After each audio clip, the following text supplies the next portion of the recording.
This is the Wheel of Gaia, and I created it to determine the fate of my 3 connected giant vivariums and the creatures living within them.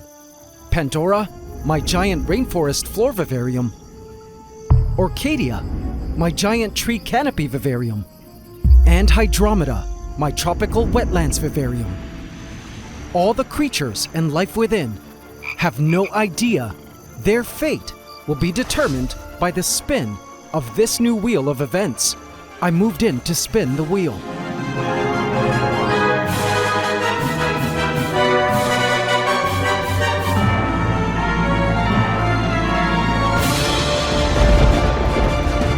And as it turned, my heart raced. Where would it stop? I watched intently, but had no idea the result was going to be the start of a crazy biological adventure. Welcome to the Season 5 premiere of my Ecosystem Vivarium series, where Mother Nature is tested for stability under the pressures of unpredictable events. Here on the AntsCanada Ant Channel. Please subscribe to my channel and hit the bell icon. Welcome to the AC family. Enjoy. I held my breath and watched to see where the needle would land. And when it did, my eyes widened. Oh man.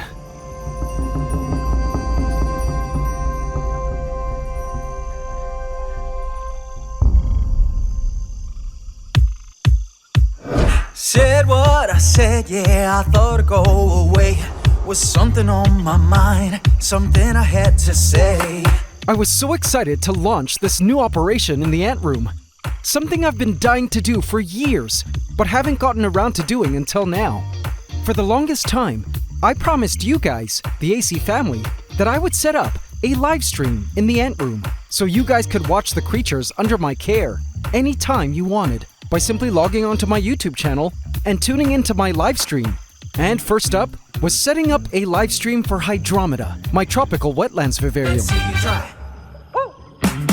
For now, I would be using 2 simple webcams connected to a laptop, and every 2 minutes, the view would bounce back and forth between the 2 cameras. Eventually, I wanted to scale this up to several cameras and actual SLRs streaming from a desktop computer I would soon be building. I saw this as an AC Live beta for now. And my, did the Hydromedans come out for some camera time. We were able to all watch together in 4K how our tropical wetlands ecosystem operated and transformed in real time from day to night. How the crowds of shrimp emerged from their hiding spots at nightfall when most of the fish were asleep. We watched the schools of tetras swimming through the waters, as well as these fish. I don't think we're going home without a fight.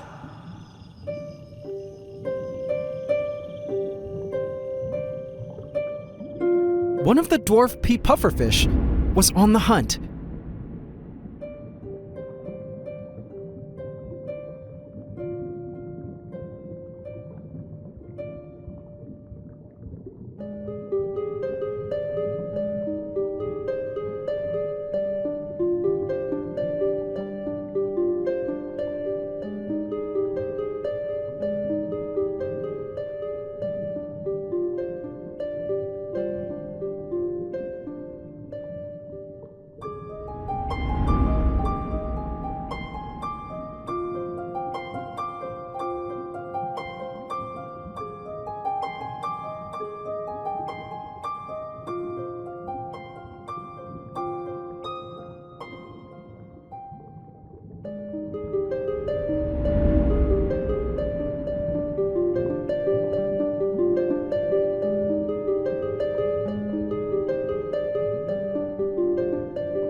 It seemed he wasn't that interested in the shrimp at the moment.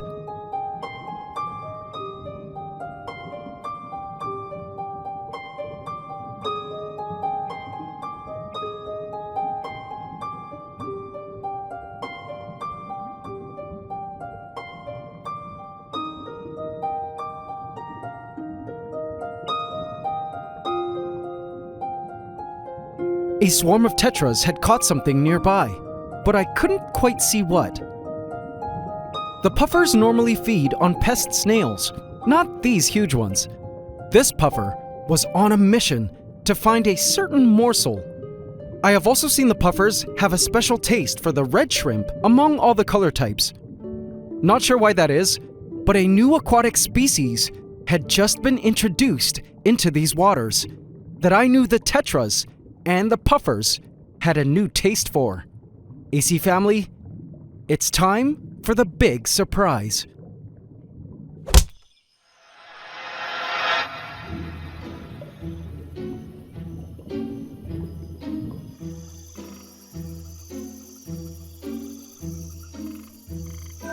The tree frogs were out in Hydromeda. For weeks, I've been trying to film them spawning because it was deep in their breeding season. I catch the frogs using Rochella's Pass, the cave tunnel bridge, every evening, probably hoping to also snag a passing roach or two, before emerging into Hydromeda to spawn and soak. I hear the males croaking each night in Hydromeda, but sadly I haven't been able to catch the frogs in the act of mating yet. They truly wait until I'm gone, and it is pitch black before doing the deed. And in the morning, I find these.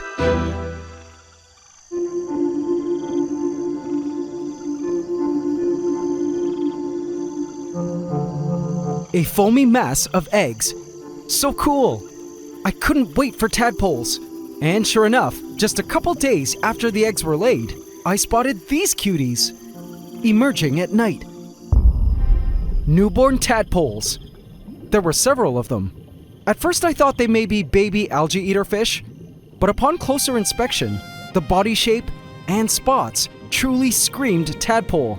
I was amazed by the skin pattern and the clear heartbeat, or pulse of some kind, visible through the skin. Now, as exciting as this was, after this first sighting, I sadly never saw the tadpoles again. I assumed that they were just really good at hiding, but after watching how ravenous the tetras and the puffers were when hunting, I concluded that the tadpoles were all being eaten. And so when I spotted a second frog egg mass in Hydromeda, I wasn't going to make the same mistake twice.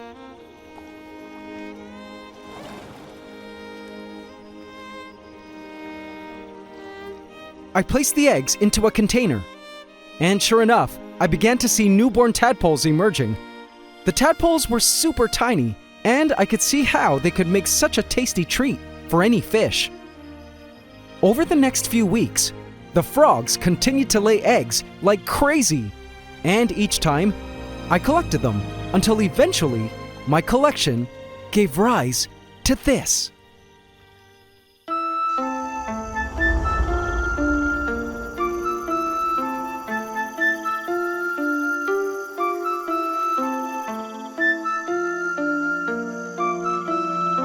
Welcome to the AC Tadpole Nursery. In this tank, I've got 4 age levels of tadpoles. Have a look at them.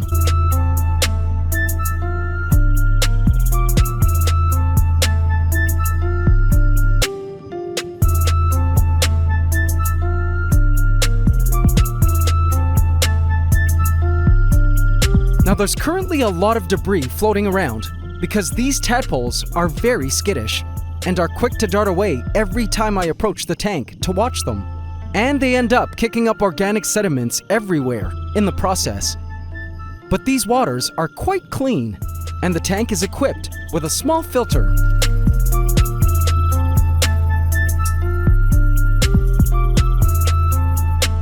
As well as these floating water lettuce, which help eat up toxic nitrogen caused by the tadpole's waste, as well as give the tadpoles some cover.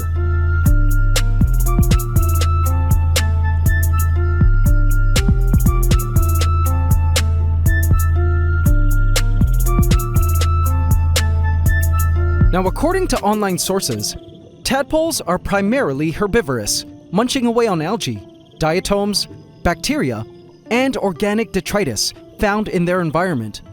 And what's cool is, Their diet evolves as they grow and prepare for metamorphosis, i.e., as they turn into frogs.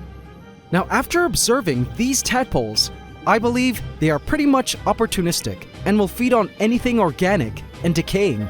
In my yard, the tadpoles have nothing but water lettuce and poop from a betta. Here in the tadpole nursery, I see the tadpoles feed largely on sediments and decaying matter falling from the water lettuce, as well as on any dead tadpoles. Crazy to learn that these tadpoles are cannibals at any age. They also don't hunt for insects, like they will as adults, as I see insect larvae here introduced via the water lettuce, and they leave those alone. I'm also certain that the tadpoles have been feeding on layers of algae growing on the glass.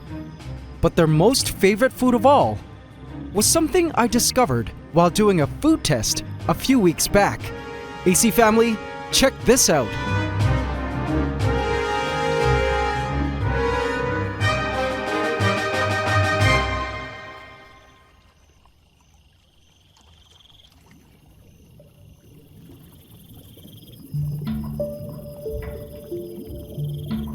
I tried adding in a pre-crushed cricket, and this is what happened.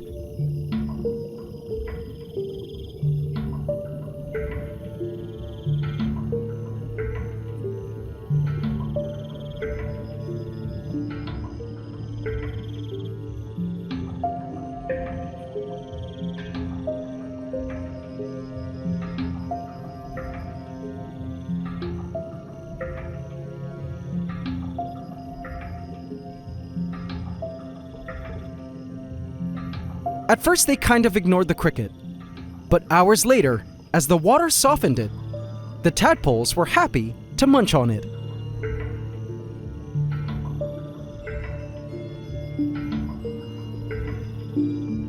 But I did have another food I wanted to test. Frog pellets. These pellets are made for Pac-Man frogs. Hello there, Shortcake. I've got some food for you. Bam! Yummy.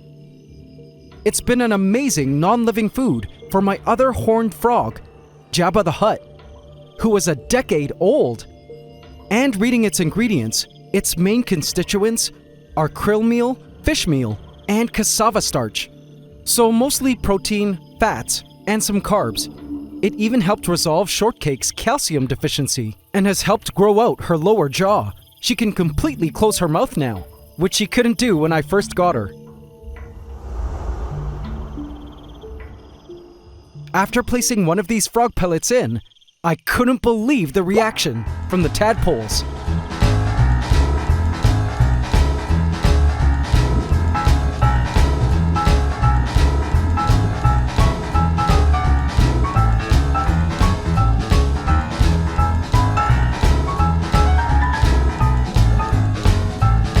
The pellets were a hit. The frogs loved it.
Some of the pellet particles inevitably fell to the floor.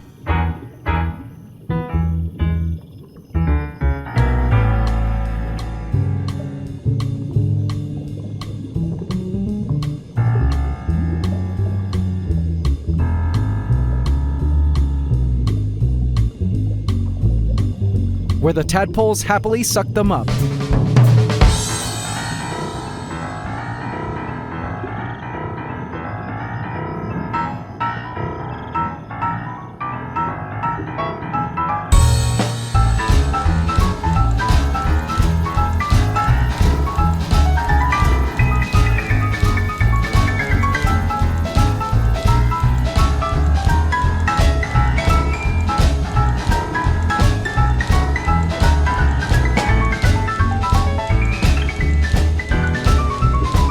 I guess it's been offering them some good nutrition, because look, the oldest tadpoles have begun to grow out their hind legs. It's so cute.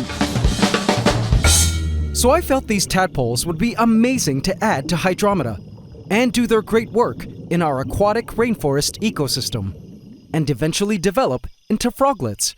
I couldn't wait to see them crawl out onto land and enter our rainforest as arboreal creatures.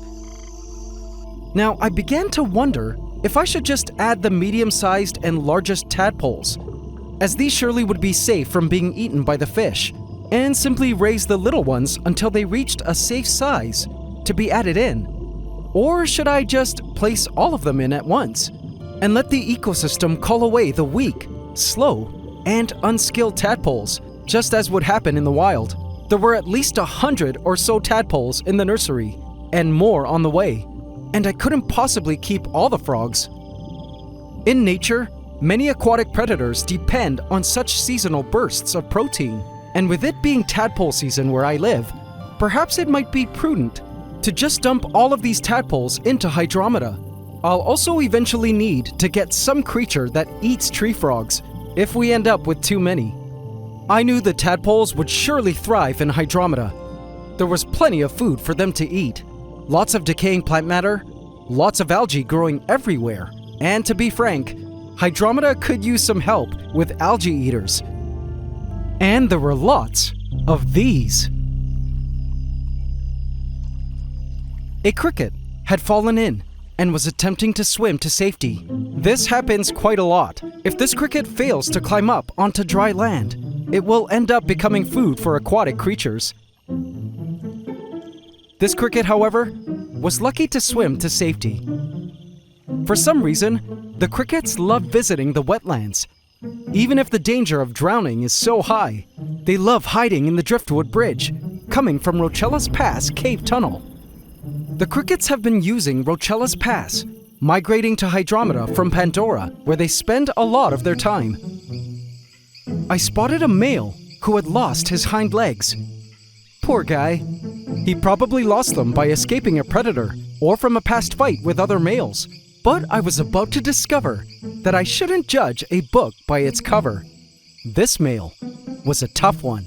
I watched as he patrolled his plot of earth, which he claimed as his stage for singing to females. Another larger male came along, and suddenly, it was a wrestling match. With wings raised in the air, the males faced off, sizing each other up, boxing with their front legs. And in the end, our four-legged cricket was victorious. "And stay out!" he exclaimed. Sometimes I do see the males attempt to wrestle with other females, which makes no sense. I think the males realize later their mistake, which is okay because Mother Nature designed it so that the dumb ones don't pass on their genes. The crickets have been awesome in our rainforest ecosystem, where they eat detritus, like decaying leaves, as well as plants. They gather a wide array of nutrients from the forest, and hence make a nutritious meal to the predators of the rainforest, like this one.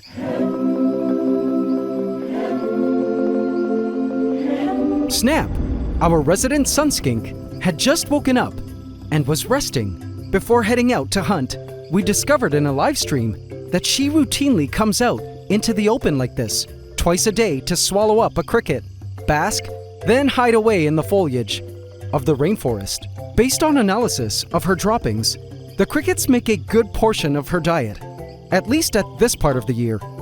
You see, in Pantdora, insect activity is actually quite low right now because of the summer estivation of most of the critters who have retreated underground for the past 2 months to lay dormant in order to escape the heat, waiting for the rainy season.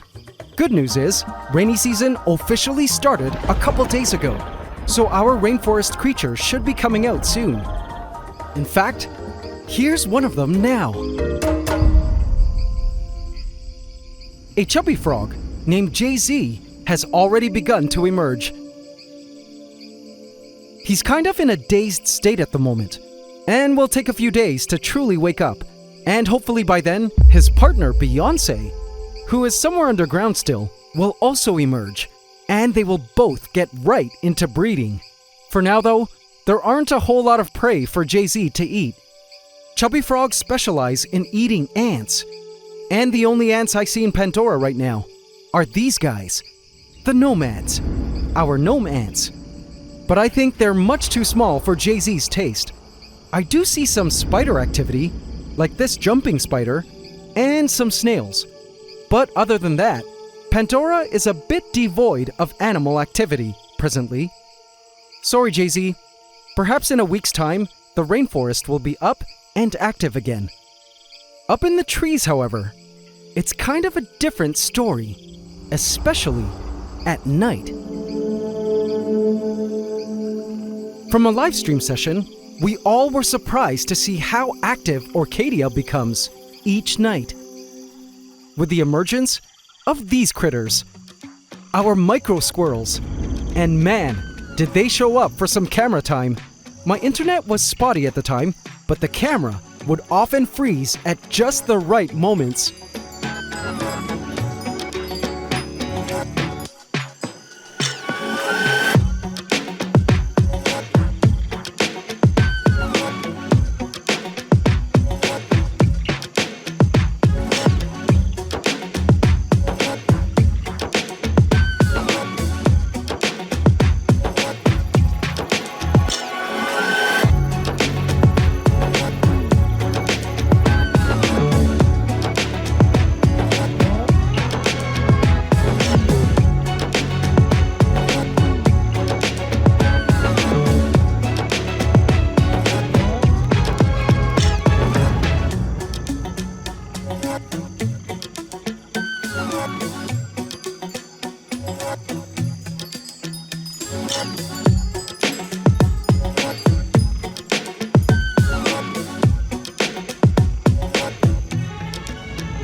Also visible in the livestream were these guys, the chromatoblasters.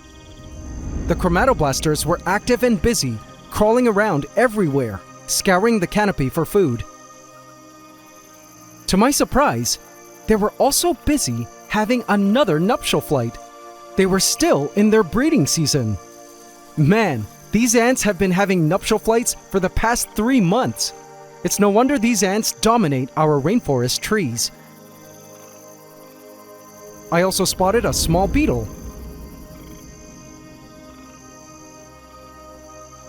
a snail, and tiny spider, and of course the tree frogs.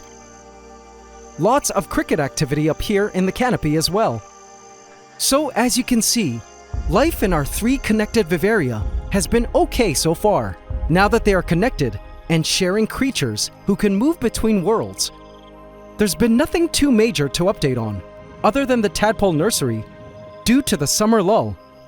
But in this time of our rainforest dormancy, I've had some time to think about how we could better improve our study of the ecosystems and better learn how our rainforest responds to certain changes and events applied to them. Which brings me now to the Wheel of Gaia. In previous seasons, all events were decided by me, while also bouncing my ideas off you guys via the polls in my channel posts to collaborate with you on this biological project. But there were some problems with this method. I felt the decisions to add new creatures into our system and create such natural events to occur within our rainforest ecosystem were not quite random enough. You see, we all just love adding new creatures into the vivariums, for instance, right? But looking back, we had a greater bias for predators. And I get that. They're exciting to watch hunt. So I kept on adding a greater amount of predators. But we needed a better mix of not just predators, but herbivores, different types of animals, and even different sizes of animals. Second, generally these ecosystem events, as I've named them, for the most part have been either happy events or just neutral in nature.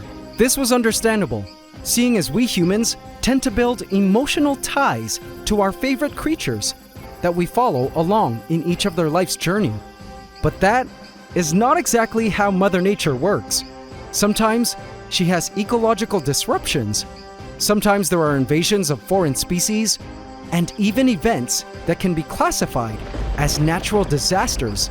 Now, studying nature can be a sensitive topic when it comes to ethics, and I've been quite mindful so far, considering the lives involved in this biological project. But if I did want to study how nature works, I needed to mimic the randomness of events and eliminate as much bias as possible, while also still not being cruel.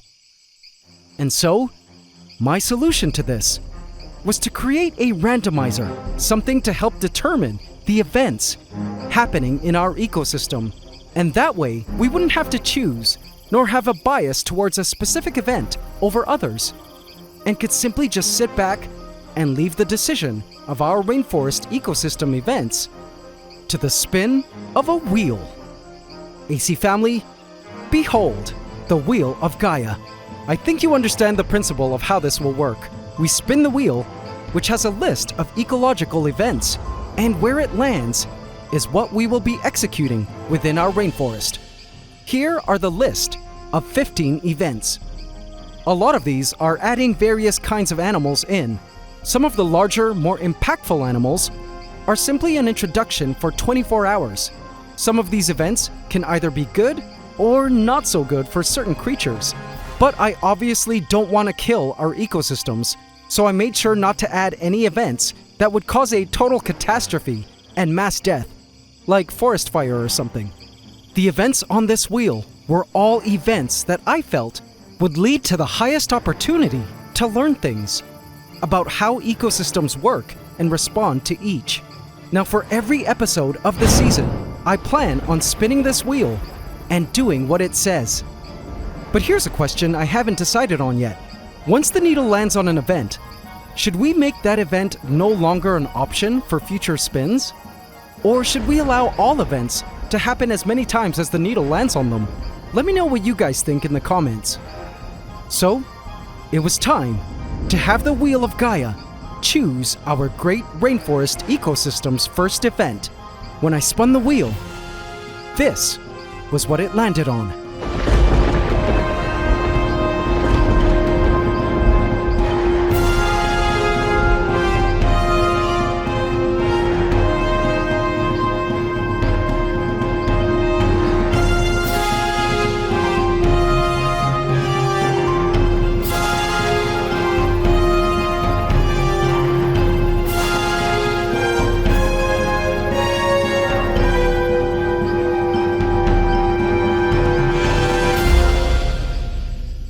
May Gaia's wheel be done.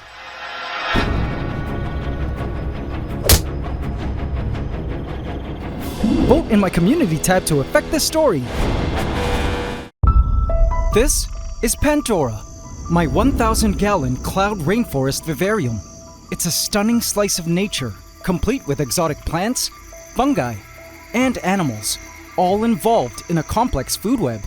It's connected to Orchadia, my canopy vivarium simulating life up in the trees, and Hydromeda, the rainforest's wetlands. The purpose of all this is to study how wild ecosystems work. And in this phase of the project, I'm observing how the ecosystem responds to various events determined by this wheel called the Wheel of Gaia. After spinning it, the Wheel of Gaia landed on new predator. And so it was time to conduct our first ecosystem event by adding a predator I've been wanting to add for a very long time.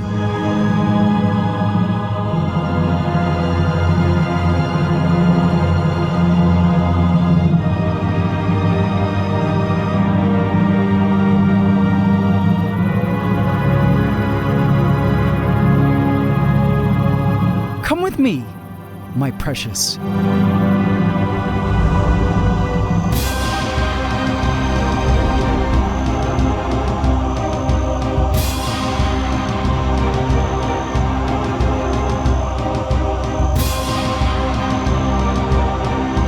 Welcome to your new home.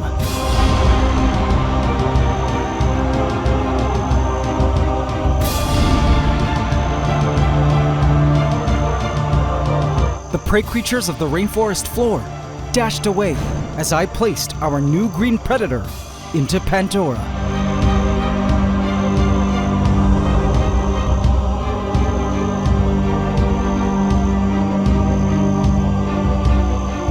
Run free.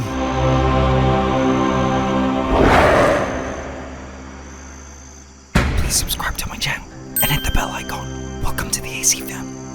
Enjoy. I placed Alien onto the Hallelujah tree stump. Alien is a young Asian marbled mantis, and I've named him Alien because he totally looks like an alien. He stood still, taking in his new surroundings. His instincts told him he'd better be careful in this new place. And boy, was he right. There were certain dangers in this forest, and truth be told, I was scared for his safety. But inside, I knew he was born with the skills to survive. Soon, he began to sway his way forward.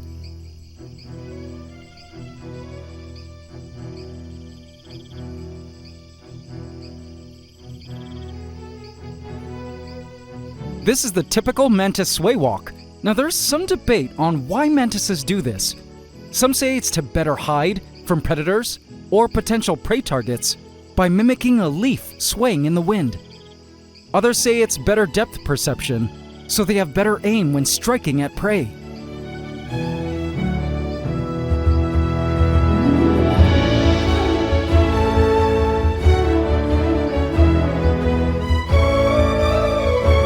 All I know is, it looks pretty cute, as if he was dancing to music, playing only— Hey, who are you? Oh, sorry. Hi there. I'm the creator of worlds, just narrating what you're doing. All right, I'll head off now. Awkward. Alien began to climb up on the philodendron leaf. He stationed himself here for now. It was great to see that Alien had chosen a spot into which he could camouflage well. There were forest mates in this new land who weren't the most welcoming of newcomers.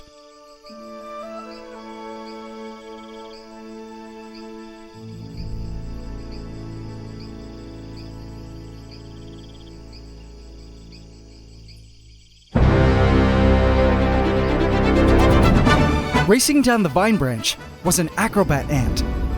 Alien had unknowingly entered into Chromatoblaster territory. The ants could smell him around.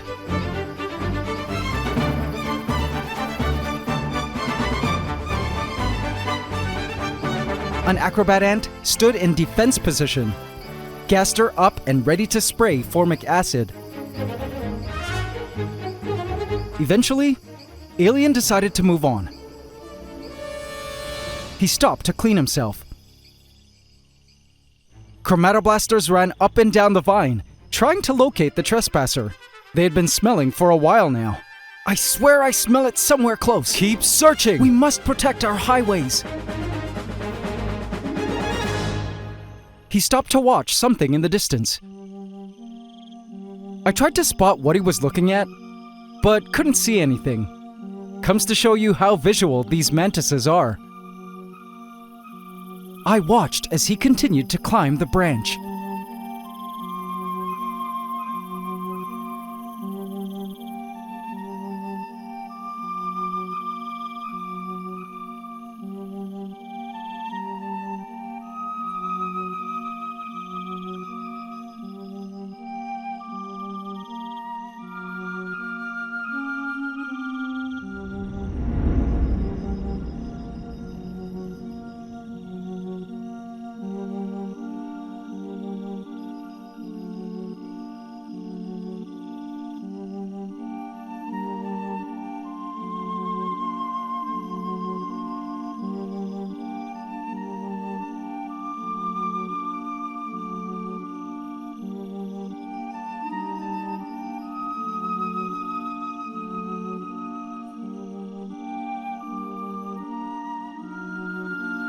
I wondered if he would eventually continue climbing upwards, through the glass bridge, up into Orchadia.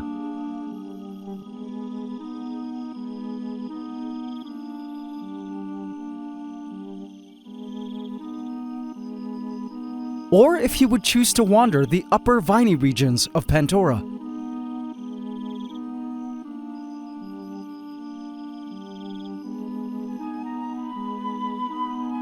Either way, Alien would have to make smart choices in order to survive.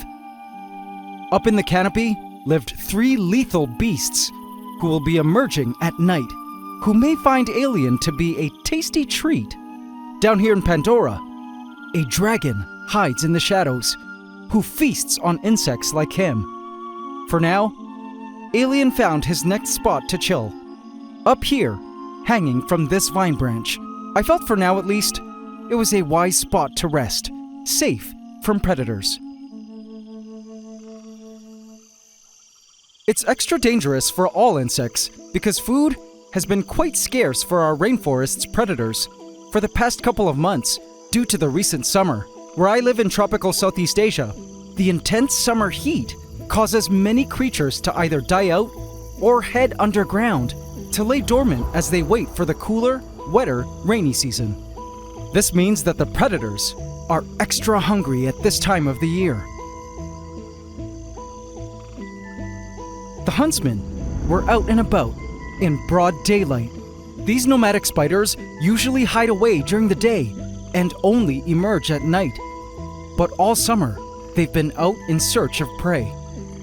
The huntsmen have been one of the most successful predators in our forest, having reached the 6th or 7th generation now of huntsmen, descendants of our original huntsman mother, Lady Deathstrike. As for the prey creatures, they find ways to safely get by without being spotted. A female cricket had an important task to do, but she knew it was dangerous. When she was ready, she began to move, carefully sneaking under the leaf litter to cover her movements. From above, this looked like leaves moving around by a breeze.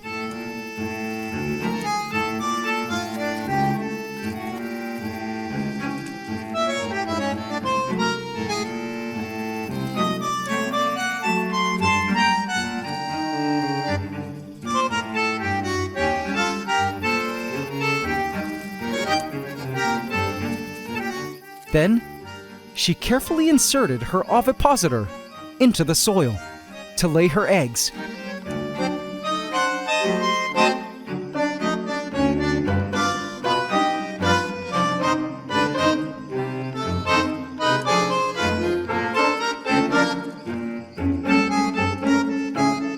Moving under the leaf litter like this had helped her survive all summer. As for the juveniles, well, they would eventually learn the hard way. Natural selection will eventually kill off these bold crickets who choose to remain out in the open like this, while sparing those that choose to remain hidden beneath the leaf litter.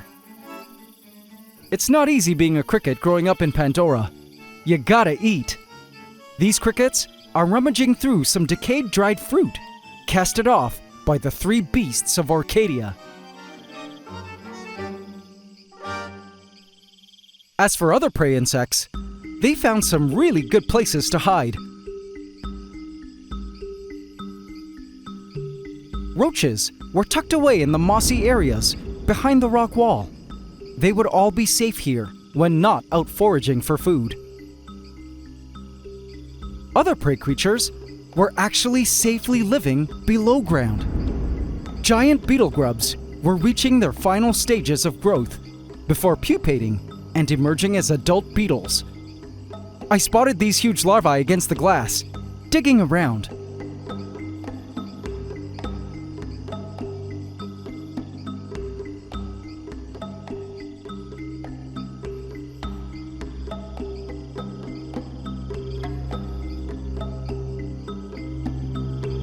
I'm unsure what species they are, but they must have come from eggs laid here by past rhino or jewel beetles I added in last year. We'll have to see. Their current life stage is perfectly timed with the seasons, because by the time they emerge above ground as adults, it will have long been rainy season and plants abundant. Speaking of which, great news for the creatures of the rainforest. Last week was the official start of rainy season. Alien began to feel a shift in the air, and suddenly,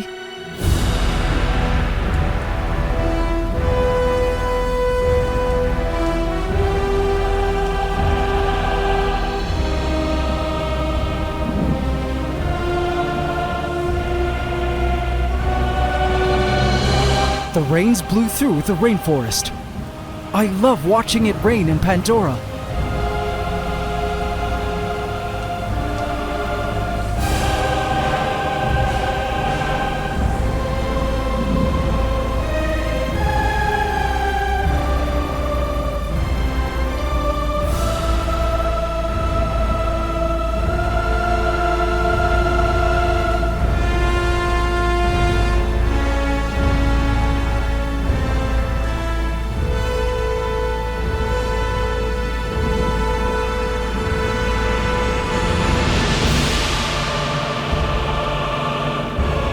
These new rains were the trigger for life to spring forth once again after months of summer slumber.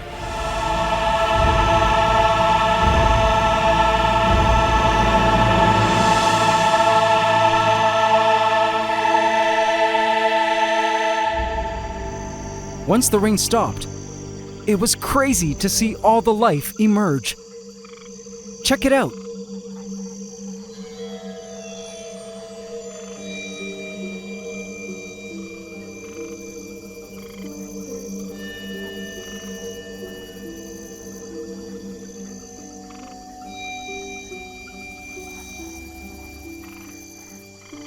Snails.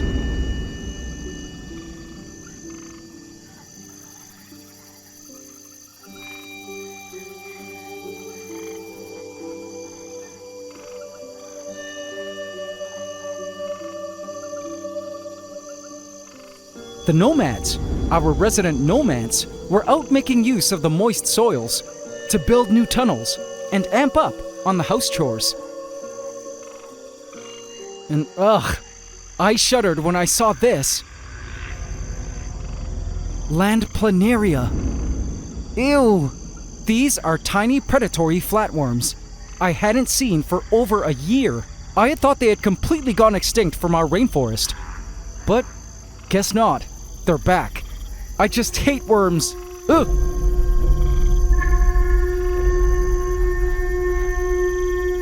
The pink slimy beings began to show up as well.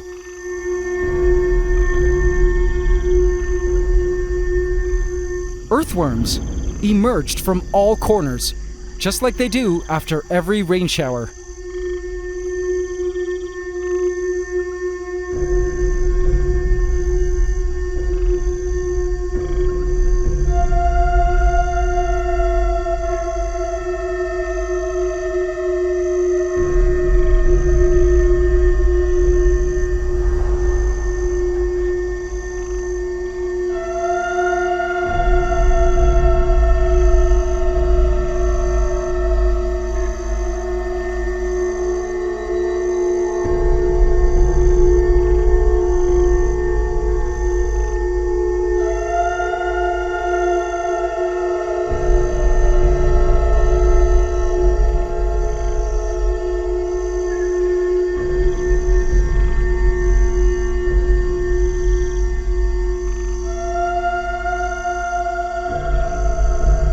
they're harmless and important for our ecosystem, but man, they still give me the heebie-jeebies. As for Alien, he decided he didn't want to get wet, so he hung out right at the rain spouts, where he'd stay dry. Smart little fella. For the rest of the day, Alien remained here, and to my surprise, Snap, our resident sunskink, did not emerge to hunt. I was worried he might eat Alien. Guess he ate some crickets earlier in the day, and wasn't that hungry. But Alien wasn't off the hook, for the real danger would come at night. I wanted to see if Alien would manage to survive the three beasts from the trees.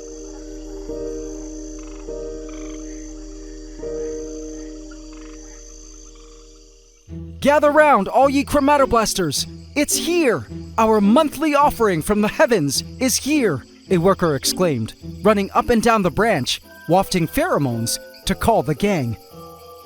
A dish of edible goodies in a bowl was nestled into the Orchadian branches, and it was a total festival for the chromatoblasters.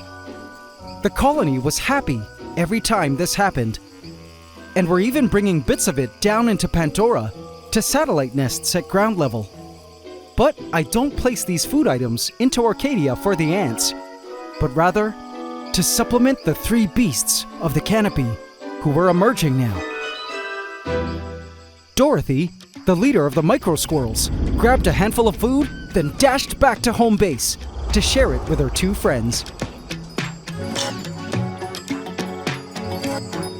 It wasn't long before she came back for more. She's definitely grown larger. These Microsquirrels are predominantly insectivorous and sweep the canopy for their favorite food, roaches.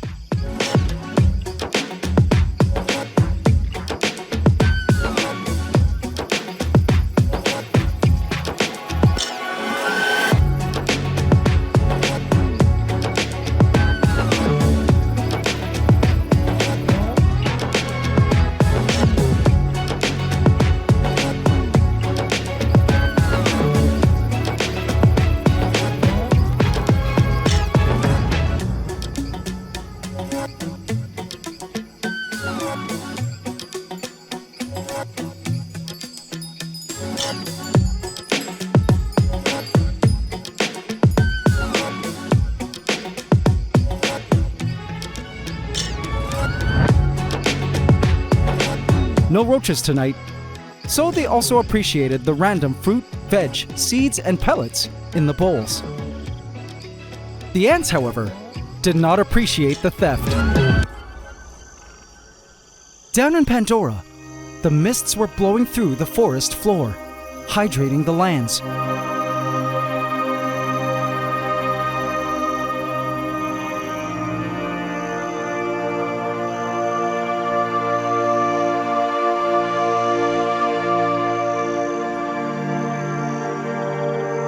I spotted Alien hanging from the upper vines. He was so cute. I sure hoped he would enjoy growing up in our rainforest. In the past, we've introduced mantises into the forest, and they made it into adulthood. But sadly, a vast majority of these young mantises don't actually survive to adulthood. But I sure was counting on this one being part of the minority. I also hoped he would manage to find food here, though it was currently a bit scarce. Little did I know, our rainforest had some plans of its own for Alien.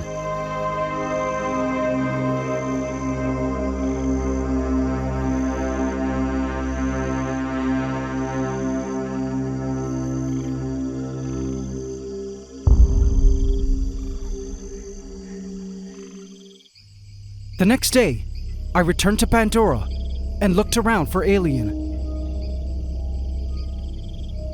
He was no longer at the spot I saw him sleeping the night before. I looked. And I looked.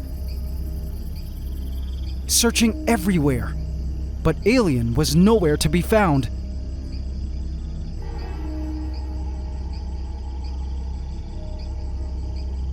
I checked the cave tunnel,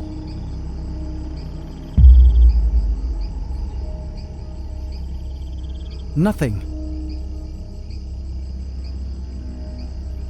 Hydromeda.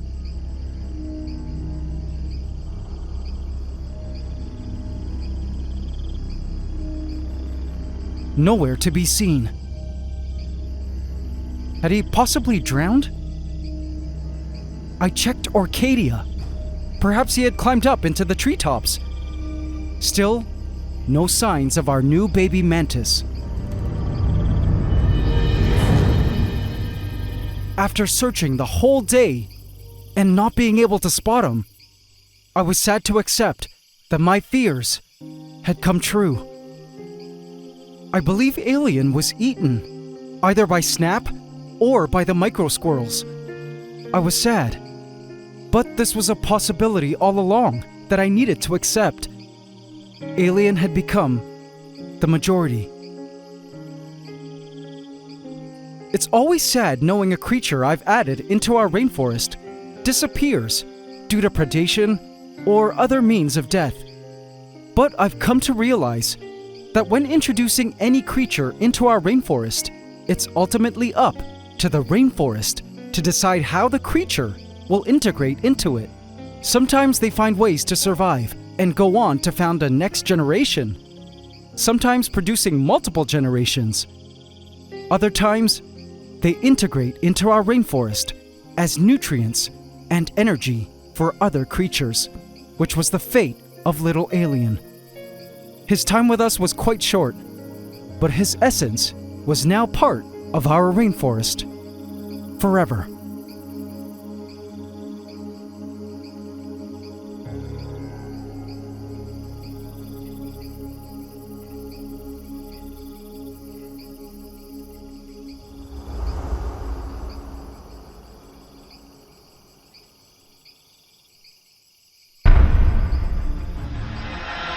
And so it was time now to see what our next ecosystem event was. I spun the wheel of GAIA and watched to see where it would land.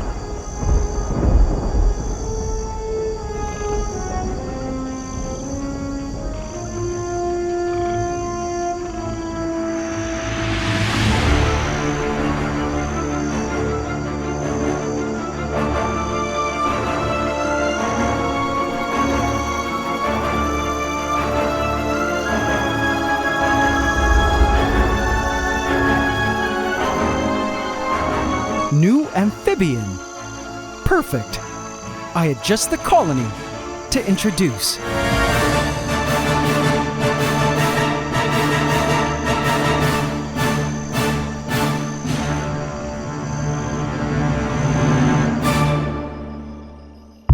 Hey! Ha! There you are! You scared me! And you found food! Congrats, Alien!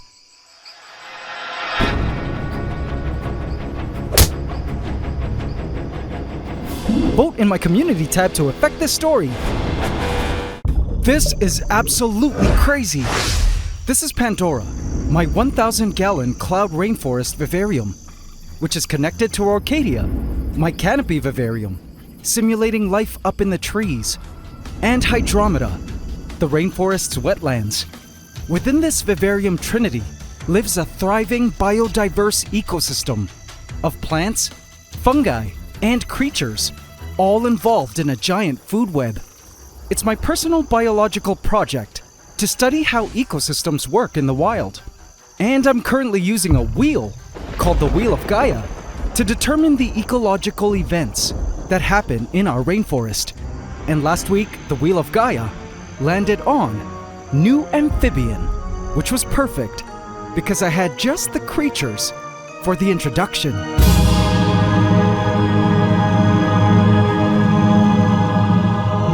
A ton of tree frog tadpoles. But the thing was, I wasn't sure if the wetlands' various predatory fish would end up just killing them all, like a swarm of piranhas on chicken. In the end, after adding in the tadpoles, the shocking, never-before-seen sight I spotted left my jaw on the floor. Welcome to Episode 3, Season 5 of my Ecosystem Vivarium series, where Mother Nature shows us how rapid transformation is a superpower for survival. here on the AntsCanada Ant Channel.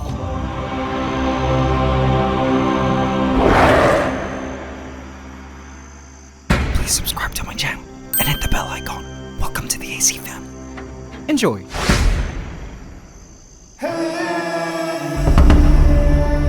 Little froggy legs hung like floppy appendages of a string puppet from one of the tadpoles. This tadpole was among the eldest of the bunch within the tadpole nursery, all waiting to be rehomed. The nursery housed over 100 tadpoles of varying sizes, all of whom were born from eggs laid in Hydromeda by the forest's resident golden tree frogs. It's been a prolific breeding season for sure. But before we go on, I've been thinking, what should we name this school of tadpoles? Let me know in the comments section.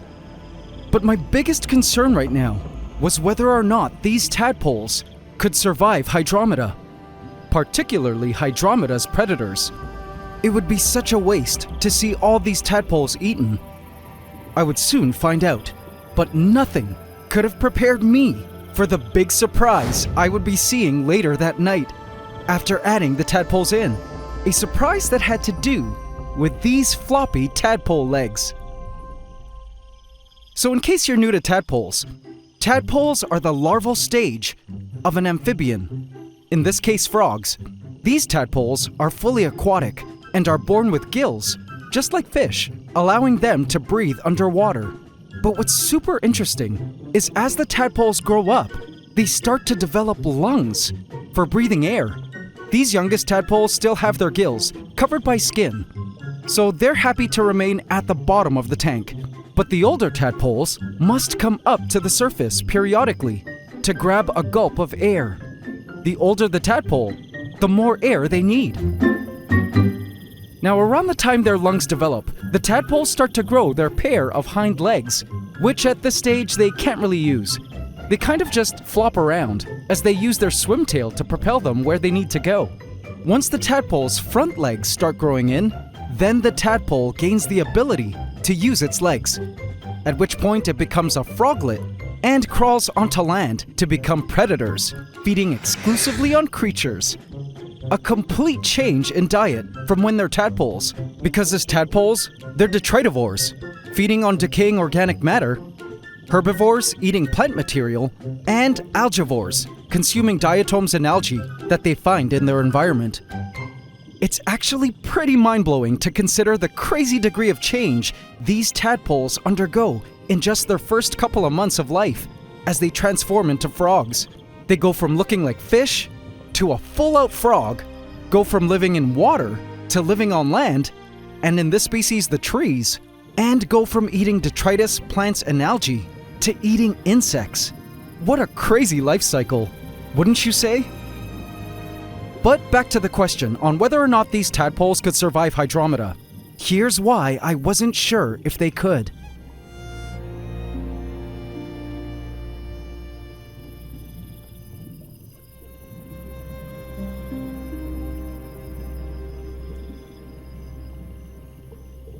Presenting Hydromeda.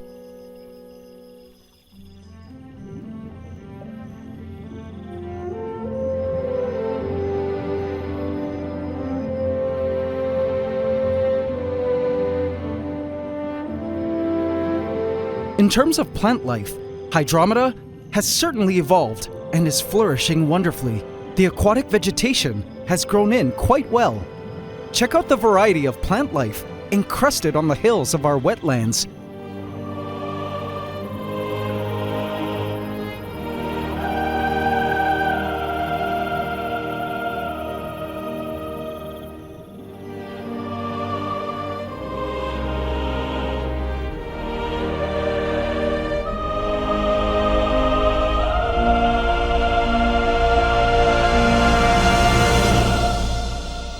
My Boosie is looking healthy and as lush as ever.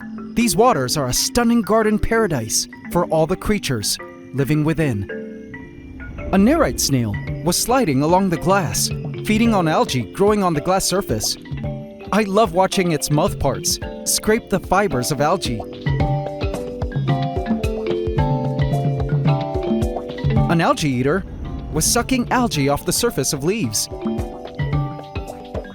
The Corydoras catfish were busy vacuuming detritus from the sandy surface.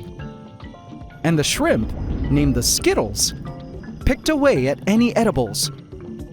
There weren't many Skittles out at the moment, seeing as the majority of them hide away during the day, and as you'll see later, emerge only at night. They do this to escape predation when the predators go to sleep, which brings me now to the predators that, in my mind, posed a real danger to the tadpole's survival. Massive schools of tetras filled these waters, and I'm certain they totally ate the first generation of tadpoles from the very first batch of frog eggs laid in Hydromeda that I allowed to naturally hatch within these waters. And sadly, every tadpole disappeared, never to be seen again. That's hundreds of tadpoles eaten. These tetras are hungry little piranhas that will devour and gang up on prey creatures, including the Skittles, which is why they, especially the babies, emerge only at night when the fish are asleep. The Skittles make use of the various hiding places in Hydromeda that I felt the tadpoles could also make use of, like these huge clumps of Rotala.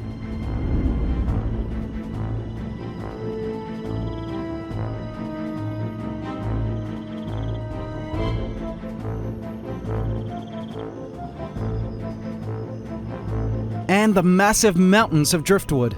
The tetras rarely go deep into those areas. But even still, there was one other fish species the tadpoles would have to worry about. A fish that was extra adapted to hunting for meat. One of the dwarf pea puffers was on the prowl for its next protein meal. The pufferfish usually feed on small snails and the odd shrimp or two. I'm sure these pufferfish also had a taste for tadpole meat, and I began to wonder if they could even go as far as attack and kill full-grown tadpoles. I mean, their mouths are built to crack open snail shells.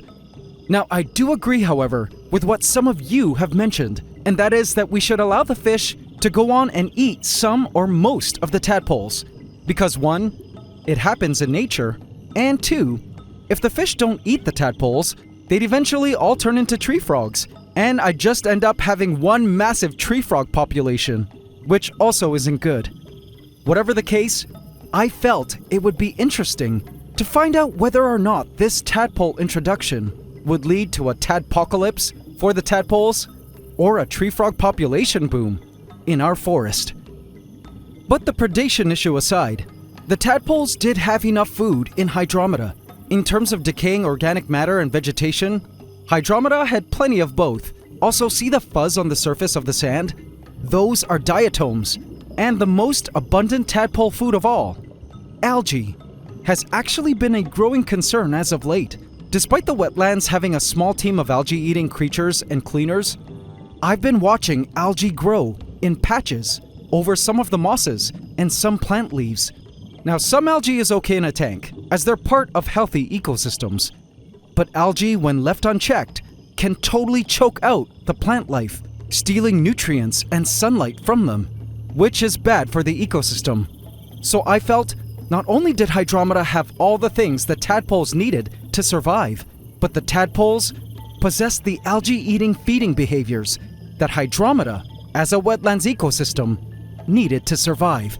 I could understand why tadpoles were so key to aquatic ecosystems. Now was the perfect time to add them into our wetlands.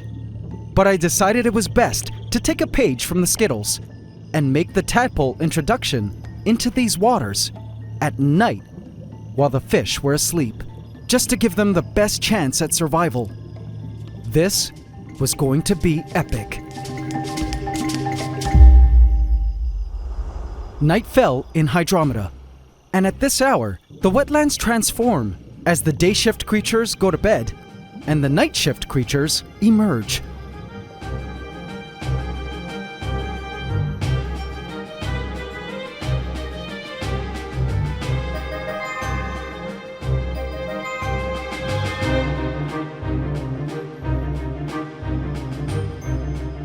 This species of Corydoras catfish loves foraging for food at night.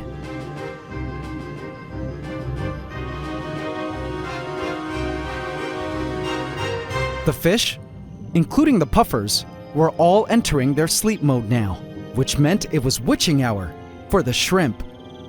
I watched as the swarms of shrimp began to spill out onto the sandy floor, like little kids emerging into the schoolyard for recess, to enjoy sifting through its sands for edibles.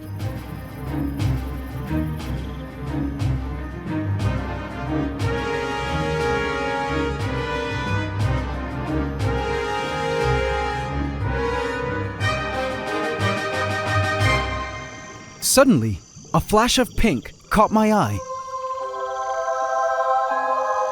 Above the waterline, I spotted Shortcake, our resident Pac-Man frog.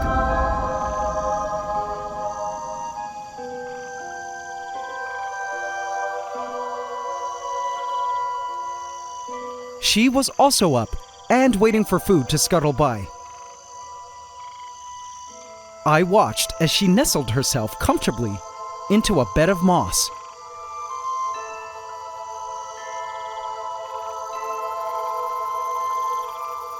I then spotted up in the branches, the tree frogs had also emerged, the parents of the tadpoles. They were out hunting for prey.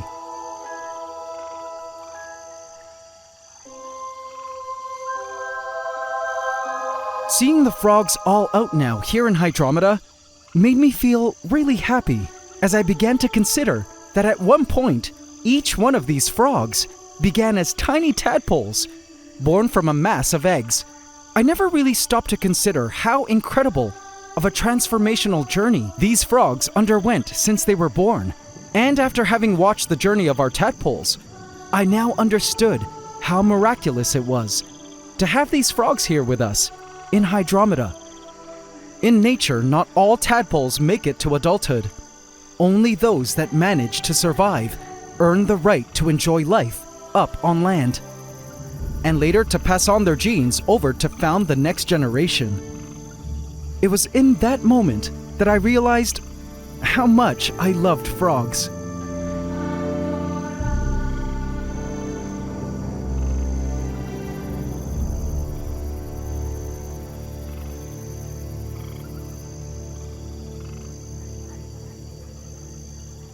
And so it was time. Here was the plan. My idea was to gather the tadpoles and carefully dump them all here into this driftwood entanglement, just so the tadpoles could have an immediate place to hide once in. It would also not alarm the fish, as dumping the tadpoles here, where the water enters the sump filter, would keep as much of the scent of the tadpoles as possible from floating to the rest of the tank. AC family, let's do this! I began to collect the tadpoles.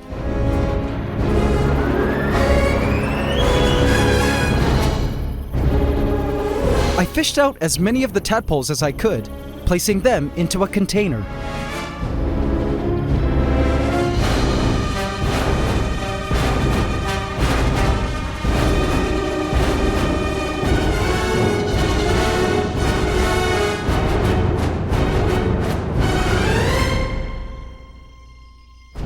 Come with me, my precious tadpoles.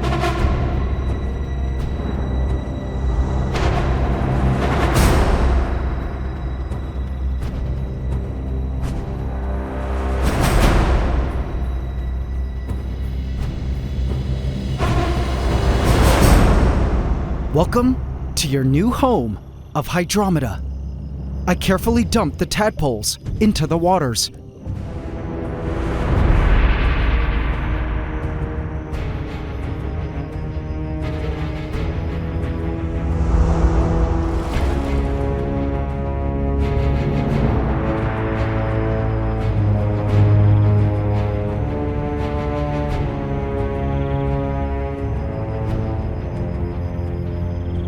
And just like that, they were in. I went to see how the tadpoles were.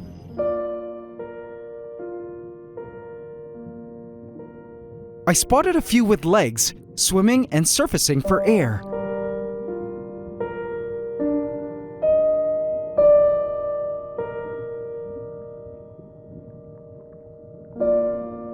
The tadpoles seemed kinda dazed at first, but it wasn't long before they settled right into their new aquatic community.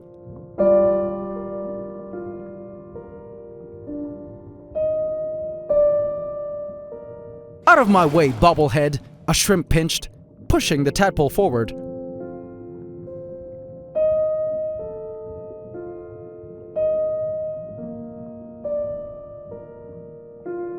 I then spotted a weird tadpole with 3 legs. Where was the other one? Was this a deformity? Strange.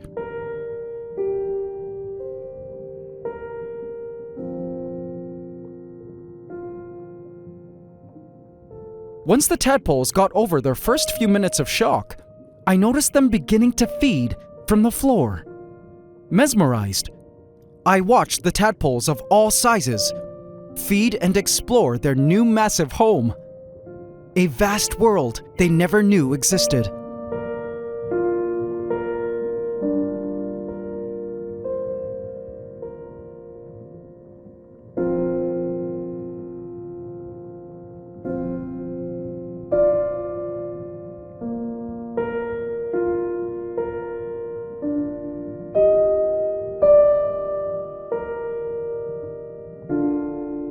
Even the smallest tadpoles had come out to explore their new home.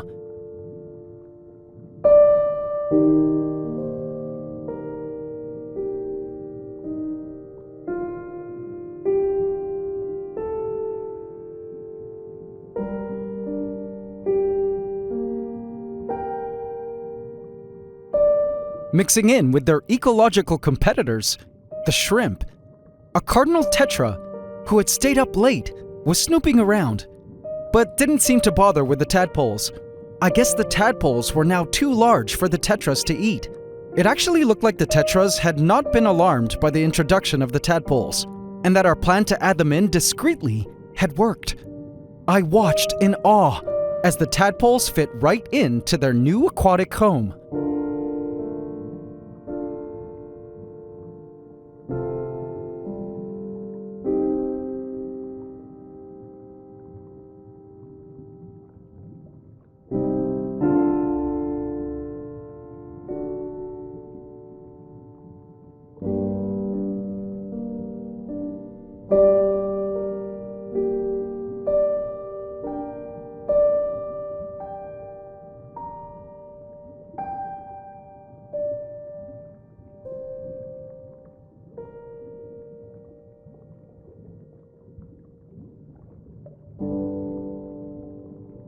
I was happy to see that the tadpoles were settling in nicely, though they did need to learn how to deal with the bullies, as well as hide. Some of them were already scoping out the hiding spots.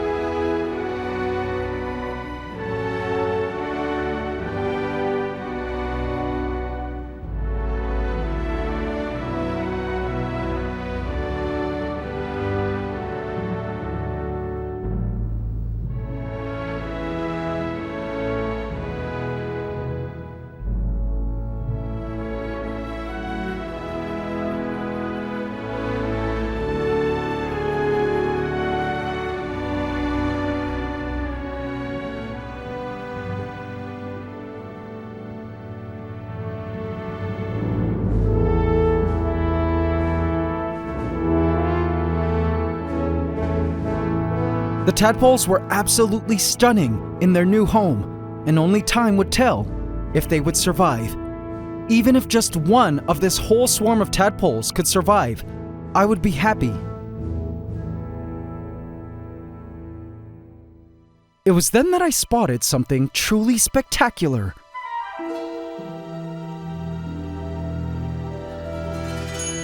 Oh my! What? AC family, check out what I saw!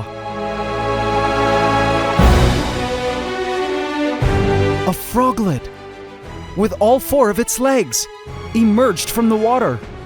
It looks like one of the tadpoles had developed all its legs and was ready now to leave its aquatic life behind and emerge as a new animal of the land. How crazy is that? I did not expect to see this so soon, or even see this happen at all. These were the froglet's first moments on land, breathing air, with functional legs that could climb and stick to glass. It no longer needed its tail and would be absorbing it into its body now, over time. I couldn't believe we were witnessing this milestone for this frog. But what I found the most surprising was its size. This froglet was truly tiny, about an inch long in length. I imagined the tadpoles would have grown much larger before emerging onto land. This froglet was about the size of an adult cricket, tiny enough to fit in the mouth of its mother, and definitely bite-sized for shortcake. This soon made me realize that the journey for these tadpoles turned froglets was far from over. They now had to contend with their new role in the ecosystem, which was hunting for prey, but also becoming prey themselves if they weren't careful.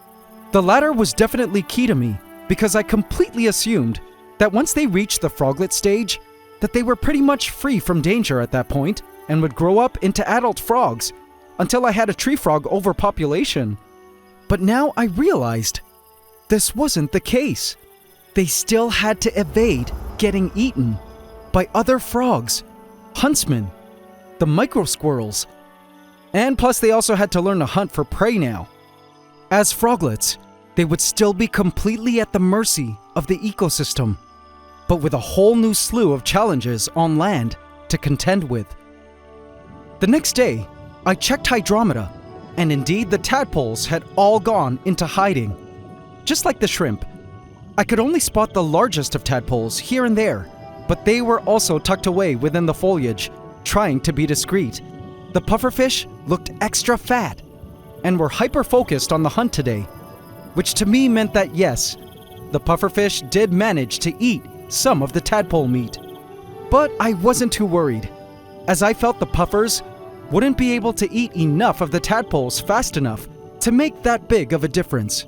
For the most part, it seemed the tadpoles still had their survival instincts intact, and so did our little froglet, who had found an ideal spot of his own in which to hide, not too far from the water, in case he needed to make an emergency leap to watery safety.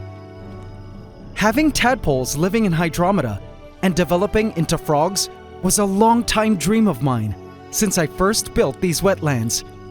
And today, it had all become a reality. In my opinion, frogs are one of the most underrated animals ever, important for ecosystems, both on land and in water, where they play multiple roles depending on their life stage.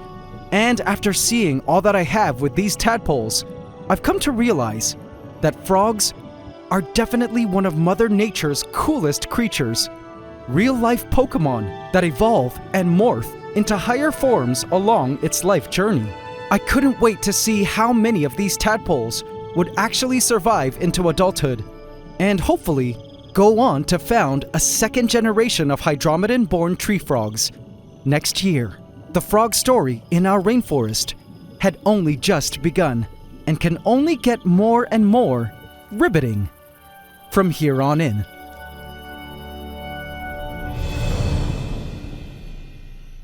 I spun the wheel of Gaia to see the next event.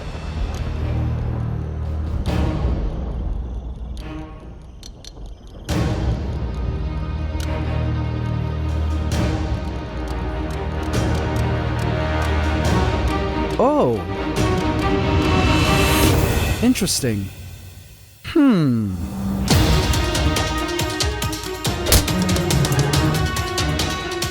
Vote in my community tab to affect this story.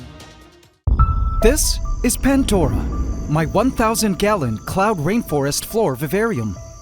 A stunning slice of nature in my home, full of a multitude of plants, fungi, and creatures who live, breed, and die within this biodiverse world within glass. It's attached to two other vivaria, Orchadia, forming the treetops on the floor above, and Hydromeda, the rainforest's wetlands. All of this is a personal biological project to study how wild ecosystems work, and I've created a randomizer for ecological events called the Wheel of Gaia to help me study how the rainforest responds to each stimulus. And last week, it landed on new Herbivore, and so AC family, I had just the herbivorous edition that in my mind would greatly impact our rainforest. A tortoise. But the question was, would it have what it takes to survive and integrate into our often hostile rainforest? Well, turns out, despite years of researching tortoises, the outcome of this edition was not what I was expecting at all. Welcome to Episode 4, Season 5 of my Ecosystem Vivarium series, here on the AntsCanada Ant Channel.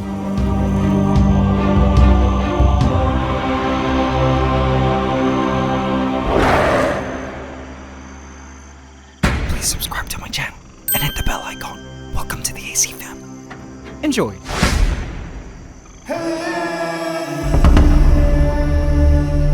The morning beams of light came streaming through the bamboo, bringing vital light energy to all the creatures and plants of my yard.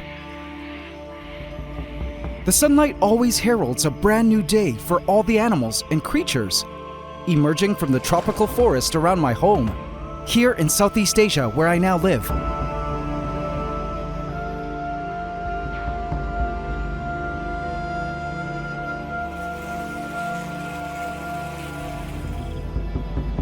But this morning was extra special because after decades of patiently waiting, a childhood dream of mine was about to become a reality.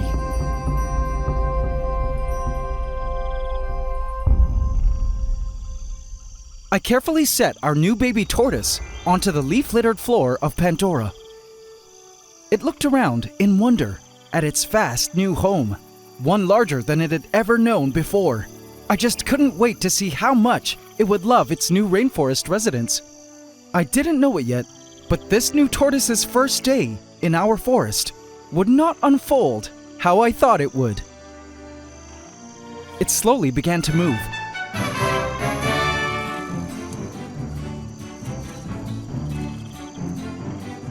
Then, it stopped. Man, it was so cute. What should we name it, AC family? Let me know in the comments.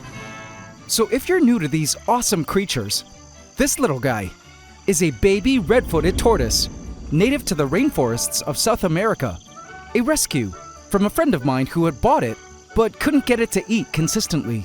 Now tortoises are a type of turtle, but are different from the many turtle species that swim, like this red-eared slider, in that tortoises are exclusively land creatures. I was just 9 years old when I first learned about red-footed tortoises in a book, and have been researching them for pretty much my whole life, waiting for just the right time and living situation to finally own one. And I felt Pantdora was the perfect habitat for it, a clearing of rainforest edge, full of edible plants, including flowering weeds, vines, grasses, ferns, mosses, and more. My guess was it would love the Hydromeda tripartita and creeping Charlie, which the herbivorous animals in Pantdora love. I couldn't wait to see which plants this tortoise would choose to nibble on. It was then that a terrifying movement caught my eye, and my eyes widened as I realized what it was.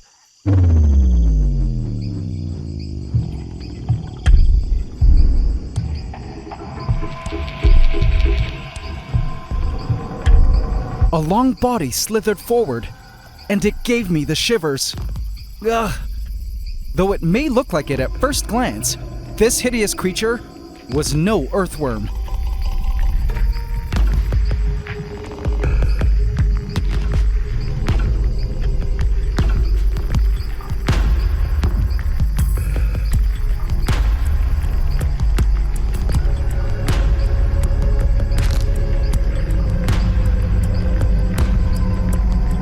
This was a land planaria, a predatory flatworm. And for almost a year, I was happy to see that these things had disappeared from our rainforest. But I've recently been seeing them again, and guess what? They're now 4 times bigger than the planaria we used to see. Ugh, mutant planaria. This is a scolecophobe's nightmare fuel.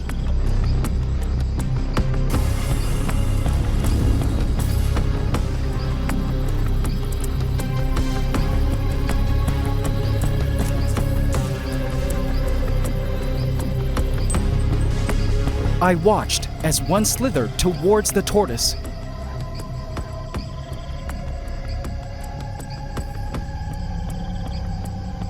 He turned and took notice of the worm.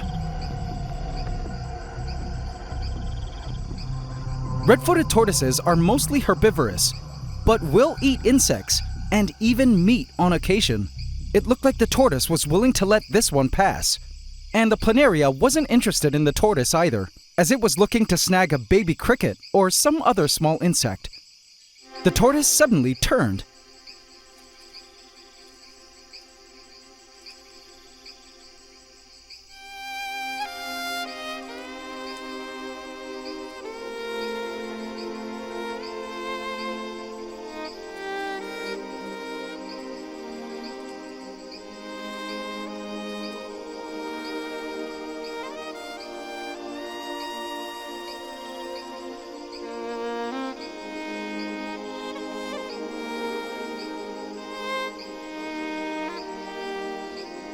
And looked like it wanted to taste something from the ground.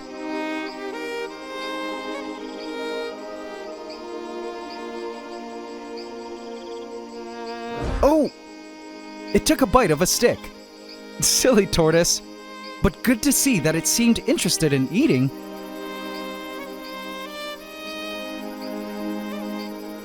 To help it out, I decided to place a soaked tortoise pellet in front of it, just so it could get some energy, as I wasn't sure when it had last eaten, but the tortoise didn't seem to want it. The nomads, however, the resident nomads, came rushing in as soon as they smelled it. Okay, how about some carrot, moringa leaves, and healthy greens? I moved the pellet away as it had attracted many ants.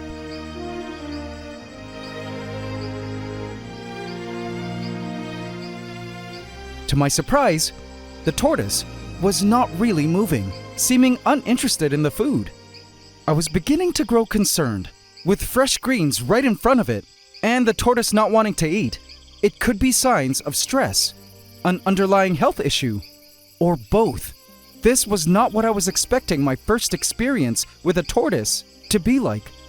But I was willing to be patient with it, because like all reptiles, moving to a new place can be hard.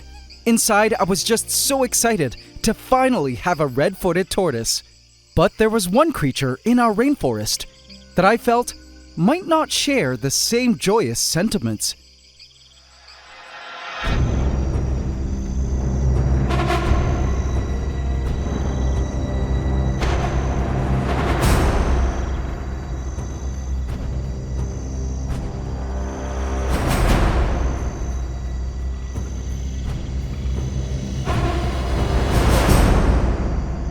Snap, our resident sunskink, had emerged from her den to begin hunting for food. Snap was born and grew up in this rainforest, and for her entire life had claimed Pantdora as her kingdom. And today, something smelled off.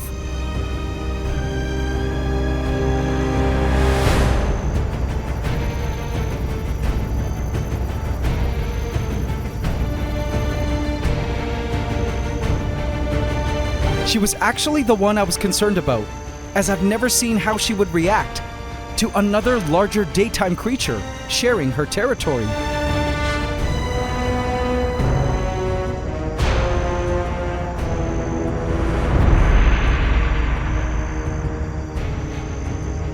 My heart began to race as she creeped closer to the tortoise.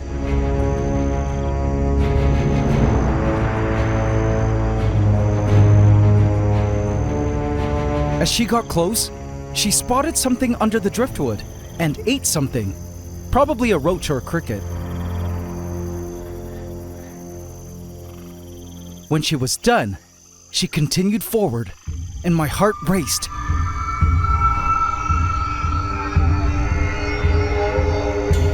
As her tongue smelled something different in the vicinity. This smells odd. She was scoping the tortoise's foot. I was so ready to hop in there if she would attack. She smelled the shell.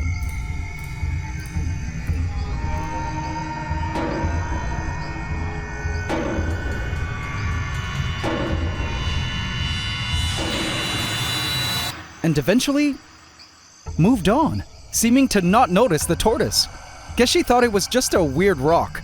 Wow.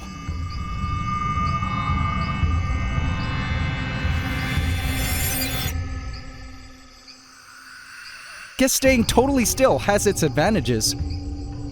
Though Snap specializes in eating insects, she still did have some teeth on her, so I was concerned she might act aggressively to the new tortoise. I had to keep an eye on her over the next few days. When she crawled to a higher vantage point, to get a better view of the rainforest floor, the tortoise began to move again. Whoa, what is that? Snap noticed the tortoise now.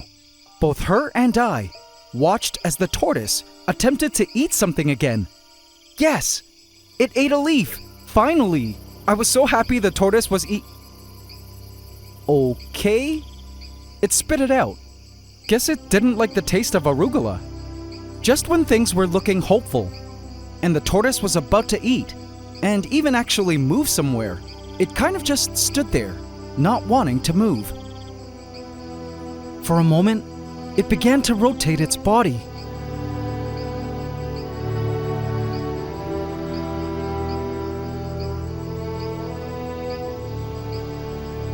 But that was about it. It wobbled its front legs, slightly moving its head a bit, but not going anywhere. This worried me. You see, as babies, the mortality rate for tortoises is much higher. It's why it's recommended that you acquire tortoises as sub-adults if possible. So at least they had passed the danger period when most tortoises die. But I wasn't about to give up on this tortoise just yet.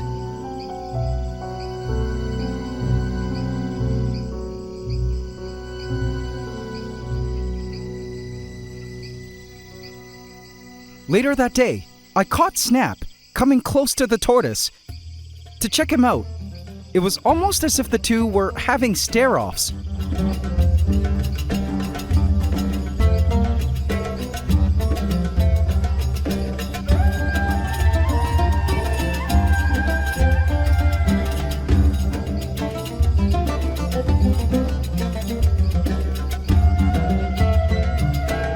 Soon, Snap began to move away.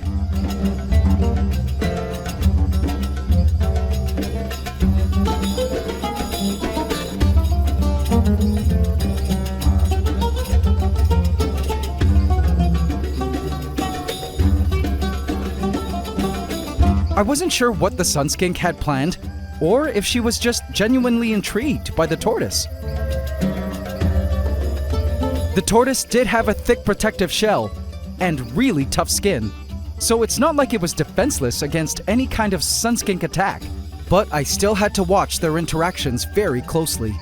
Soon, Snap became bored and crawled away to seek out shelter, as it was afternoon and the hottest point of the day. I watched Snap like a hawk to see where she was headed.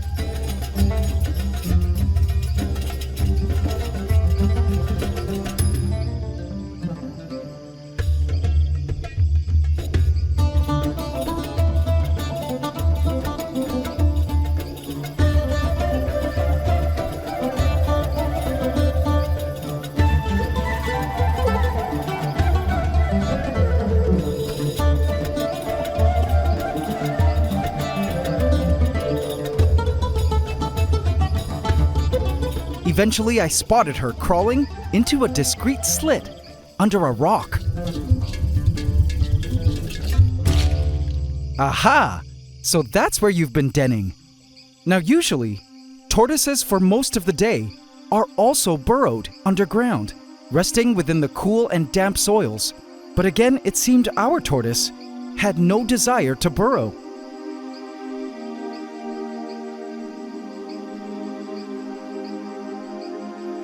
Later that day, I tried to offer a pellet again, but it just attracted more ants.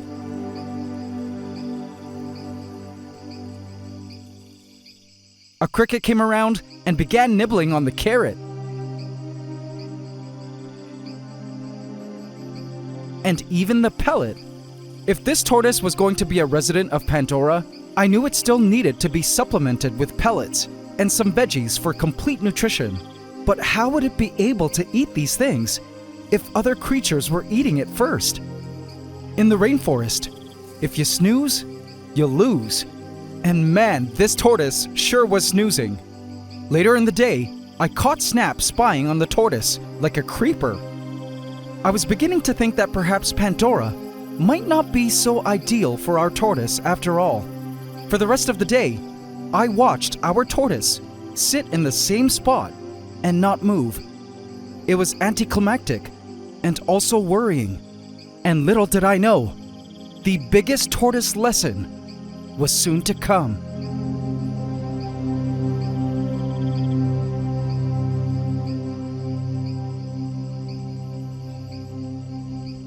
Night fell in Pantdora, and the mists began to roll through the lands, sanctifying our rainforest with a veil of humidity. It's always so beautiful to watch. But how was our little guy? I checked up on the tortoise. It was still in the same spot. But wait a sec. It began to move its head.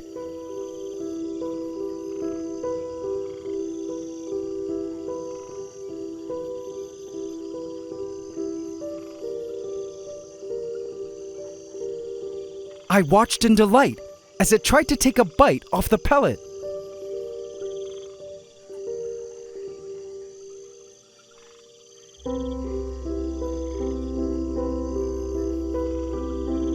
But in the end, it got nothing and just stood there, once again, not moving.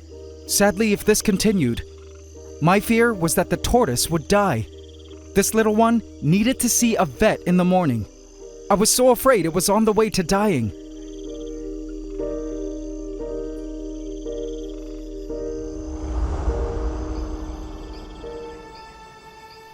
The next morning, I rushed to Pantdora to see if the tortoise had made it. He was still alive, but still remained unmoved in the same spot. Snap watched the tortoise from high up as she basked under one of the UV lights.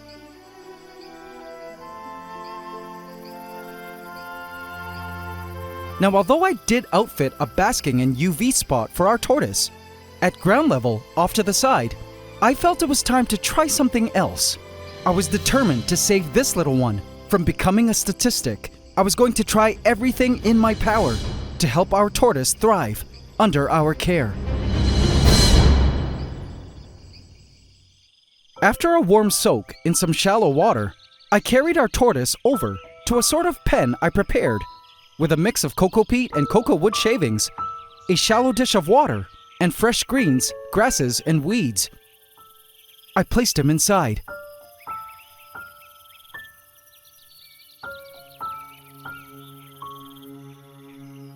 The entire pen was in a spot that could receive direct morning sunlight, but also had a cooler, shady area. In my mind, what this tortoise truly needed most was some good old true sunshine.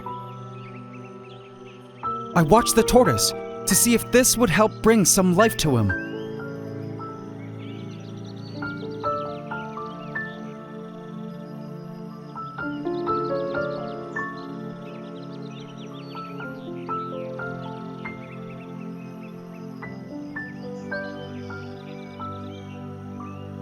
To my surprise, the tortoise began to pop his head outside his shell and looked around.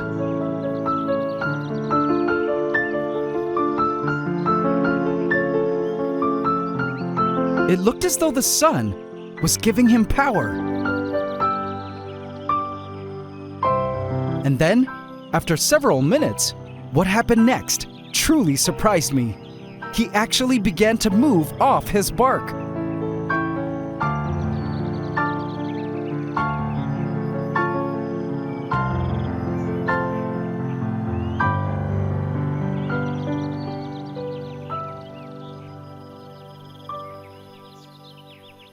He seemed genuinely curious at the wonderful world around him.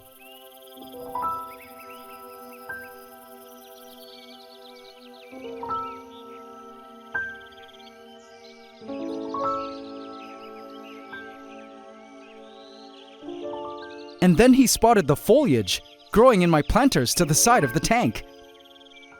He moved up and seemed to want to go there.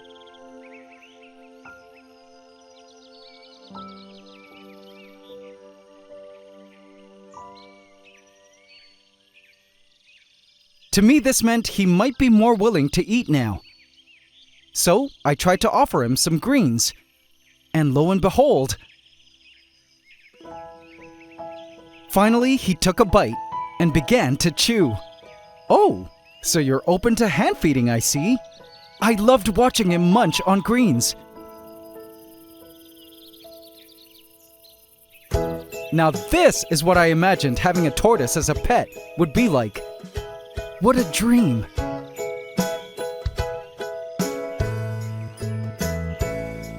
So it turns out, our tortoise just needed some real sun. Many tortoise owners offer their tortoises real morning sunlight daily in outdoor pens, and I could now see why. There's something about real sunlight that powers these tortoises, and to be honest, it was a complete change in behavior from what I'd seen in just the 24 hours under my care.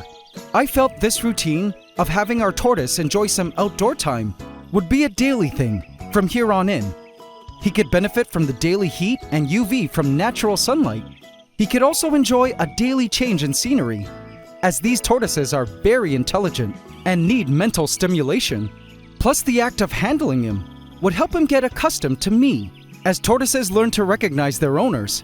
And I felt I too could benefit from spending my mornings with my morning coffee under the morning sun as well. After a vet visit, it turns out our baby tortoise seems healthy and just needs more time to adjust to a new routine and his new home. And that he is, because during his pen time, after he's all heated up, he totally wants nothing more than to pig out, which is perfect because here he doesn't need to worry about other creatures stealing his food. On today's menu is minced dandelion, carrots, crumbled pellets, cucumber, berries, and yep, that's arugula he's eating. He's come to like it, though it should be fed sparingly. I was just so grateful his appetite came back, and watching him eat his healthy salad was as gratifying as I ever imagined it would be back when I was a 9-year-old kid wanting a tortoise. I highly recommend, if you want a tortoise as a pet, that you read up about them online, because there's quite a bit to know. And they're a 50 to 70 year commitment. Try adopting or rescuing, as you may find one in your city that needs a forever home, just like our tortoise here did. And of course, don't forget to offer them some real sunlight.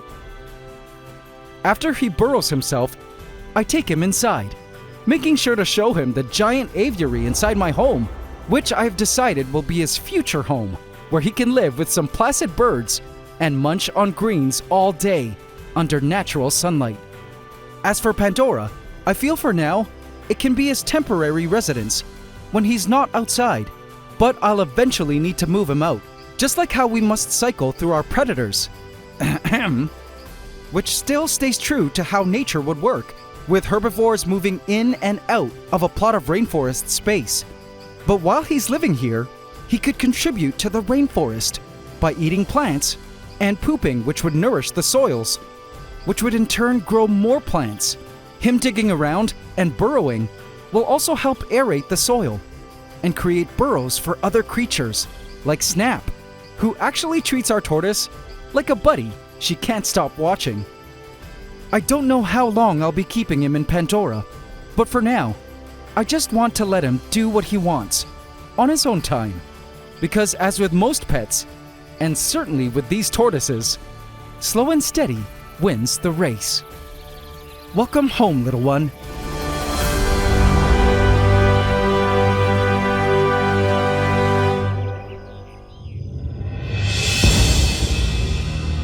I spun the wheel of Gaia to see what the next ecological event would be.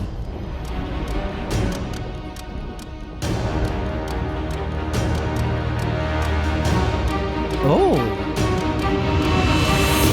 Interesting.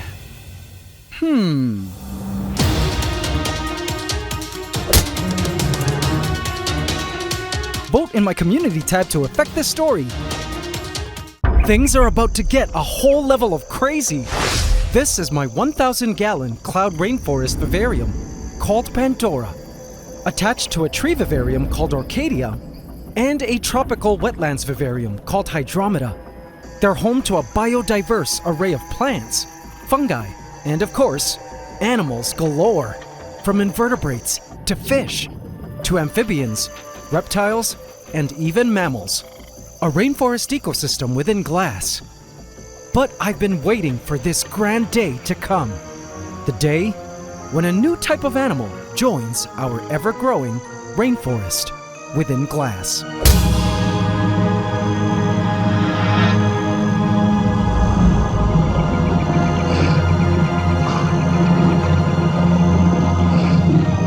It's time for Pantdora to welcome our new griffins.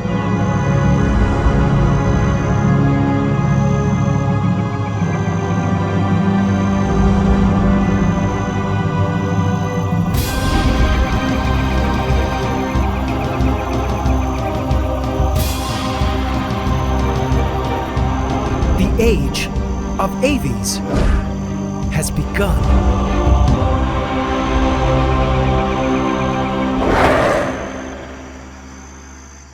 Please subscribe to my channel and hit the bell icon. Welcome to the AC fam. Enjoy.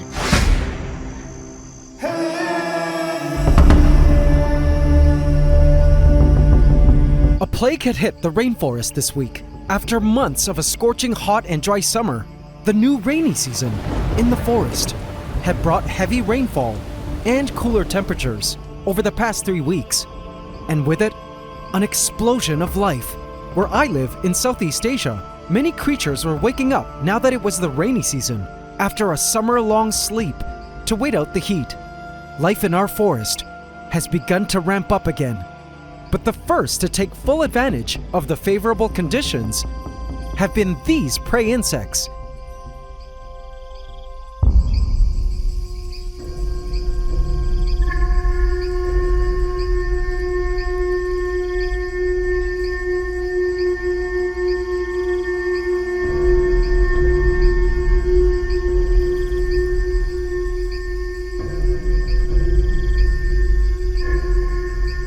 The crickets.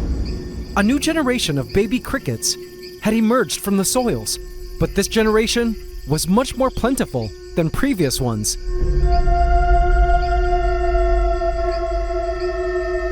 There Snap, the resident sunskink, taking full advantage of the daily feast. But even she can't keep up with all these Cancerian seasonal crickets.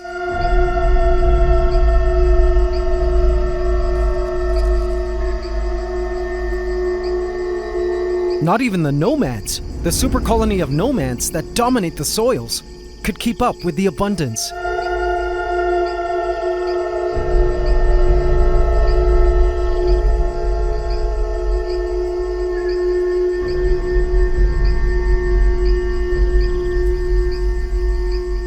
There's a land planarian, a predatory flatworm, yuck, totally foregoing the potential prey all around it.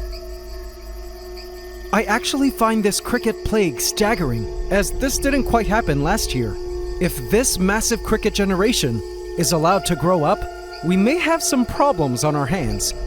But last week, the Wheel of Gaia came right on time with the perfect solution. Our rainforest was about to undergo a major transformation with the coming of 2 dinosaurs.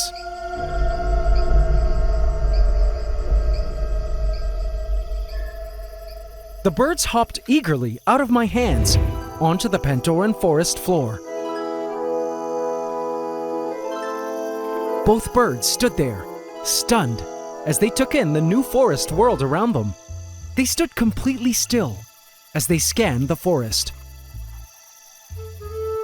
These are button quails, and as determined by the Wheel of Gaia, their purpose was to reside in our forest for only 24 hours so we could study their impact on the ecosystem. This is Cher, the female. She began to lightly peck around.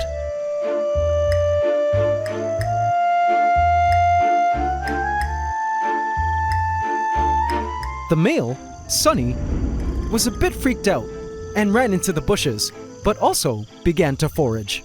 You can identify Sunny by his white face and handsome coloration, while Cher was more of a drab brownish pattern. Immediately I could tell the two had different personalities, with Cher being a little more comfortable just sitting out in the open, while Sunny was definitely scared and a bit of a chicken. Cher began to explore and forage for food. Now, though these quails resemble mini chickens, button quails are from a completely different family of birds and are considered more primitive than chickens, with a different evolutionary origin. They're also tiny, about 4 inches in length. Now, button quails are found in tropical forest edges and grasslands where I live, and I felt Pantdora was perfect for them. They're partly granivorous, meaning they feed on seeds and grain, but in the wild, they undergo a season where they predominantly eat insects and other creatures.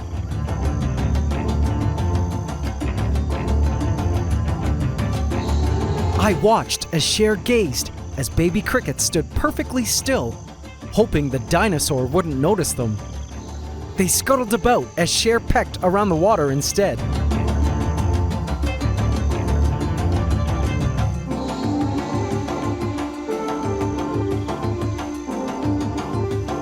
I placed a few grains of chicken feed around and watched to see if Cher would take it. She picked it up, but didn't swallow. I realized that she didn't eat everything she pecked, and rather used her beak to pick things up, inspect them, and or move things in her environment around. And then she came to a halt and stared at a plot of earth just seething in crickets.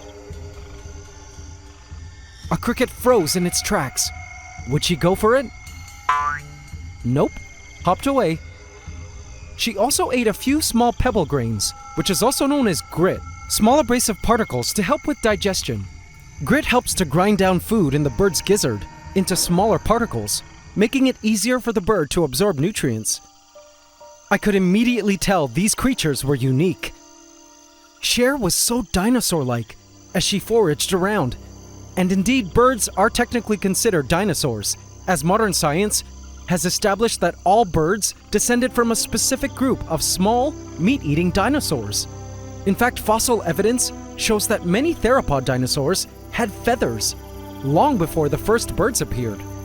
Speaking of feathers, as I watched the male grow more and more comfortable as he came out into the open to forage, I did notice that his feathers could use improvement. Having cared for different kinds of birds for years, one thing I've learned is you can tell a lot about a bird's physical and mental health by their feathers, and there was room for feather improvement for both of these quails. Eventually, after foraging the forest floor for edibles, the quails retreated into the shadows of the foliage to seek out a place to take a nap and digest in peace. Cher found a dark and private place under the tree stump, while Sunny nestled himself into a dark corner in a bed of leaf litter. I was happy the quails had settled into their new home quite nicely. But little did I know, my plans for these new quails was going to take a drastic turn.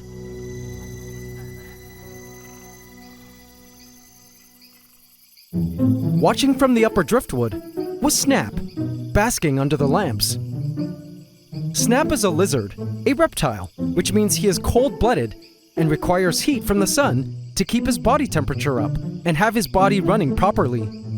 Cold-bloodedness is a different approach to having a body run in that the animal needs to actively move to a hot spot in order to heat up, whereas warm-blooded animals, like birds, get their body heat fueled by food. Cold-bloodedness has its pros, like the fact that they don't need to eat as much as, say, birds do. But unlike birds, if you're a cold lizard and a predator finds you, you're dead meat. It seemed Snap wasn't too afraid of the napping birds though, but she sure wasn't going to approach them to say hi. It was then that another creature that had awoken from his long nap emerged. Jay-Z, one of our resident chubby frogs, was awake early. He had officially risen from his summer-long slumber below ground and was on an important mission.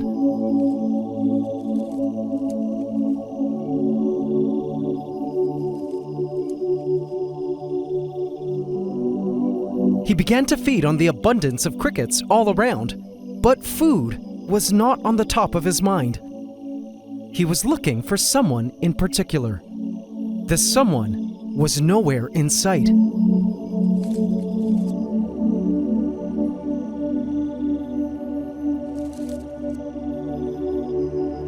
Jay-Z scanned the forest floor for a visual.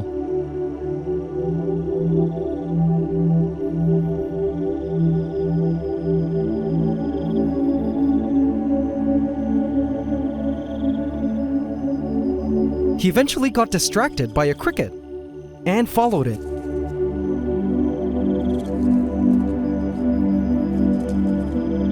But he ended up losing it. His stomach just wasn't into hunting right now, as his heart was incomplete. He was searching for Beyonce, his female companion, who should have emerged from dormancy by now. Why hadn't she come up above ground yet? It made no sense to him, and he wandered aimlessly around the forest, hoping to find her.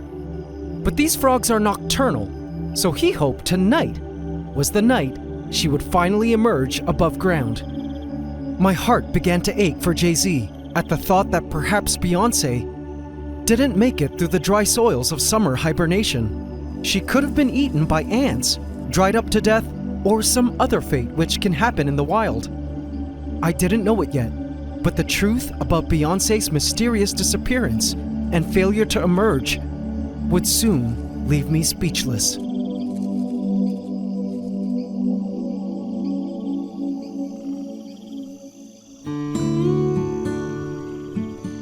Hours later, I returned to Pantdora and found the birds were reunited after a nap below the driftwood.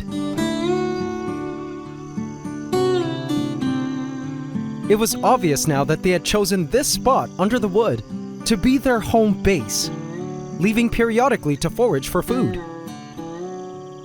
I also noticed the birds preening, which was an awesome sign. Preening helps distribute protective oils onto all their feathers. The fact that they felt safe enough to start preening was also a sign that they were beginning to feel at home. But they were still wary about allowing me to get up close to film them, and would dash away into this spot every time I approached the tank. So I decided to arrange a Big Brother setup and used my phone to film the birds, using seeds as a lure. I stepped away from the tank and hoped this would allow me to catch them foraging our forest without having to worry about me looming about. And AC family, this is what my camera caught. At first they came out little by little, but soon were out foraging freely. I noticed them eating all kinds of things, from plant material to organic material to little insects and crickets, and even the land planarian worms. Yay! Finally a predator to eat these dreadful creatures.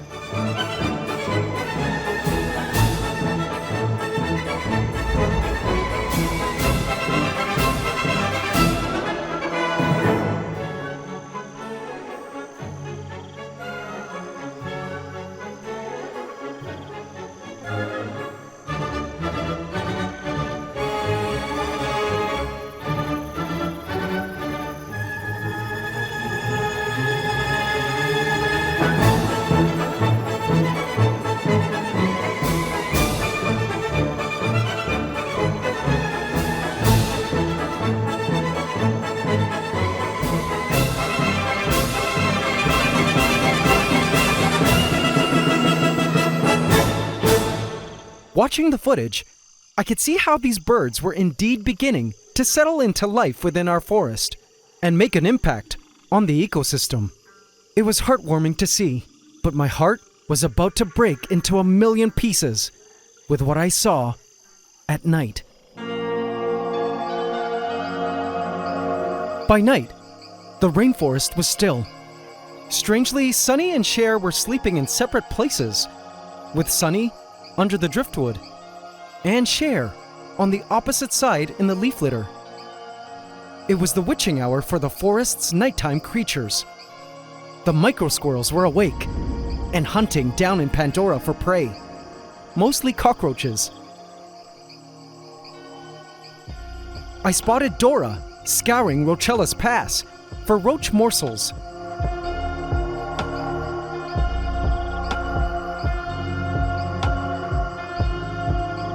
The tree frogs were also out in search for insects.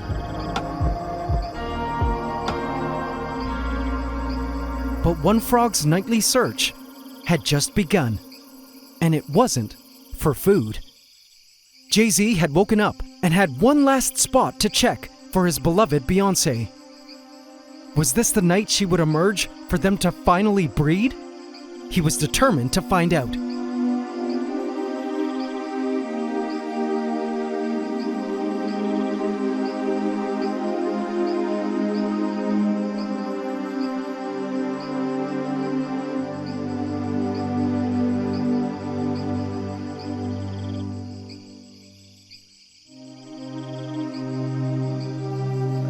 He crawled into the watering hole.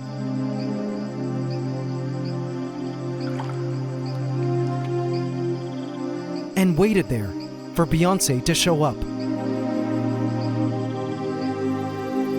He croaked and sang into the night for his love to return and fulfill their promise to breed come rainy season.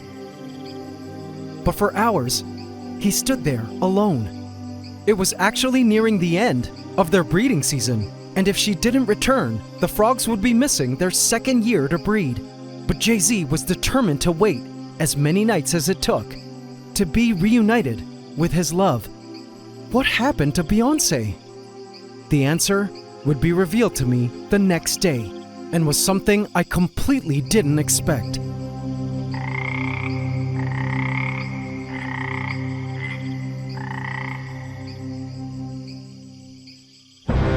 The next morning, the birds were awake, hungry and foraging together. But a certain tortoise had just completed his morning bask outside, as well as breakfast, and was placed back into the rainforest. Raphael stood completely still, not moving. The bushes above him began to rustle.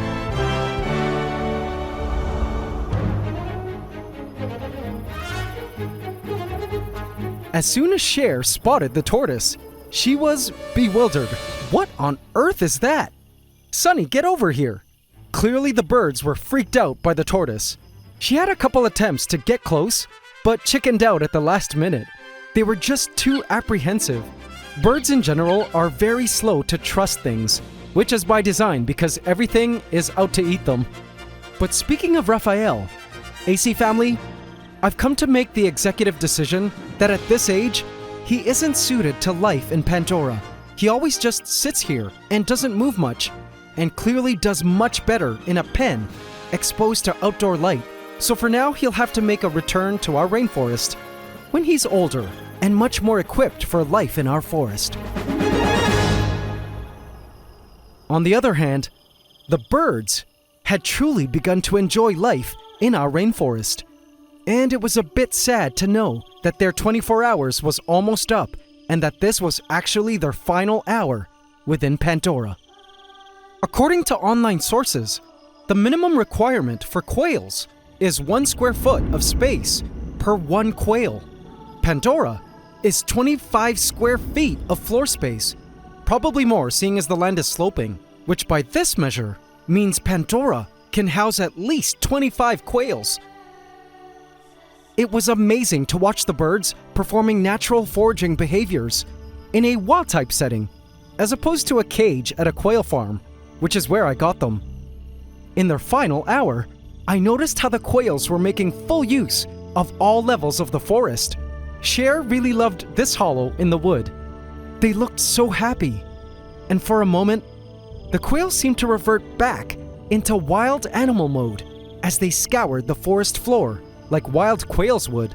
I even caught Cher launching for a brief moment of flight. Don't worry, she didn't hurt herself, but seemed pretty excited in her new home. Even Sunny seemed no longer afraid to wander out into the open. I watched the birds and tried to decide the best place to trap them so I could safely remove them from the tank. And the quails brought me to this corner where they would leave me completely shocked. I realized that the birds had grown comfortable with me being around, and so I wanted to see if they would let me film them up close. And to my surprise, they did. The birds actually allowed me to get right in, to approach the tank. As they went about their business, they had officially allowed me to join the flock.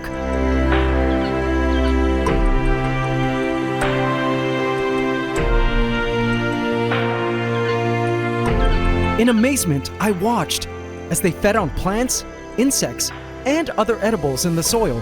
And then I witnessed the coolest behavior that truly opened my mind up to why these birds were important.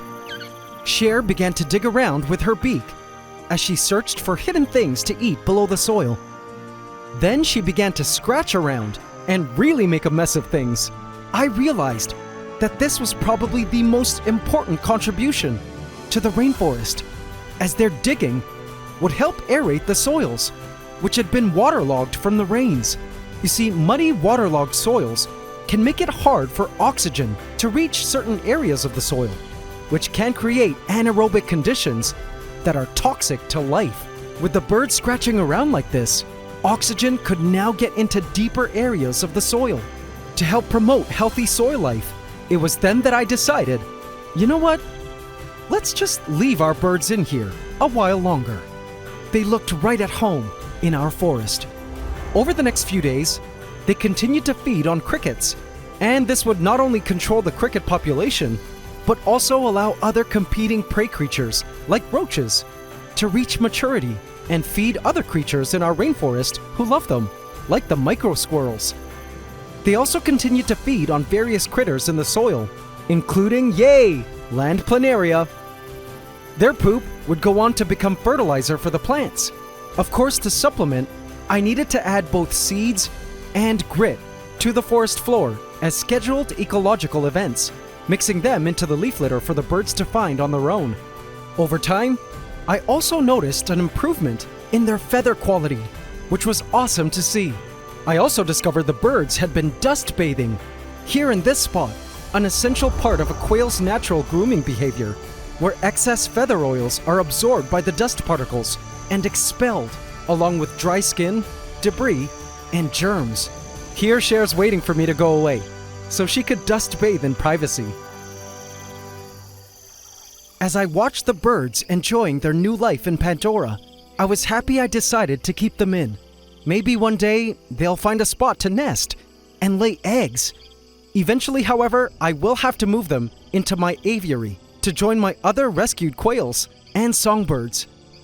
I feel anyone who's ever owned a bird as a pet or really stopped to watch a bird can see that there's something quite regal, ancient, and dinosauric about them, like they're the evolved link to a small sect of life that once existed on Earth long ago. With as much as 18,000 species, it's amazing to think that birds have adapted to almost every place on the planet, from the most inhospitable areas of ice and oceans to the world's jungles, conquering land, water, and the skies, evolving into some of the most diverse and interesting forms, with equally diverse and intriguing lifestyles. Birds are a bit underrated in my opinion, but with these two quails, now a part of our rainforest, I'll always be reminded of how birds are one of nature's best creations.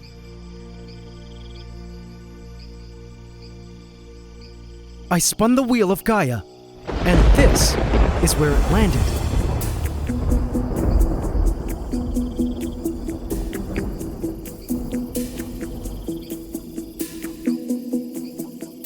Oh. It began to storm in our rainforest, and nothing could have prepared me for what I saw within the storm.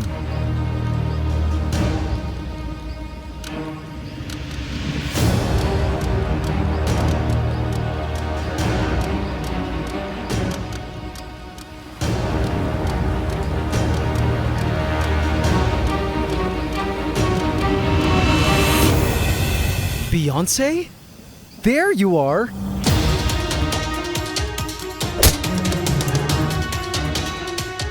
in my community tab to affect this story. What you're about to see is insane! This is Hydromeda, my giant tropical wetlands vivarium, home to a ton of aquatic creatures, as well as life on the land. It's a biodiverse and intricate terrestrial and aquatic ecosystem within glass.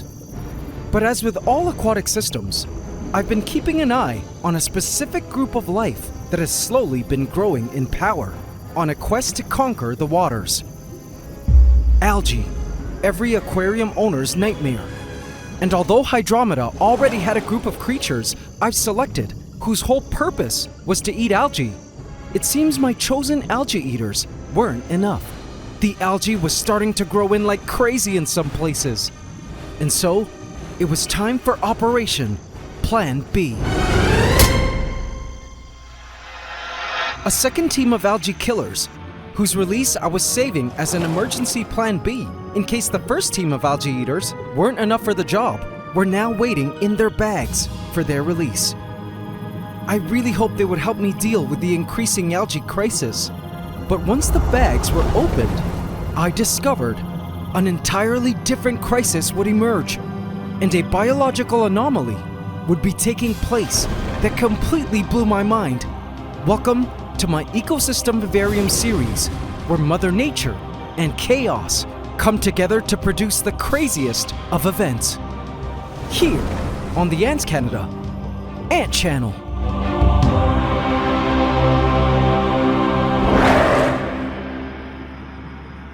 Please subscribe to my channel and hit the bell icon. Welcome to the AC fam. Enjoy. The bags of Team Plan B were undergoing their temperature acclimation period, and the creatures within were waiting to be released. With the Wheel of Gaia landing on new aquatic species last week, this was my chance to deal with Hydromeda's ongoing algae problem that I was kind of putting off all this time, hoping that the ecosystem would just deal with it naturally. I recently added a new team of tadpoles, which are known algae eaters, but it seems they still weren't enough. Now I thought this would be a simple operation. Release the new critters and they would get straight to work, eating the algae, right? Well, that's not quite how things happened, as another crisis would emerge the moment I unleashed the new critters into Hydromeda. And strangely, it would involve the new tadpoles.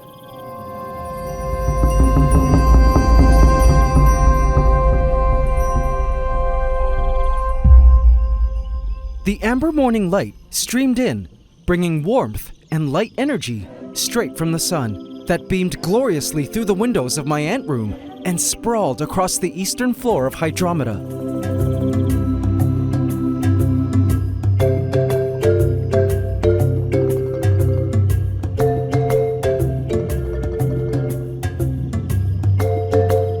It's always so beautiful in the mornings, watching Hydromeda bathing in the first moments of sunlight.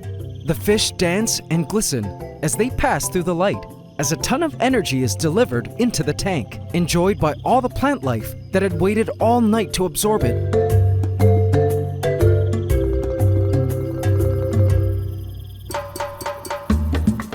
The light eventually makes its way to the furthest end of the tank, delivering its rays to every creature and plant in the wetlands.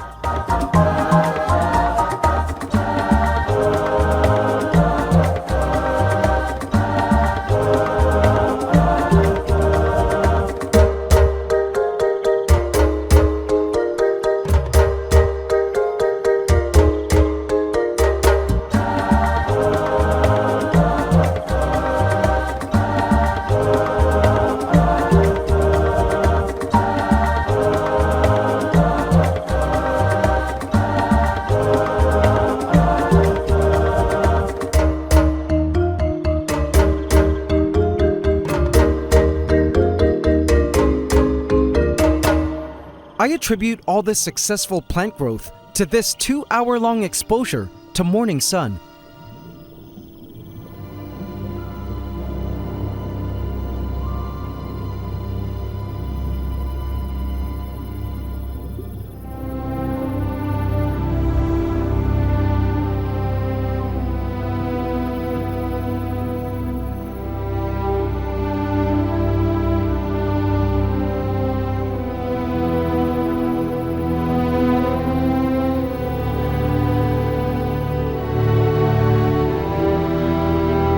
mean, have a look at that red tiger lotus. So healthy. This will soon send its leaves up to the surface and hopefully produce lotus flowers. But this daily morning event of sunlight energy delivery has its repercussions. It's actually suggested that aquarium owners do not allow their planted tanks to receive any direct sunlight for reasons which I'll get into in a sec. But in our case, Hydromeda actually needs it because the artificial lights aren't powerful enough and are way too high up for the plants at the bottom to get the light they need. But the reason all this extra sunlight is not good is because some other photosynthetic life forms are able to steal it and put it into action much more efficiently than the plants. Algae are super absorbers of sunlight and have been reveling in this daily provision of sunlight energy in the tank. In addition to this, the amount of nitrogen waste, known in the aquarium hobby as bioload, that is generated by all the animals pooping and peeing in the water, and that includes all the fish and the frogs that live in Hydromeda, plus the insects that fall in, drown, and decay in the water, is very high. And though the nitrogen actually feeds all the plants, it also feeds the algae. And look at the various colonies of algae. Brown diatom algae, the brownish-greenish feathery-looking algae growing mostly along the floor. The skittles, the resident colony of cherry shrimp, have all been doing a fairly good job at keeping diatom algae under control. We also have black beard algae, which grows in a few places, including on that snail horn. The problem with this type of algae is nothing really eats it, except one of the plant beak creatures whom we're about to meet in a sec. Then we have green spot algae, which is seen here growing on the glass, hard to scrape off, but it's the favorite food of the snails, and of the other plant bee species coming up. And finally, the most abundant and successful algae of all, green hair algae, which is growing everywhere. Here it's completely dominating the moss. This green hair algae is probably the most problematic in Hydromeda, as it directly competes with the aquatic plants it grows on for bioload nutrients, as well as stealing sunlight energy. This moss patch is stressing right now, fighting for its life against the green hair algae that is choking it. If I let this continue, this moss hill will be all algae, and moss completely dead, and the algae will only spread outward from here onto other moss patches on its quest to completely colonize every inch and corner of our wetlands. It's also begun to increase its grip on some of the other successful plants of Hydromeda. And so, as you can see, we needed an intervention now before it was too late. Let's meet our Plan B creatures and set them loose. The tadpoles actually seemed uber curious about them. First, in this bag, are a mano shrimp, who in my opinion are the best algae eaters in the aquarium hobby. But the reason I didn't add them in when I first populated these waters is because they can't breed in Hydromeda. You see, they need brackish water to breed, meaning partly salt, partly freshwater. In the wild, adult mano shrimp who live in freshwater areas release their babies, and currents carry their babies downstream to brackish estuaries, like the areas where a river meets the ocean. And it's in these areas the babies develop. Hydromeda, of course, is completely freshwater, so they weren't a good choice over the skittles, who can breed like crazy in freshwater. A mano shrimp were definitely my Plan B species from the start. Another downside to a mano shrimp is that the adults are huge and can bully or even eat the smaller cherry shrimp when forced together in a single area. So this is something I needed to monitor after releasing them. I'll show you what's in the other bag soon, as we can't really see them right now due to the double bagging. But first, let's release these shrimp, shall we?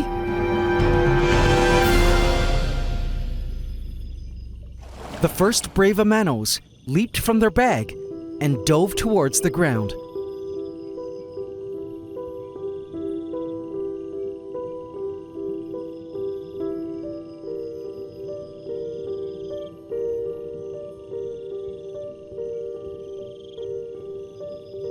Some remained in the bag.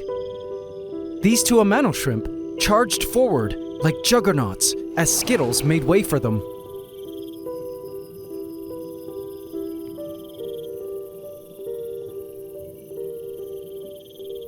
juveniles were as big as the adult Skittles, but so far didn't seem to want to fight.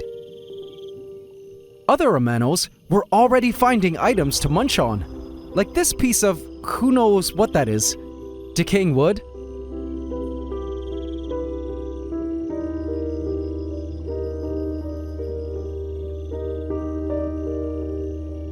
This larger Amano charged forward, wanting to check out the other side of the tank. Out of my way! Out of my way! These Amanos weren't going to ask politely for the Skittles to move.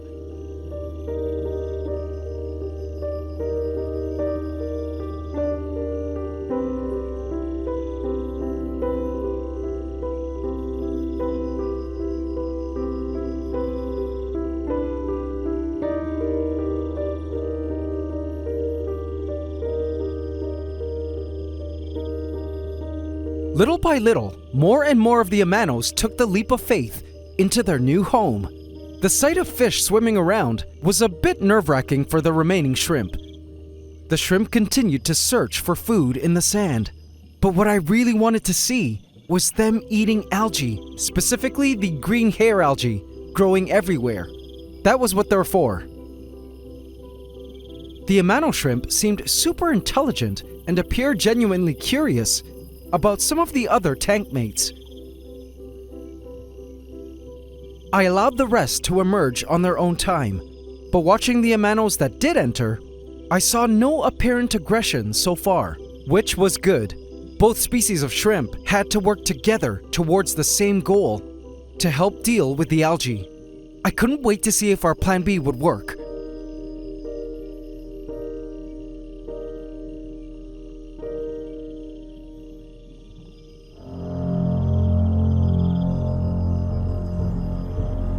And now it was time for the other bag. Wait till you guys see them. You'll love them.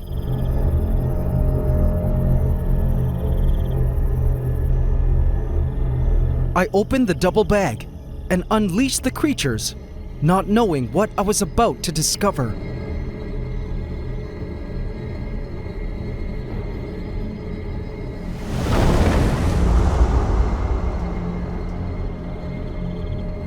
Guys, these are autocats, also known as autosynclus catfish. These are also some of my favorite algae eaters for tanks. But wait a minute.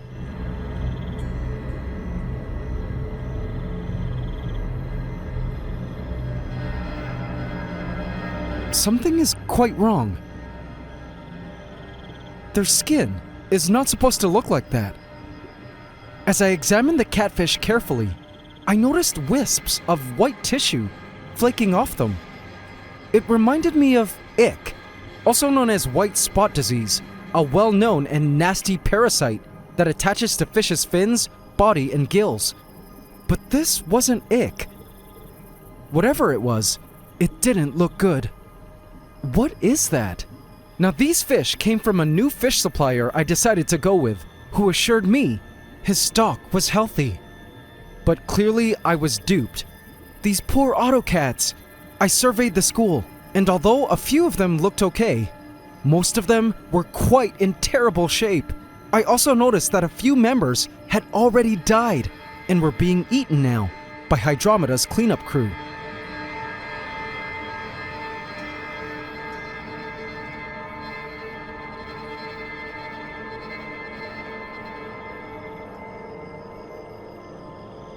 From the looks of things, these remaining autocats seemed pretty close to death. I didn't know what to do. It was then that the most unlikely Hydromedan creature stepped up to help.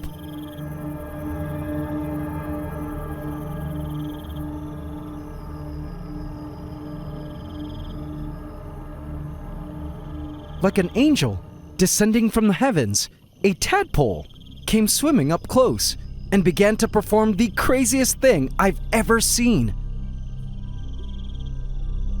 It started to feed carefully on the white tissue of the autocat's skin. What on earth?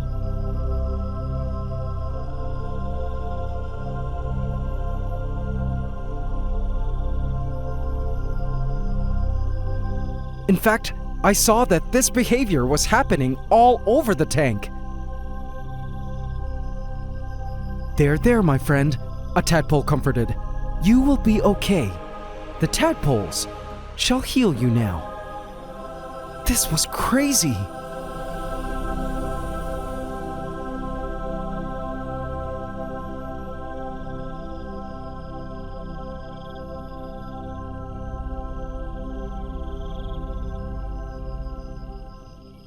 The next morning, I checked the tank and couldn't believe my eyes. The autocats were healthy. The white tissue growing from their skin had completely vanished. Wait, had the tadpoles actually performed an exfoliation spa treatment on all the autocats? I refused to believe it, but it did appear as though the tadpoles did eat up all that white gunk from the autocat's skin the night before. The fish were like brand new, so much happier now, more active, and guess what else? I knew they were healthy because they began to perform one of my favorite behaviors for this species. Check it out. The autocats began to school. I watched heart full as the autocats began to move from one end of Hydromeda to the other in a beautiful school with the tetras.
I had to give it to the tadpoles. Thank you, tadpoles. It looks like our autocats will actually be okay. I watched as they began to feed happily on green spot algae along the glass and on the wood.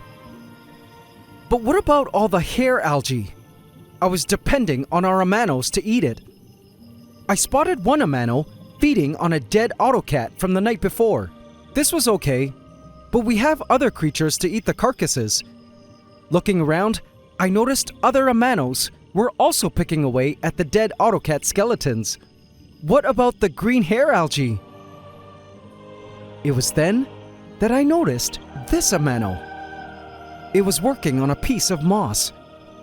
But soon, I realized it wasn't eating the moss.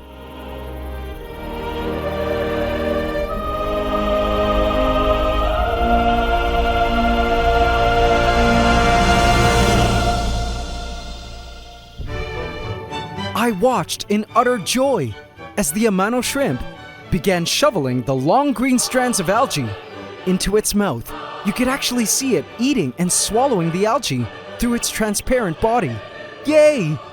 The amanos had begun to feed on the hair algae like it was tasty pasta. I then noticed a skittle creeping in, and the amano allowed it to feed alongside it. How awesome that they're sharing. Oh, okay, maybe not. But at least there wasn't any aggression, and there did seem to be an understanding to stay out of each other's way.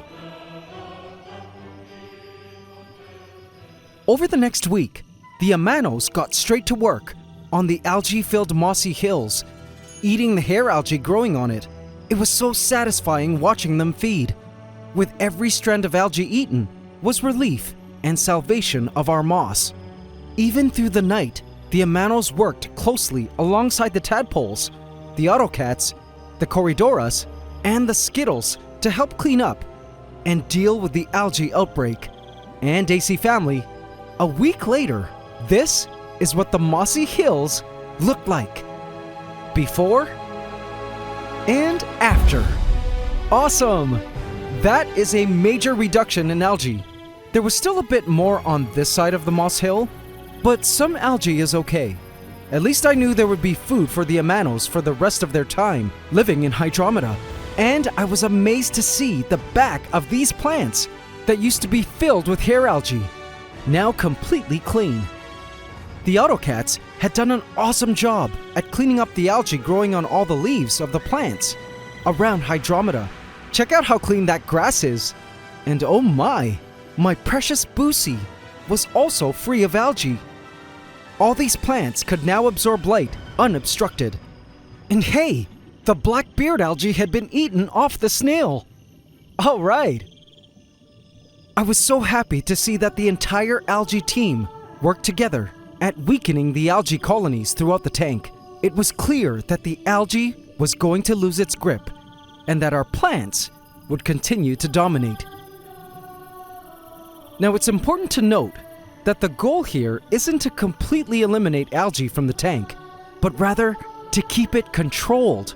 You see, algae, which are actually photosynthetic protists, is still vital to ecosystems, as they're a source of food and energy for many aquatic organisms, as well as a provider of oxygen, just like plants.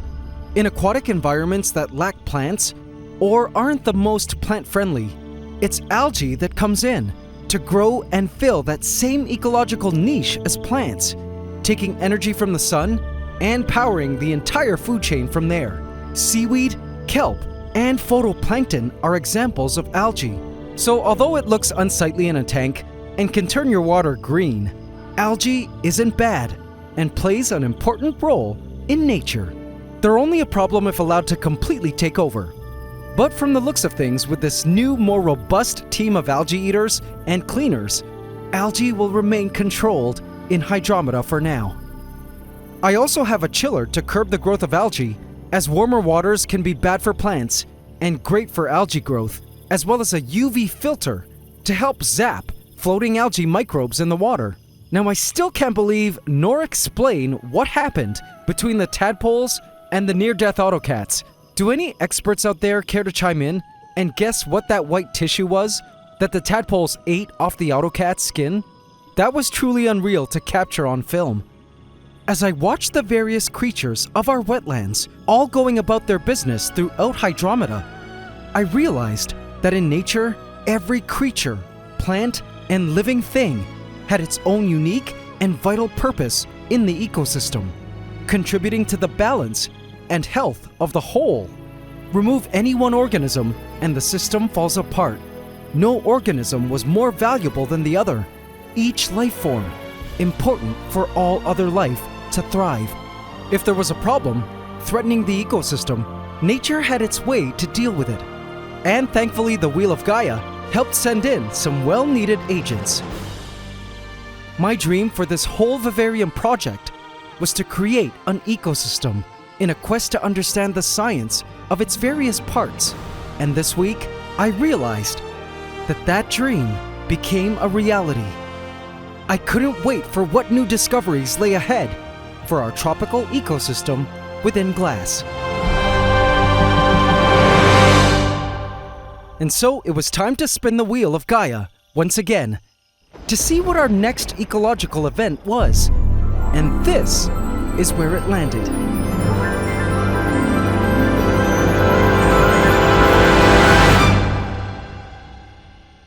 Oh boy.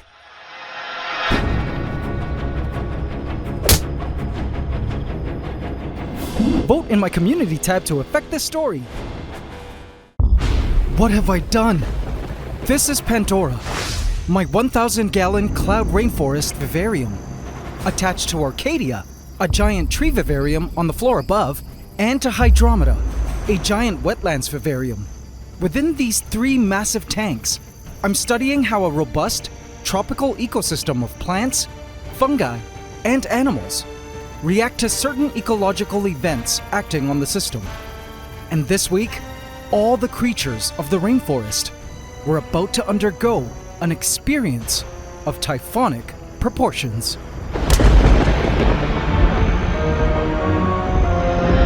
For the first time, our rainforest would experience a typhoon simulation, a weather event it would have to contend with in the wild. I was a bit worried about this experiment though. Would our rainforest and its creatures survive a simulation of a typhoon? The answer left me stunned and with one of the craziest lessons I'll never forget.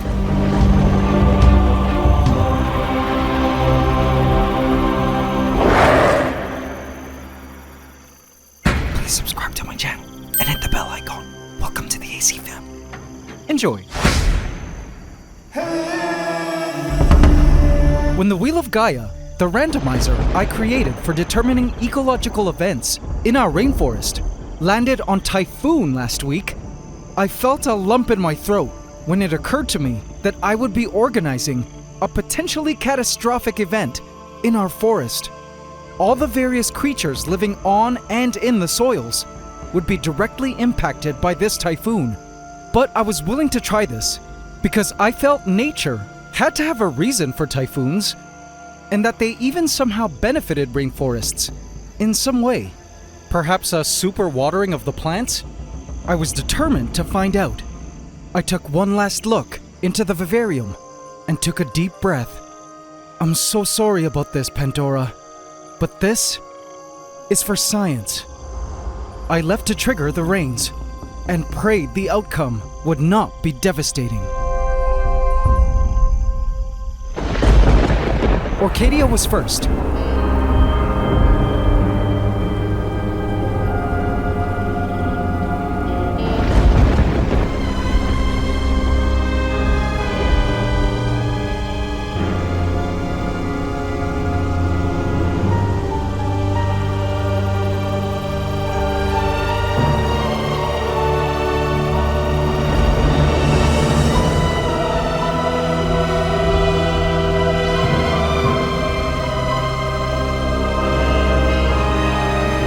Beyonce, one of the resident chubby frogs, who had somehow managed to climb all the way up here to the canopy from Pantdora, emerged to greet the rains. Typhoons are always the signal for the chubby frogs to emerge and often breed. There was one spot where the spray was more of a stream, and that was to keep the food bowl of the Microsquirrels, where I add dietary elements they can't get from the rainforest, dry. And as I was about to find out after the typhoon, I was so glad I did it this way. Next was Hydromeda.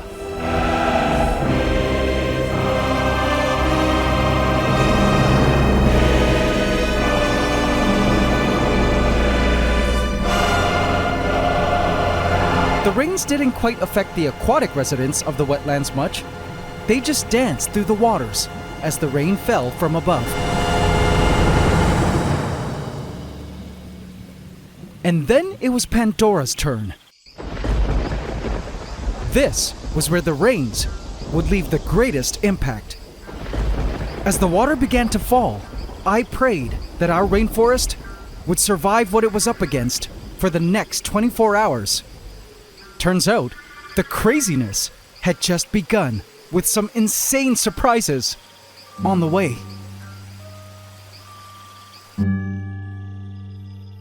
So in case you're new to the term typhoon, it's basically a hurricane, but located in the Indian or Western Pacific Oceans. I currently live in the Philippines, where we get about 20 tropical cyclones per year, at least 10 of which are typhoons. Now, growing up in Toronto, Canada, I've experienced storms before, but when I moved out here 14 years ago, I had no idea what I was up against. I quickly learned the tropics are indeed a whole different beast. This is a typhoon that hit the country last week. Now, I find there are two kinds of typhoons. One where it's mostly wind, and one where it rains like crazy. Both types can be serious. This one is the rain type. These typhoons can last for a few hours, to several days, to even up to 2 weeks. We have underground drainage pipes in the soil to help funnel out the copious amounts of water in my yard. But even still, my property becomes a mini wetlands every time. The water flows as creatures emerge from the soils and scramble to find dry land, lest be swept away by the currents. Millipedes, isopods, ants, crickets, and more cling to any surface above the ground to wait out the storm. Meanwhile, gravity causes the water to form streams, which find the quickest route downward.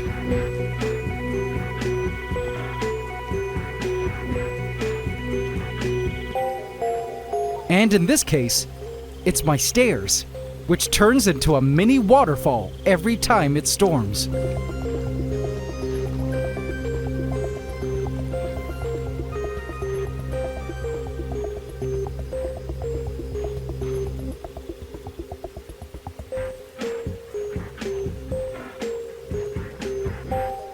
The brown water ends up in a drainage sewer system, which is collected into a sort of canal area that we built along the side of my property, and ends up flowing into a seasonal creek in the forest, where the water is carried off to a wetland somewhere far away. This particular typhoon lasted about 3 hours, and even after the rains had ceased, there was still a ton of water pooling everywhere. The typhoon I wanted to simulate in our rainforest was this type. A movement caught my eye amidst the storm.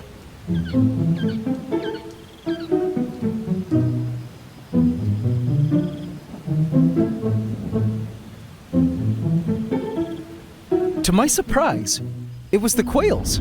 I totally thought they would be hunkering down under the stump to stay dry, but surprisingly no. They chose to step out into the rain and began to forage for food. In the middle of a storm? My guess was that they were eating the emerging insects that were being flushed out of the soils. I then noticed the birds exhibiting the bathing response, something birds do when it rains, where they fluff their feathers and shake their head to get all the debris and oils to run off them. Rain is actually healthy for many bird species, as feathers possess protective oils or powders that bind to germs and pathogens, so they could get washed away every time it rains. I was quite surprised to see these birds were happy to get wet. They eventually found a partially shaded spot that received a light mist where they could nap. I watched as the rains continued to pour down in Pantdora.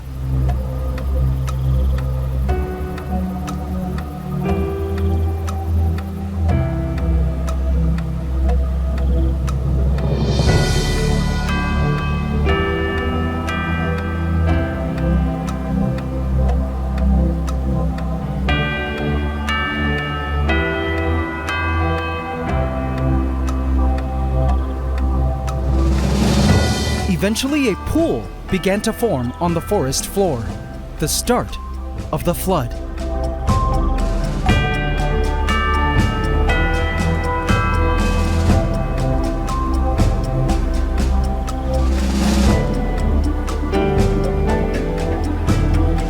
I made sure to watch the water level through the glass from the eastern end.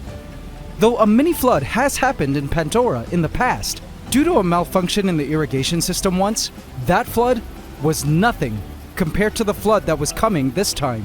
And it was Pandora's soil life I was most worried about. I noticed a beetle grub against the glass, curled up in its little burrow. Oh no. I sure hoped this thing would dig up to higher soils. Checking the water level, it was getting close. It's a soil creature though. Surely it's able to know when a flood is coming, right? I sure hoped so. As for other soil creatures, I could see a ton of little critters moving in the topsoil layer. This area of soil towards the higher land portion was full of life, from these white creatures, of which I don't know the species, to mites, to springtails, worms, to even an earwig right there eating a seed. These creatures would be safe from the flood, as they were on higher ground and went about their business like nothing was happening. Other creatures in the lowest soils weren't so safe. I spotted an isopod trapped on a leaf island. As the water level was rising, higher and higher. I sure hoped it would manage to find dry land. But what caught my attention was some movement below the leaf it was on. Movement beneath the waterline. It was then that an entirely different world in Pantdora was revealed to me.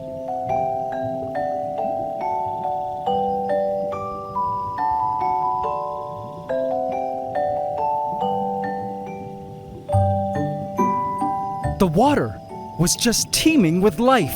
All kinds of microscopic creatures and worms. And who knows what else those things were, swam through the waters joyously. I couldn't believe how much life was swimming in the floodwater.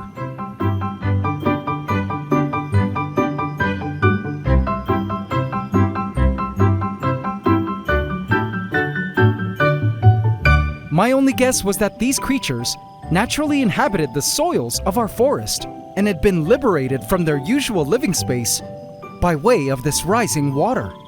Though too tiny for the human eyes to see, I realized that this flood was extracting an entire biome of life from the soils. Minuscule creatures I had no idea even existed in our forest until now. I could see a ton of worms that weren't water-dwelling emerging from the soil, struggling to climb upwards to dry land. So far it seemed some of the creatures, like the birds, would be okay for the remainder of the typhoon. But as for everything else that wasn't able to crawl upwards on time, the typhoon flood would consume them in her unforgiving waters.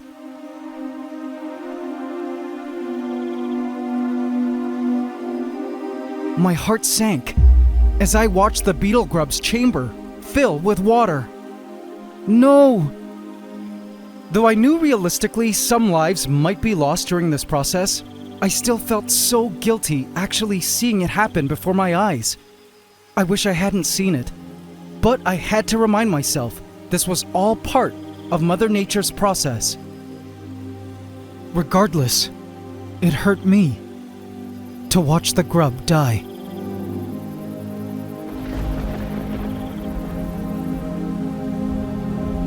What have I done?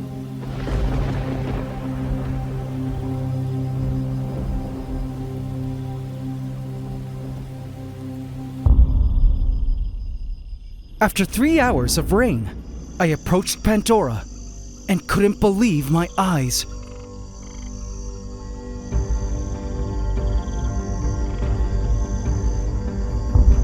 Our forest had turned semi-aquatic. Never had I seen so much water in Pantdora. It was so crazy to see.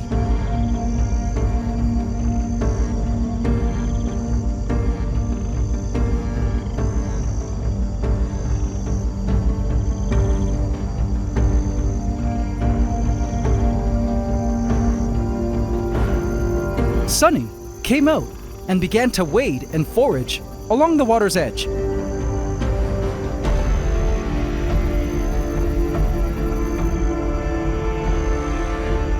Looking into the water, I spotted a land planaria, a resident predatory flatworm.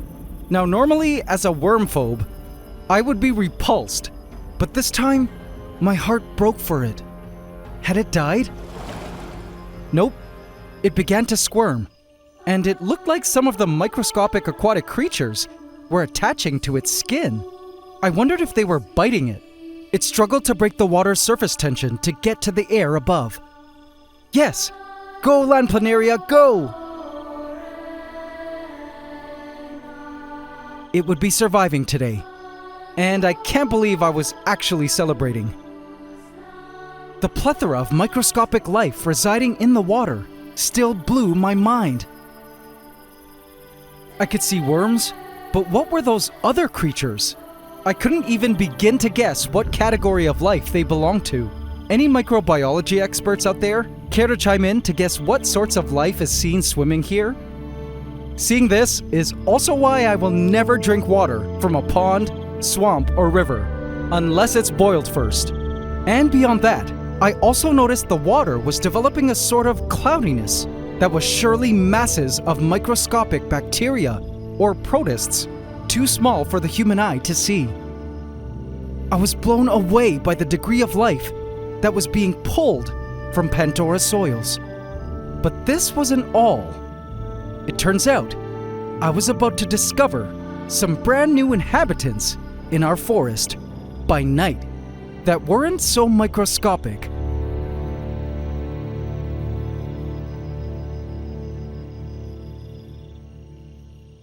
Night fell in Pantdora, and all was still.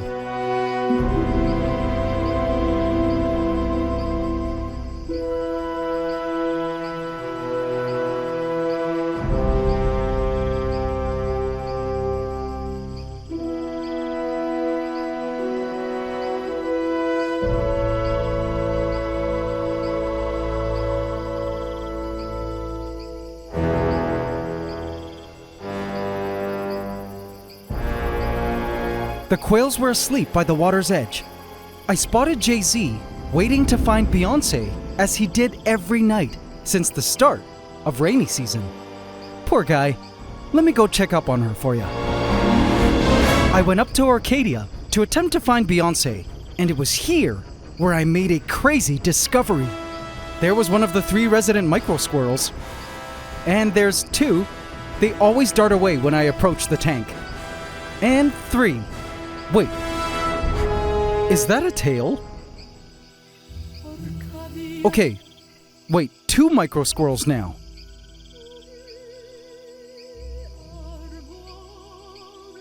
I then spotted this Microsquirrel, and usually I could tell them apart when they keep still by color. But weird, it had the wild-type brown color of our eldest Dorothy, but the high white of Theodore.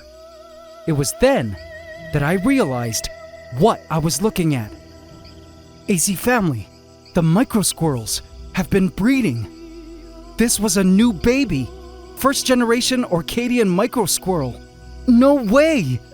I opened the tank and checked the Microsquirrel in the bowl and realized it too was just a baby. It looked at me strangely, probably the first time it's seen a human this close. It was so beautiful, and still too young to have learned to be afraid of larger creatures. But once it spotted one of its colony members bolting for safety, it instinctively followed, and ran, still insecure with its jumping abilities. I closed the door and allowed it to eventually scurry home. I wondered how many Microsquirrels we had now, and tried to count. 2 up there, there's another that just headed down to Pantdora, and hey, there's Dorothy, a very fat Dorothy. As I looked closer, I realized she was a very pregnant Dorothy. Look at how big she was. Wow. I mean, congrats. But man, this Microsquirrel colony was about to explode. There's another, and another. Here's another baby. Or was that one we've already seen? Oh, there's Beyonce. But my mind wasn't quite concerned about her right now. It had only been 3 months since we moved in 3 Microsquirrels into our forest, and they were already beginning to establish quite a presence. I didn't expect them to reproduce this fast, but we would at some point need to come up with a solution to reduce their population, as they would completely eat all prey insects in our rainforest. Oh, hey there, Valentino.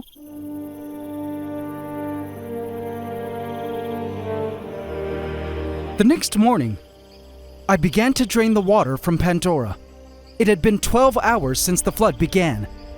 As crazy as this typhoon experiment was, I admit, I was a bit sad.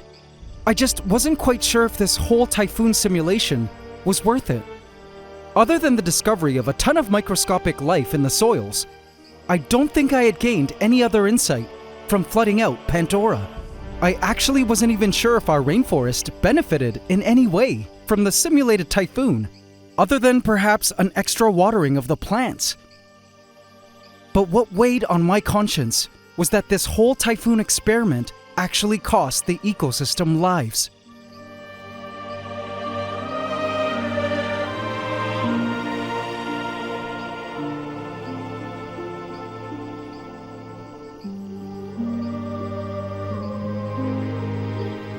I watched the microscopic gang of creatures being sucked away with the siphoned water.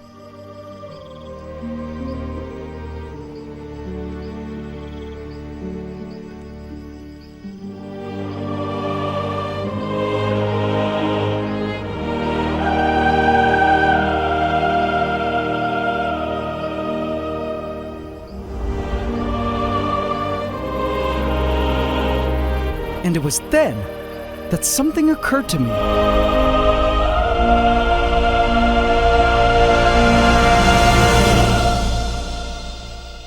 I was about to flush all this runoff water down the drain when suddenly I had the most incredible eureka moment. Our rainforest did need to have these typhoon events. They are vital to the ecosystem. It was time for me to complete the cycle now. I opened Hydromeda and began to dump a bowl full of the runoff into the waters.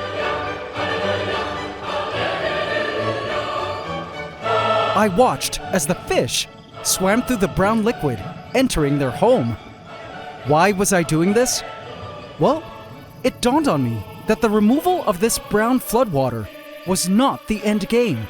Watching the brown water travel through the tube, it reminded me of the brown waters moving through channels in my yard to the creek in the forest. It made me realize that the next step was for this runoff liquid from Pantdora to flow to its next destination, which in our system was the wetlands. Hydromeda, now the biodiverse gang of billions, possibly trillions of microorganisms, worms, protists, etc., could seed Hydromeda, joining its ecosystem and adding to its biodiversity. A lot of these tiny creatures would go on to be food for the fish and other animals.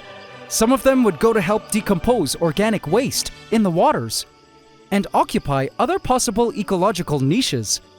On top of this, I realized that there was more. During the hot summer months when it rarely rains, and all the plants and trees in my area shrivel up, shedding their leaves to self-preserve, all that leaf litter collects on the ground and decays. Tiny soil creatures then come in and eat that decaying matter, and their poop becomes valuable fertilizer for plants. And by the time rainy season comes around, all that nutrient-rich fertilizer gets distributed deeper into the soils and also carried away by streams to new and far-off areas. The plants in Hydromeda could now eat up this soup of nutrients that took Pandora's soil creatures an entire summer to culture. The brown water was a soup of life. I also made sure to pour some of it into Orchadia, seeing as had these banyan trees been connected to Pandoran soils below, they too would have benefited from the soup. Healthy trees and plants would in turn mean healthy, thriving animals. Speaking of which, I was surprised to learn that the various rainforest creatures all had their methods for surviving these necessary flooding events, including our beetle grub, which I thought was long dead, but upon checking, was in fact still alive. See it moving?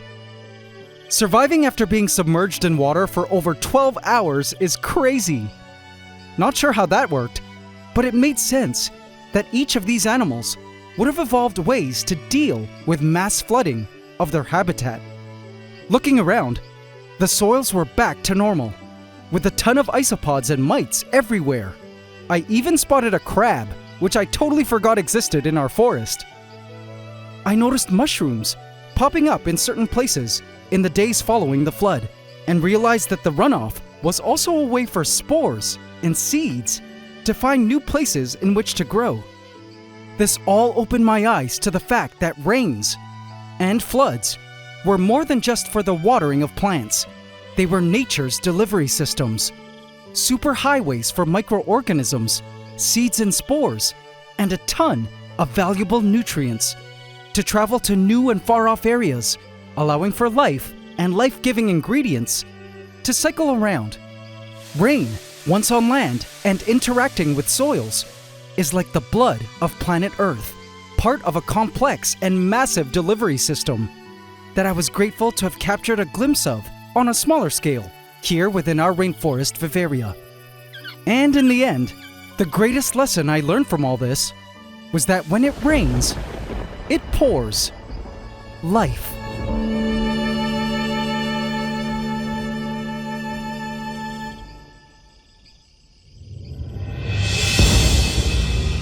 I spun the wheel of Gaia to see what our next ecological event was. And this was what it landed on.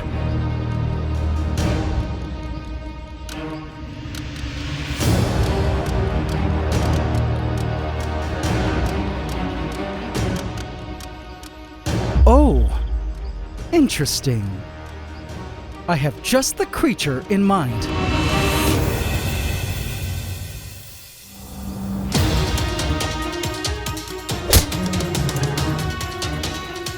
Vote in my community tab to affect this story. A snake has entered the rainforest. Here I have 3 massive vivariums, which represent 3 biodiverse biomes of a tropical rainforest. Pantdora, a rainforest floor vivarium, Orchadia, a treetop vivarium, and Hydromeda, a wetlands vivarium. Each of these vivaria have their unique set of life, but are actually connected to one another via glass bridges. It's been an incredible multi-year biological journey of discovery so far, but the creatures of our rainforest have no idea their home is about to be changed forever with the coming of a predator I've been patiently waiting to add in.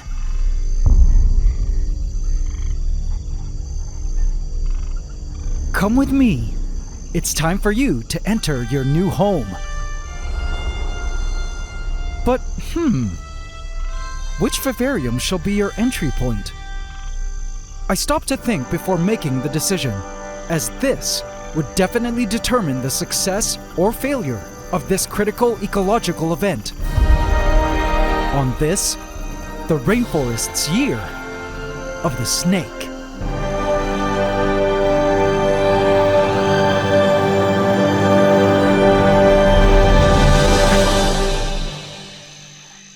Please subscribe to my channel and hit the bell icon. Welcome to the AC fam. Enjoy. Valentino, my senior green tree python, gazed into Orchadia, a tree world just within reach, separated by 2 panes of glass that he had the pleasure of watching develop over the past year since its creation. It was the 1-year anniversary of the moment a 2-part promise was made between him and I was excited to finally fulfill the first part of my 2-part promise soon. He waited patiently with a hungry stomach. Meanwhile, in another holding tank, Shoelace looked out into the ant room through a wet glass wall. What a strange place this is, he thought to himself. Shoelace is a baby bronzeback tree snake, perhaps about a week old or so.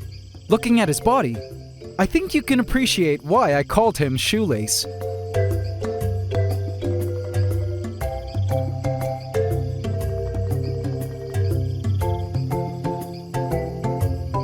Stunning colors. He's actually quite tiny, about half a centimeter in width at his thickest section, and that head is only about a centimeter long. Welcome to the ant room, Shoelace. I think you'll love where you're about to go. Now these snakes are native to where I live, and I often see them winding through the trees in the forest above the creek in my yard.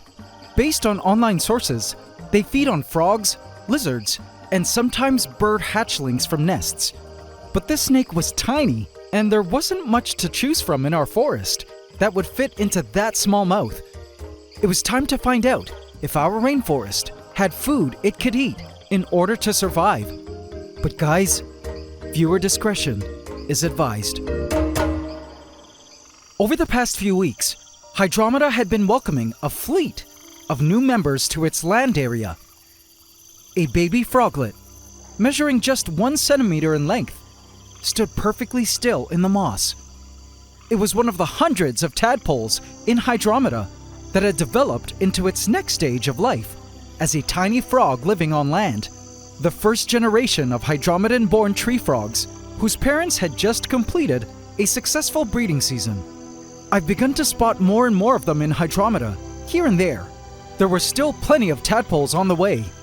And initially I was worried about ending up with hundreds of tree frogs in our rainforest. But I had a feeling a predator was already keeping them in check.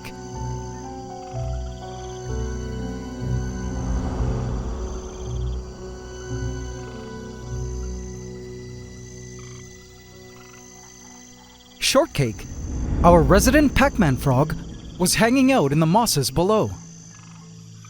I was so happy with Shortcake's health progress because, as some of you may recall, I had acquired Shortcake as a calcium-deficient frog with an underdeveloped jaw.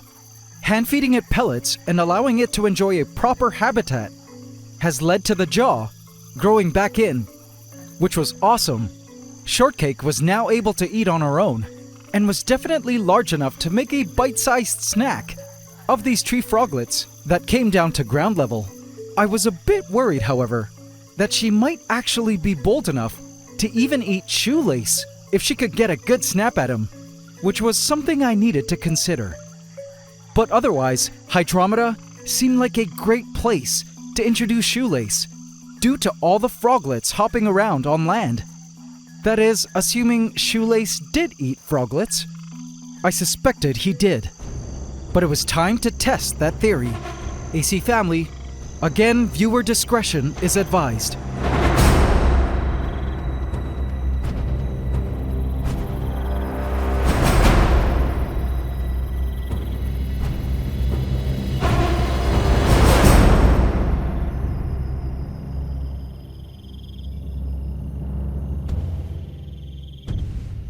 A baby froglet stood on the wet paper towel. I caught this little one from my yard, not one of our Hydromeda natives. I wanted to see if baby Shoelace here, who as an adult would eat adult tree frogs, would have a taste for these baby froglets. If not, we would have to test other prey options. But I had a suspicion it was no coincidence that the bronzeback tree snake's hatchling season corresponded perfectly with the tadpole froglet season in my area. Just a note, these tree snakes must eat live prey and will not feed on dead or pre-killed prey.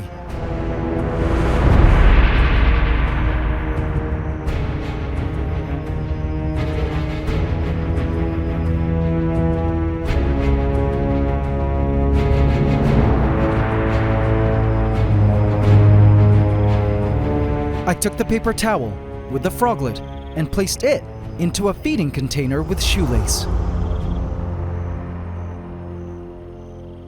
And just like that, the froglet was in.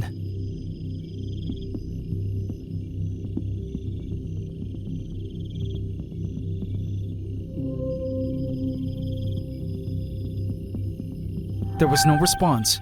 The snake stood perfectly still, and so did the froglet. I wondered if they even knew of each other's presence. The snake wasn't even flicking its tongue out, so I wasn't sure if it could sense that food was just within reach. Or perhaps Shoelace wasn't into tree froglets? Again, this test was necessary before releasing the snake into our rainforest, because I had to make sure it could eat what was available in the Vivaria. I sat there for an entire hour, watching them, and still not much movement. I suspected it was because I was in helicopter parent mode, and Shoelace could see me hovering around, so I decided to set up my mobile camera to film them, and stepped away from the feeding container. If Shoelace was too shy to eat, perhaps this would be a more comfortable feeding environment. I think you guys will be surprised to see what I filmed up ahead.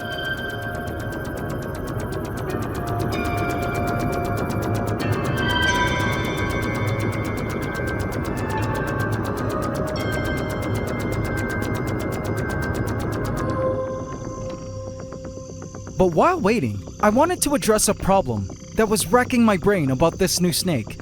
Which vivarium to place it in? Now, I ran a poll on my community tab asking where you would put a snake, and the majority of you chose mother-in-law's bedroom, which was surprising. But the next winning option was Orchadia, the canopy.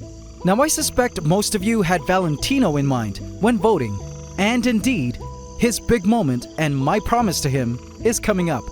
But let's go to Orchadia now and discuss this option. For Shoelace, a treetop world would be the most obvious option to place a tree snake, right?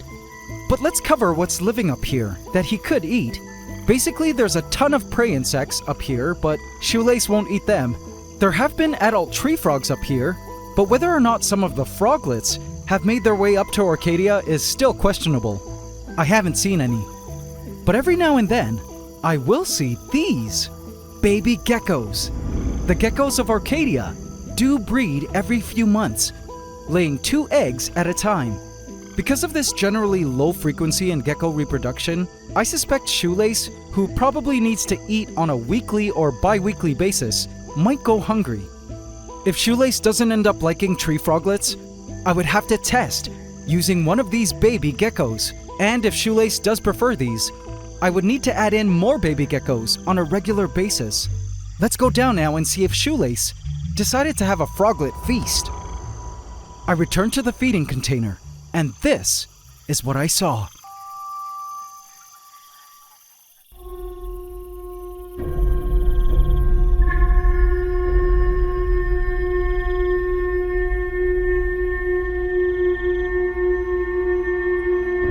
The froglet was gone, with a mini poop left behind. Man, it was eaten! Great job, Shoelace! Now we knew that Shoelace ate froglets, and we could proceed to place him into Hydromeda. I checked Shoelace for the lump caused by the froglet in his stomach.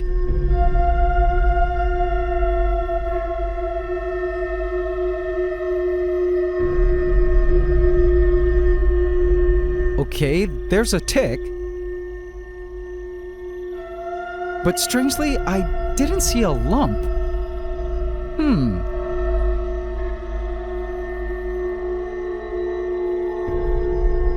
I checked the footage on my mobile, and this is what I saw. Oh, the froglet jumped. Checking the container, I then spotted it hiding towards the top. Alright, so it leaped away. This still didn't tell me anything about Shoelace's dietary needs, so I decided to leave the 2 in there a while longer. If this didn't work, I would need to try feeding a baby gecko. Now going back to the poll, the next winning option was Pantdora, the rainforest floor. Let's go over what lives here and discuss how suitable it is as Shoelace's entry point to our forest. Cher, one of our resident quails, was foraging for food along the ground. I love watching the quails on their daily foraging sprees.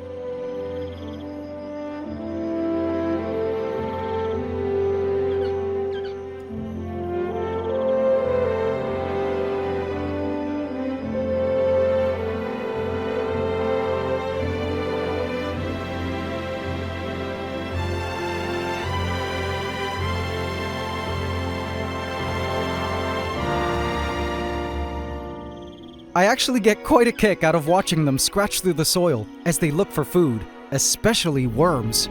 I was a bit concerned that Shoelace might look like a large worm to them. Again, something to consider.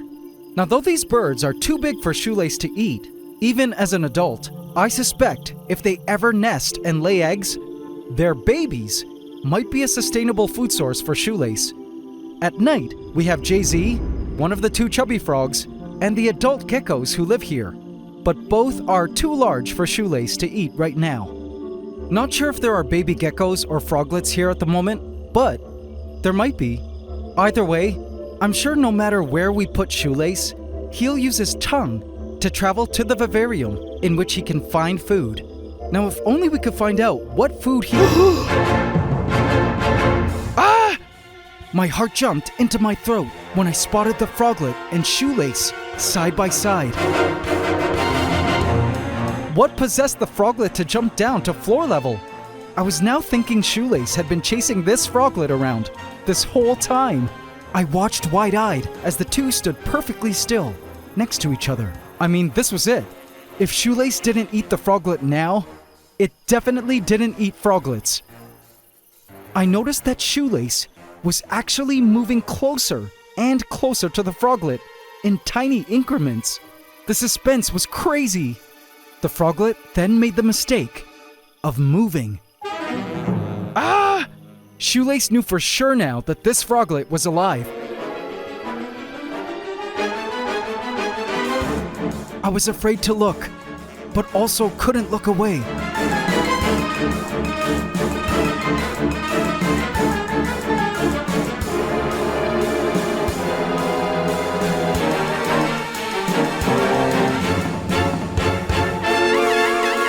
Guess it's time to move now. Ah! Shoelace struck. He began to swallow the froglet head first. These snakes don't have venom and simply seize their prey and swallow it down whole.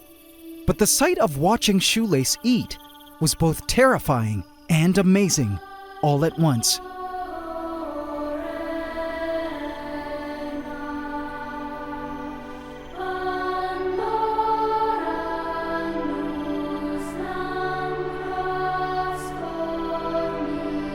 Eventually, Shoelace worked the froglet into his throat, and using neck muscles, as well as some strategic twisting, I watched him work the froglet down his body, forming the lump I was looking for earlier.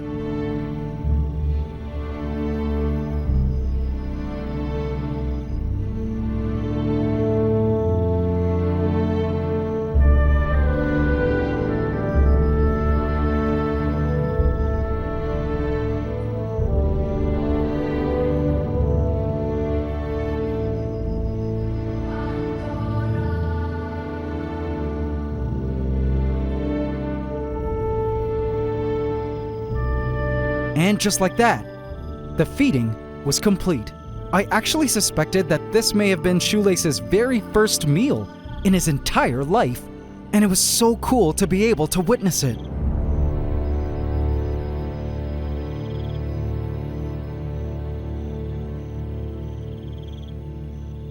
Shoelace looked completely satiated, having just fulfilled his very purpose on the planet, which was to be a predator.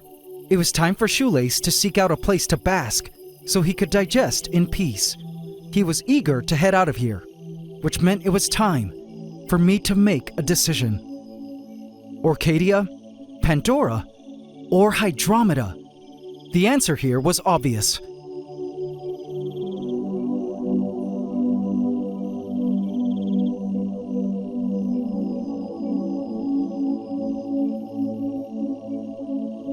I went over to Pantdora.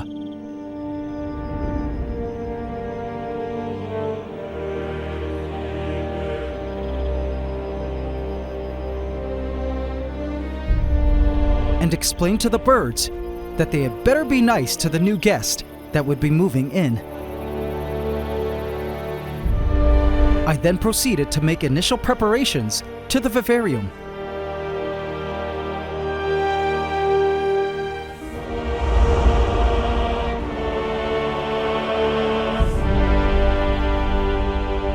By adding a thick layer of leaf litter.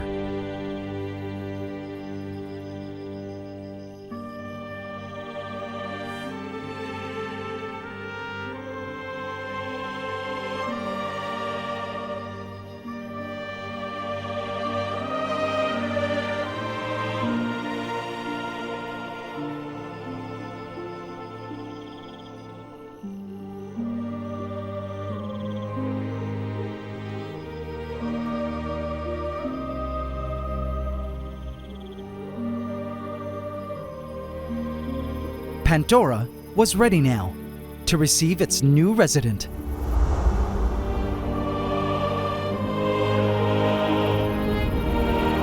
I headed over to Hydromeda. Shortcake, I have a new home for you.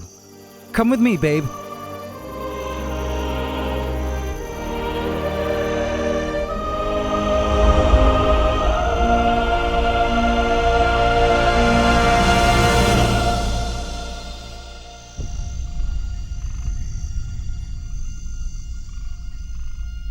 For the first part of her time with us, keeping her in Hydromeda made sense, because with only a limited amount of land space in Hydromeda for her to live, I could better find her in order to supplement her by hand until her jaw grew in. But now that she was totally capable of catching her own food, it was time to give her a greater amount of land area in which to live, one much more suited to her species.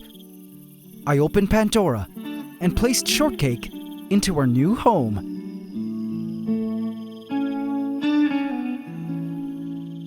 And for old time's sakes, I offered her a pellet, which she grabbed eagerly. After this, she no longer needed me to feed her, as she could now catch her prey from the forest, and with a thick layer of leaf litter around, she could conceal herself much better than she ever was able to in Hydromeda.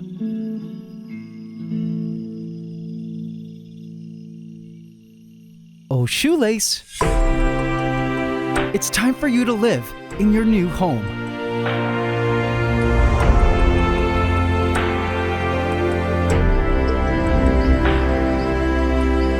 I placed Shoelace carefully onto the mossy hill.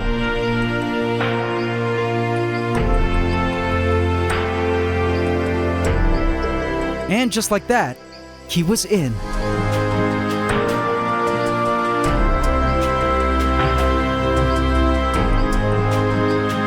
He looked around Orchadia, bewildered.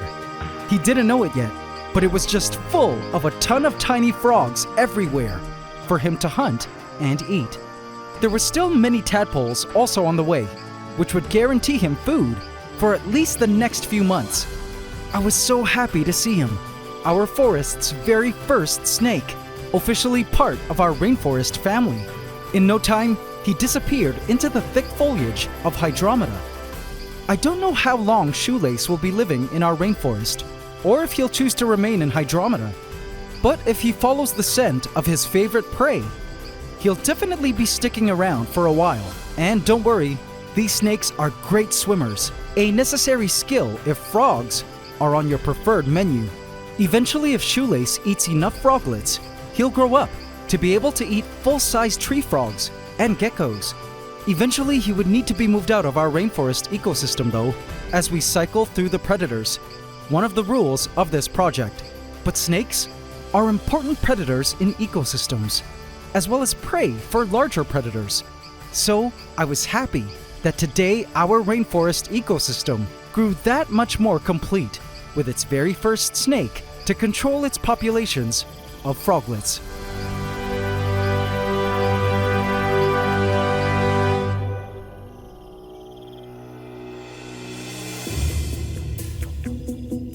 But as for controlling populations of microsquirrels in our forest, it was now time to fulfill one half of my two-part promise to Valentino. He could now enjoy some microsquirrel meat. But not in Orchadia. With the growing number of microsquirrels in Orchadia becoming an issue, after much thought, I've decided that in order to cut back on the population, I'll just have to remove members by trapping them. So my plan is to periodically trap microsquirrels to feed to Valentino in his enclosure, like I usually do. Not sure if the population would be enough to continually sustain Valentino exclusively on these microsquirrels, but I've been wanting to breed my own prey mammals for a while now, seeing as I have more than one creature under my care that eats mammals. And for me, the microsquirrels are a better option, because having eaten a highly varied diet, free-ranging in a massive natural space, the microsquirrels would be a much healthier and nutrient-rich prey item. If at some point all the remaining mice end up being the same gender, and the breeding stops, then so be it. The microsquirrel era in our forest would come to an end. Not necessarily a bad thing, which would then allow me to fulfill the other half of my two-part promise to Valentino, which is to allow him to move into Orchadia for his final years of life. I'm afraid if I move Valentino in now, the highly territorial microsquirrels might actually gang up on him and attack him. We'll just have to see how all of this plays out.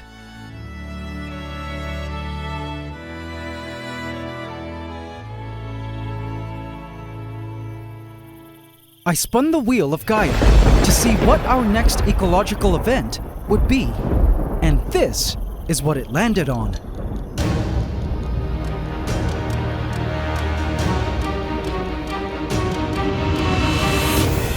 Oh man. Alright.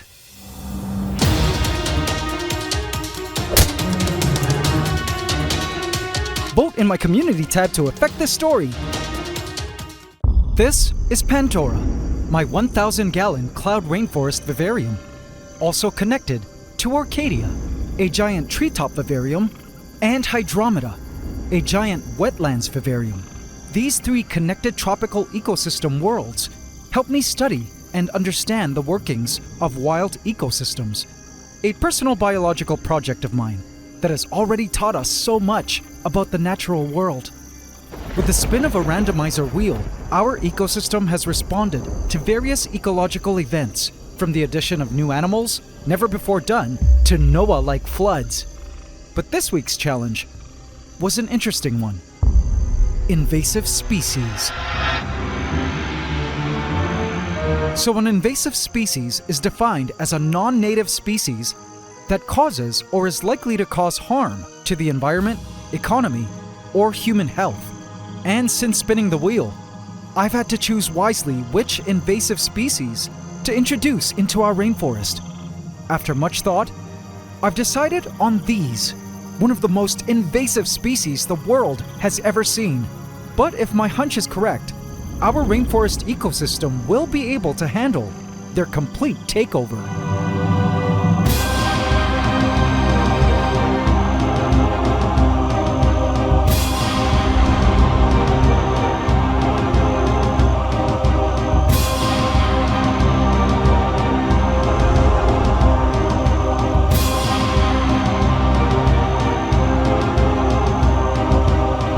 Alright, roaches, this might be a crazy idea, but I think you guys will love this new home. Please remain in this rainforest. Thank you. I placed the roaches into Pantdora, but little did I know, a lot more than my vivariums was about to face a complete takeover.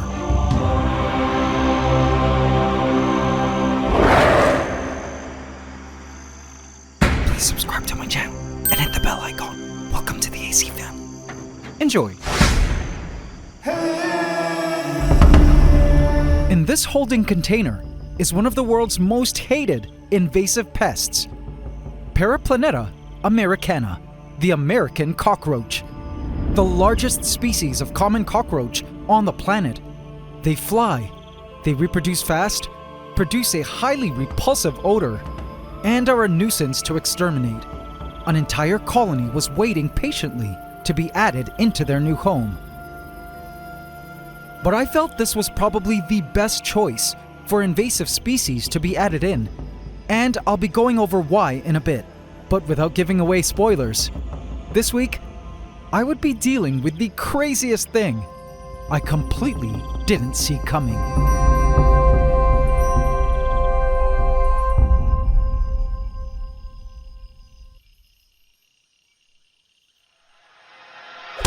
Hello? AC, buddy. It's Chad from... Can I just say I watch every episode of your show? Wow, thanks. So how's my girl Smog? Oh, Smaug? Yeah, I released her back in the wild. Oh, back you in did? Season 2. Sorry, I missed a couple episodes. Yeah. Hey, so I know you read my email. Yeah, it's crazy. It's a dream, and I can't believe it. Well, believe it, AC. Our show producers truly feel your series on YouTube could totally be a hit TV show. That's pretty awesome. Imagine millions of people all over the world watching your show and learning about biology and nature. That's honestly unreal. Alright, so our next step. Have you ever heard of a series Bible? Nope. What is that? Well, it's basically a large document from our show producers with all our ideas from show packaging, concept, and branding for a TV series. Oh, I see. I think you'll love it. I'll send that over right away and see what you and your team think. Sounds good? Oh, I don't have a team. It's just me and my nerdy project. Even better. Alright, chat soon, AC. By the way, I can't wait to see how big Godzilla gets in Pantdora. That croc's massive. Oh yeah, he is. Ciao. Alright, bye.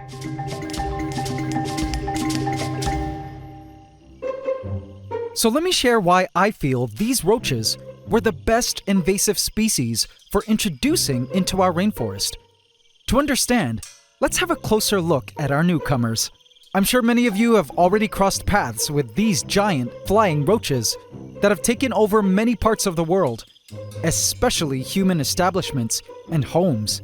There are several ages of American cockroach here, all collected from my yard.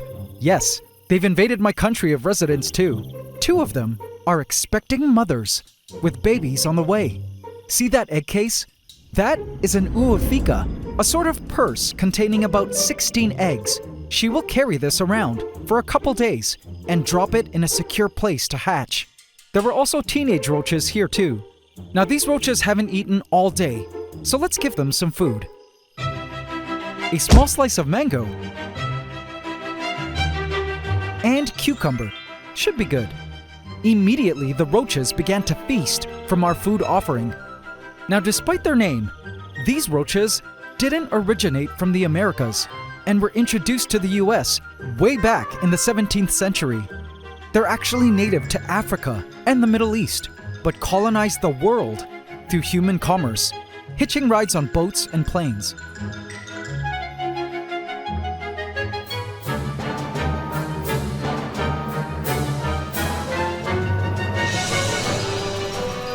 As mentioned before, these roaches were collected from my yard. I've seen them in nearly every tropical and subtropical country I've visited. I was once in the US and saw them all over my hotel room. The lady at the front desk tried to convince me that they were not roaches, but were in fact water bugs, seeing as our hotel was next to water.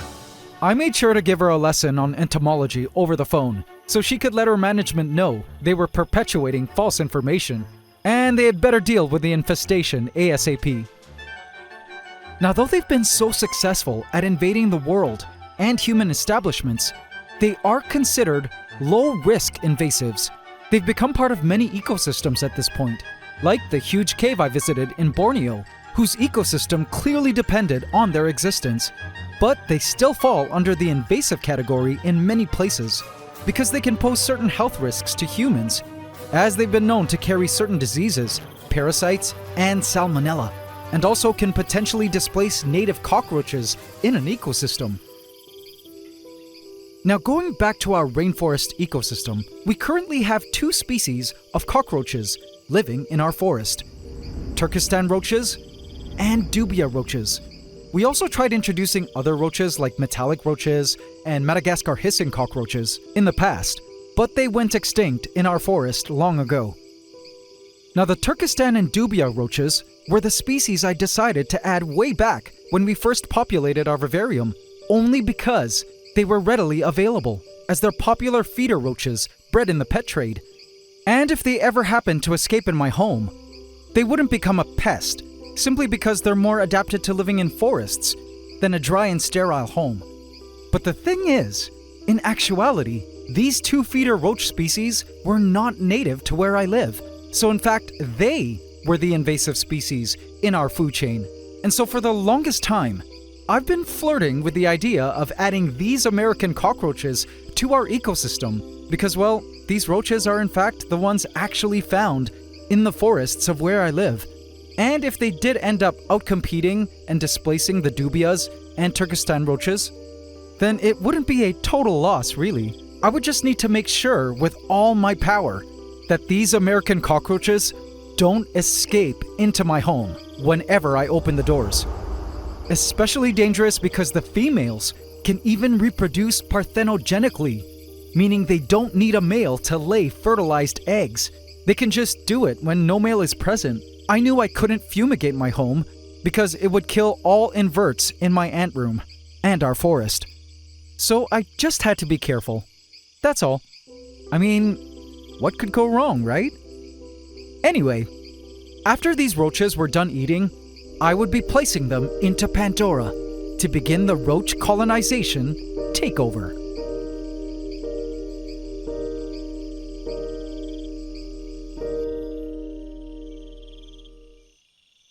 AC, so what do you think? Hi, Chad. Yeah, the series Bible is over 200 pages. You guys have really been busy. Told you, we love your show. We got you covered. So I was reading over some of the document, and it said something about signing over rights and renaming the series. Oh yeah, it's just something the network requires where we do slight rebranding and the Oh. network invests in creating a totally new show with new packaging and branding. Oh, I It see. will still be Pandora, of course. Yeah, I was wondering what Epic Food Chain was. Yeah, the producers just feel the name. The AntsCanada Ecosystem Vivarium series is a bit of a mouthful, so we were hoping you'd be cool with the name Epic Food Chain, which we already trademarked.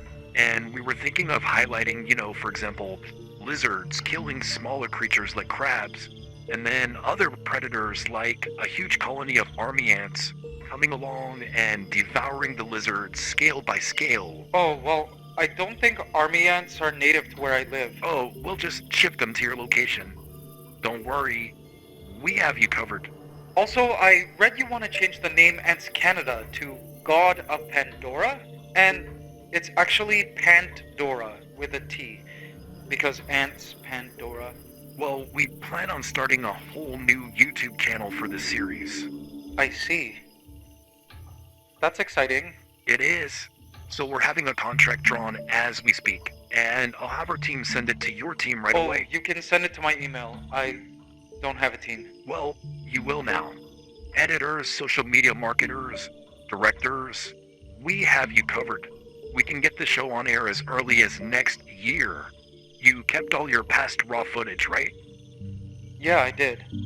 All your previous scripts? Yeah. Perfect. All the hard work is done then. Oh yeah, one last thing. Are you okay with us redubbing your voice? They were thinking someone who sounds more American. Oh. It was time to add in our roaches. I had faith that over the 2 years our ecosystem has had to develop, that it was robust and strong enough to handle the addition of our new roaches. Pantdora, you got this.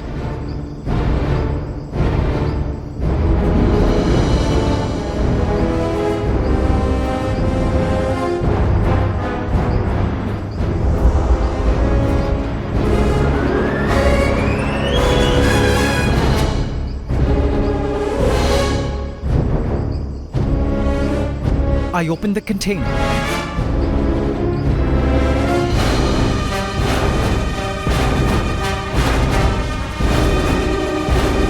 And placed the roaches onto the forest floor. And slammed the door shut. And just like that, the new roaches were in our forest. The first roach left the container and darted away into the driftwood. One of the mothers cautiously stepped out of the container, smelling the world beyond.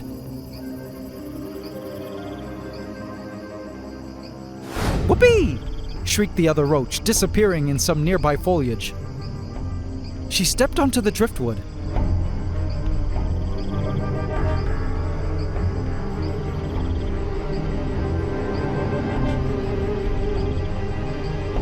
Joined by another roach.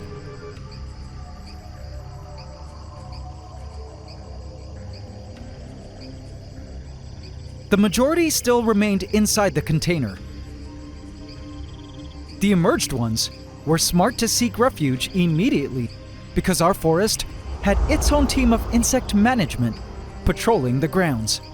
Sunny, one of the resident quails, noticed a weird smell. What is that awful stench?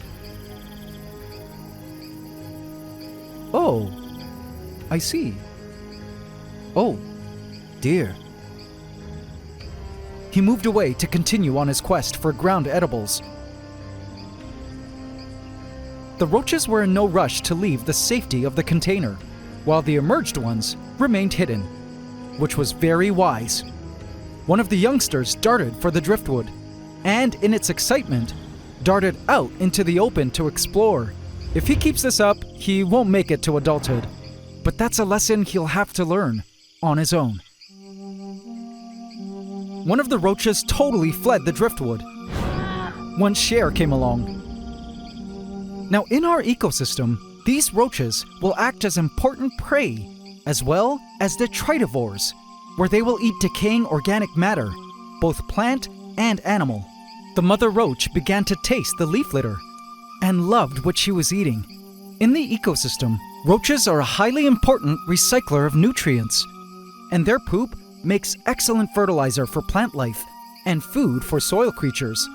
As prey items, many predators feed on them, and there were several in Pantdora whom I felt would surely relish a booming population of American cockroaches. In fact, one of them had taken notice of the stench and movement on the floor below, and woke up earlier than scheduled for an early breakfast.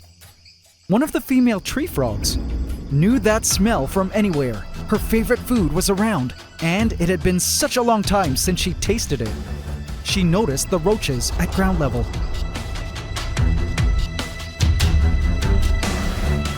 And when she was ready,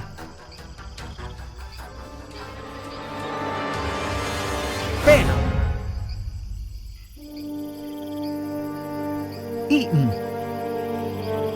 This female tree frog was the very first member of our forest to enjoy this new cockroach presence, which, though invasive, would be favored by many of the endemic animals currently residing in our forest, who do eat these roaches in the wild. I wasn't sure if she had eaten one of the mothers, but even if she did, chances are she expelled the ootheca before she was swallowed, so the babies could hatch and grow up as our first generation of American cockroach natives. As for the other mother, she was here and would later emerge safely to hide in the driftwood. These new giant roaches would now have to rely on their acute senses, hyper speed, great eyesight, fast reproduction cycles, and good old luck to survive the plethora of predators and insects that would relish them at any stage of their life. By night, the container was completely evacuated, and because their eyesight is so good, they refused to come out into the open while I was around. But I did see them congregating in the shadows. We'll just have to see how their integration into our rainforest changes things. But I had a feeling everything would be okay, and our rainforest ecosystem would be able to handle these world conquerors quite well. As you know, I'm very protective over our rainforest, and will continue to do everything in my power to make the tough choices to ensure our biological project and forest thrives for many years to come. AC, Guard of Pantdora, creator of the hottest new nature series, Epic Food Chain. We've been waiting all week for you to send the agreement in. We really want to get the ball rolling here so we can get your show on air by 2026. Is everything okay on your end? Yes, Chad. I really have to thank you for everything. This is really such an opportunity of a lifetime. And I'm honored you guys believe in my show. AC, of course. We got you covered. But, after much thought, I decided I think I prefer to respectfully decline the offer. I think I prefer to just be on YouTube for now. Wait, are you sure? Think about the millions of fans watching your show on their TV sets. Hey, did you see how much the network is offering you for the rights? Would you be open to an online call with our CEO? No thanks. I think we have everything covered. Ciao, Chad.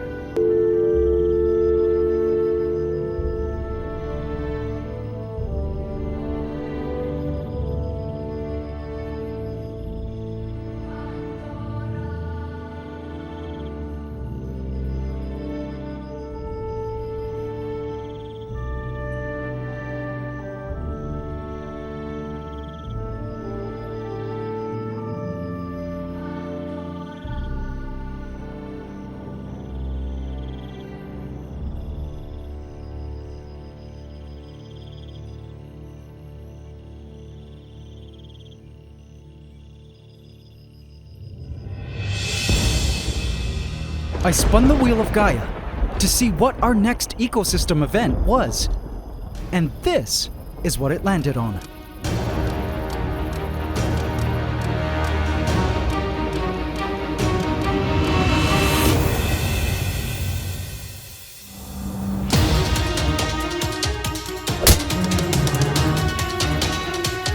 in my community tab to affect this story. I have a crisis on my hands. So many creatures have died. This is Pantdora, my 1,000-gallon cloud rainforest vivarium, which is connected through the ceiling to Orchadia, a giant treetop vivarium, and across via a cave tunnel bridge to Hydromeda, a giant wetlands vivarium. For almost 2 years, I've been culturing these 3 biome worlds, documenting the journey of their biodiverse ecosystem of plants, fungi, and animals in a novel way that has proven to be valuable to science. But a few months back, I began to notice a decrease in our forest's biodiversity with the disappearance of creatures. A few at first, but over time, more and more. I didn't worry too much because a seasonal decrease in bioactivity was normal, and last year, a similar disappearance of animals happened in the vivarium around the same time. But life eventually bounced back out of hiding when seasonal conditions were more favorable. But this year, a bounce back of life didn't quite happen like I expected it would. And then last week, a total disappearance of a key species happened that was vital to the survival of our forest. And it was then that I realized our food chain was breaking down, and that for the first time ever, I was witnessing our forest's first mass extinction event. It was time to intervene and make a big change. A change that would completely break my heart, but needed to be done to save our forest.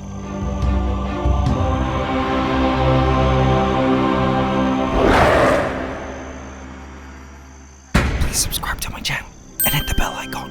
Welcome to the AC family. Enjoy. AC family, there's an imbalance in our rainforest, and it took some time for the effects to show. So many creatures have officially died out in our forest, and I had to act quickly.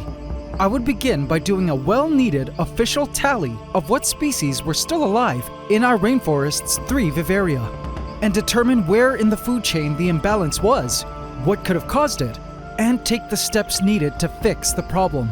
For those of you who follow this series closely, I fear you may be heartbroken at what creatures have mysteriously disappeared in such a short amount of time. Whatever the case, I was determined to restore the natural order of our rainforest. Little did I know, it would involve the release of a certain beloved species back into the wild.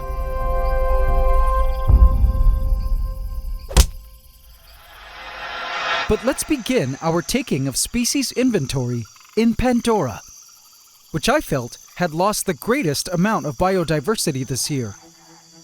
Lounging on the driftwood, I spotted Snap, our resident sunskink. Every time I spot her, I marvel at how much she's grown from just the tiny and highly injured sunskink baby. Back when Godzilla used to live here, before Godzilla was evicted. With no predators to worry about in this forest, she has been living pretty danger-free as apex predator of Pantdora. Now, as much as I loved her, there was something very concerning about her that I was starting to notice more and more the larger she grew. I watched her slinking around in the vegetation, and before I even realized what she was doing, she lunged into the leaves. Whoa! What's going on? She caught something. Oh, a huntsman! It was holding on for dear life. And bang! It was captured, and I watched as Snap consume the large spider in the shadows.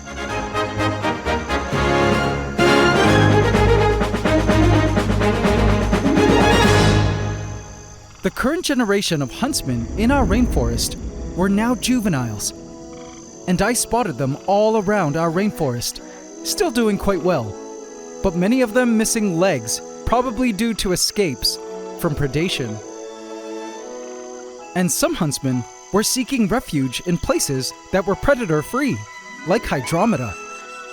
But Snap has been a very active hunter, and at this size eats a lot. It seems no prey can hide from her, as her eyesight is good, and her sense of smell superior. You guys might be excited to know that I actually found her a young suitor that I was going to add into Pantdora. but changed my mind for reasons which you'll find out soon. Anyway, she basked innocently up in the driftwood to digest, not knowing that she was super close to the entrance of some other large apex predators that had moved in to occupy her lands. For behind the rock wall, I made the most interesting discovery.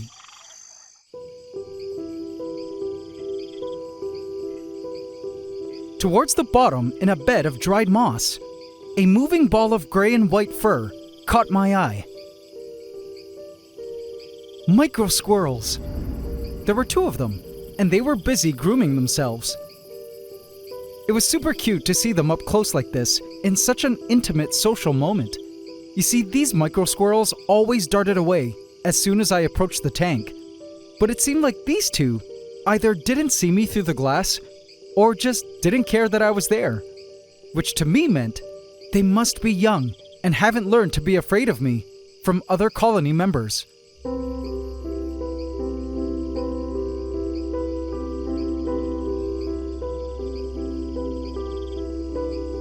These 2 were born in our forest, from 2 of the 3 pioneering microsquirrels we added months ago to Orchadia.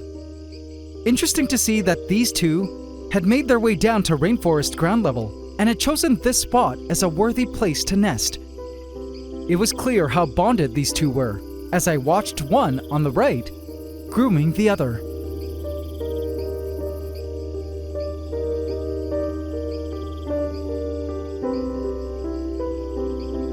Soon they were fast asleep in the moss.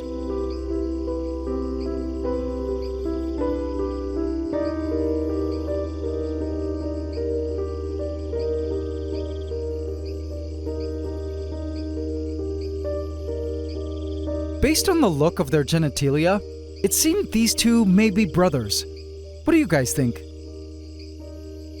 I found it interesting that they didn't sleep with the other microsquirrels, which were up in Orchadia, which could mean they were exiled and were in search of another microsquirrel group to join, much like how lions do.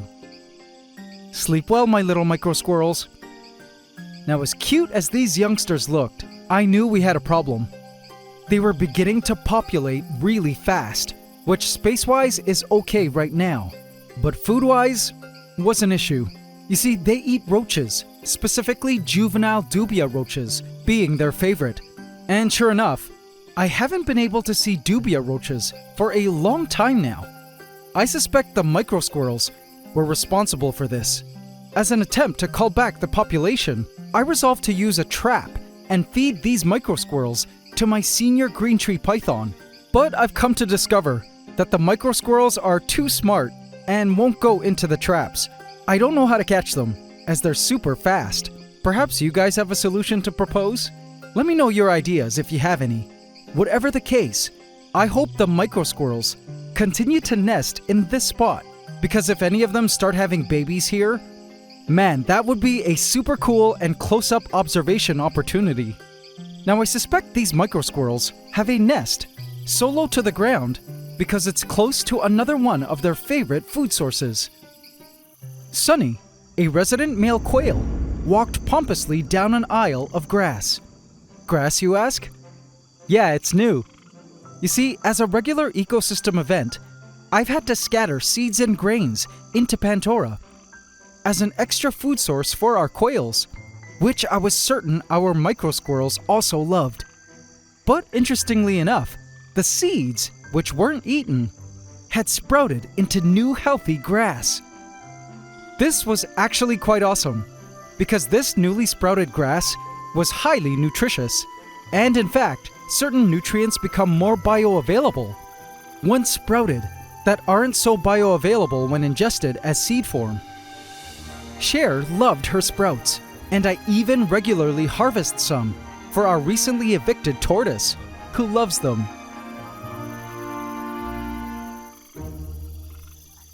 Despite the thriving of new grass, some plants appear to not be doing so well. This large plant was yellowing. It was slightly worrying because with it being the rainy season, this should be a time that our rainforest's plants thrive. But when I located the source of the yellowing, it all began to make sense. Below the soil, at the plant's roots, I spotted this creature. It was one of the beetle grubs that, to my delight, had officially entered its pupal stage. Awesome! We're about to get some scarab beetles. As to which species, I wasn't quite sure, but I was excited to find out. The beetle grub had been feeding from the roots of this plant, causing it to die out slightly. But now that it had entered pupation, was no longer a threat to the plant, who could now regenerate and grow new leaves. But speaking of beetles, before we continue on with our species inventory, I have a surprise. In this container is a creature that I am sure will make a lot of you happy. I know I was when I found it outside while gardening. Let's take it out. And behold, a giant beetle grub. But not just any giant beetle grub, I'm pretty certain it's a giant rhino beetle. It has been almost 2 years since our rainforest has seen rhino beetles. Do any of you OG AC family remember Rocksteady? Well, I've been saving this massive grub for when the Wheel of Gaia allowed me to add it into our rainforest, which last week it did. Pretty sure based on its size that this is a huge male. Let's add it in, shall we? I began to locate a place to dig a nice hole for it where it could safely be introduced to the soils. I chose this spot. Once the hole was dug out, I added some coconut wood shavings and dropped the grub into its new bed. I covered it up so no predators could get to it. Immediately, the beetle grub began to dig away from the glass.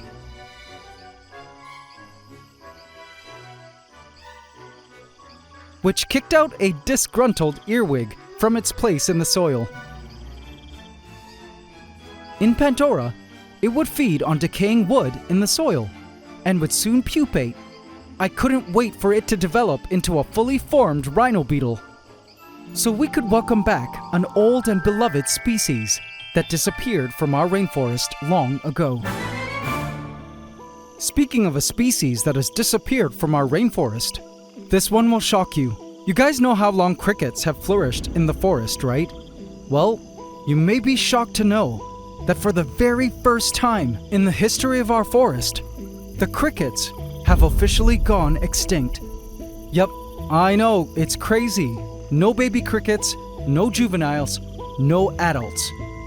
I suspect that any crickets coming down to Pantdora were either eaten by the quails, snap, or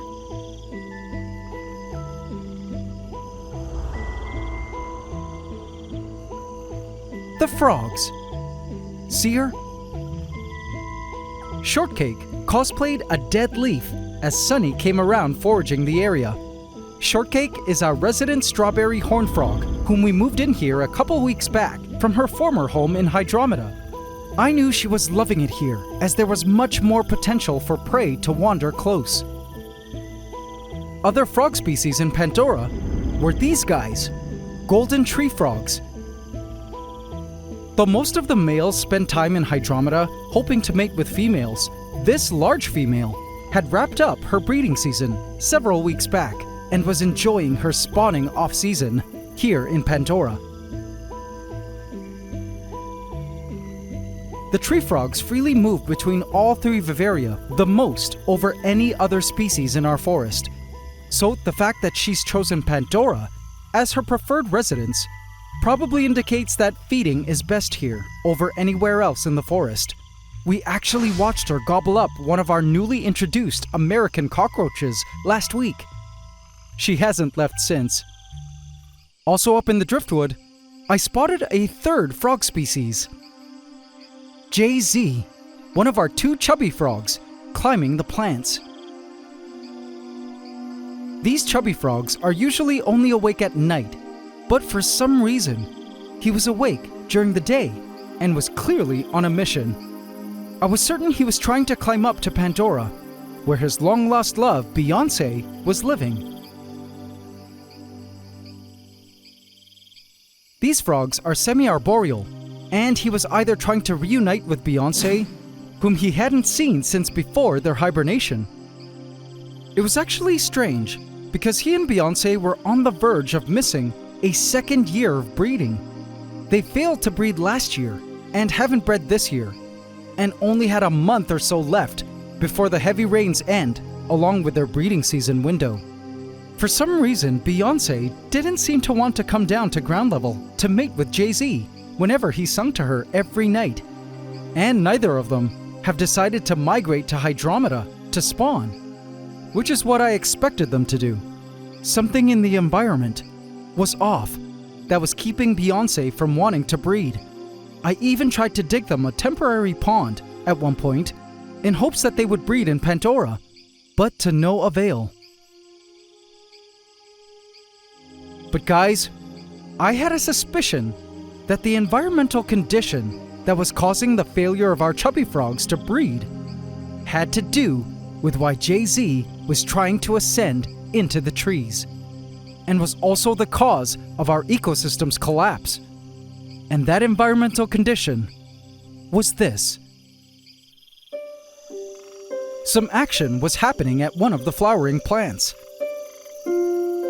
Little tiny ants were crawling around the plant's blossom on its fuzzy stems. They were the nomads, our super colony of gnome ants. They had found something interesting on this plant, and upon closer inspection, I noticed they were tending to tiny plant insects. See them? They were milking sweet honeydew from these plant insects, a byproduct that is a valuable carb source for ants. I was also quite happy to find the chromatoblasters, acrobat ants, frequenting another plant nearby, also likely milking honeydew from plant insects, as well as red ants, whom I also spotted in Pantdora. With the plants all bouncing back to life now from the rains, so too have the plant insects, like mealybugs, which were always an important food source for the ants. But here's where I believe things have begun to go wrong in our rainforest, leading to its collapse. If you recall back last year, we did a mass renovation as an ecosystem event and simulated a large herbivorous animal coming in to feed on the various plants in the rainforest. I tore out vines and long-standing plants and replaced them with new ones. It was a favorable and necessary ecological event as it gave rise to new plant growth. But the problem was, with old plants taken out, so too were the populations of plant insects, which I believe ultimately led to the extinction of one of the greatest group of creatures in our forest, the ants. With less mealybugs to farm honeydew from, I believe that many of the once prominent ant species that used to live in our forest died out. I also believe they were outcompeted by the nomads, the chromatoblasters, and the red ants, as well as preyed upon by the chubby frogs. A total of 9 different ant species have all vanished from our forest over time, joining our mass extinction list. This tragic loss of ant biodiversity in a forest that was once thriving with them was quite sad to see. I really needed to come up with a solution to fix things. I had an idea in mind, but to understand it, you guys have to see the state of creatures in Orchadia right now. But just a warning, it's not good news.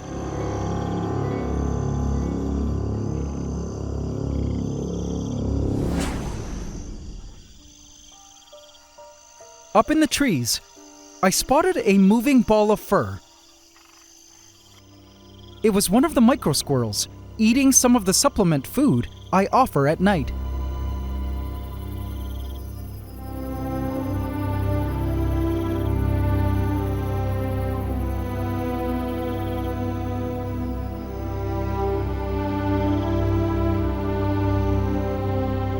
And there's another. I was guessing these were the 2 brothers from Pantdora below, seeing as the 2 microsquirrels behind the rock wall were now gone. They enjoyed the mix of fruit and pellets that I add in every night.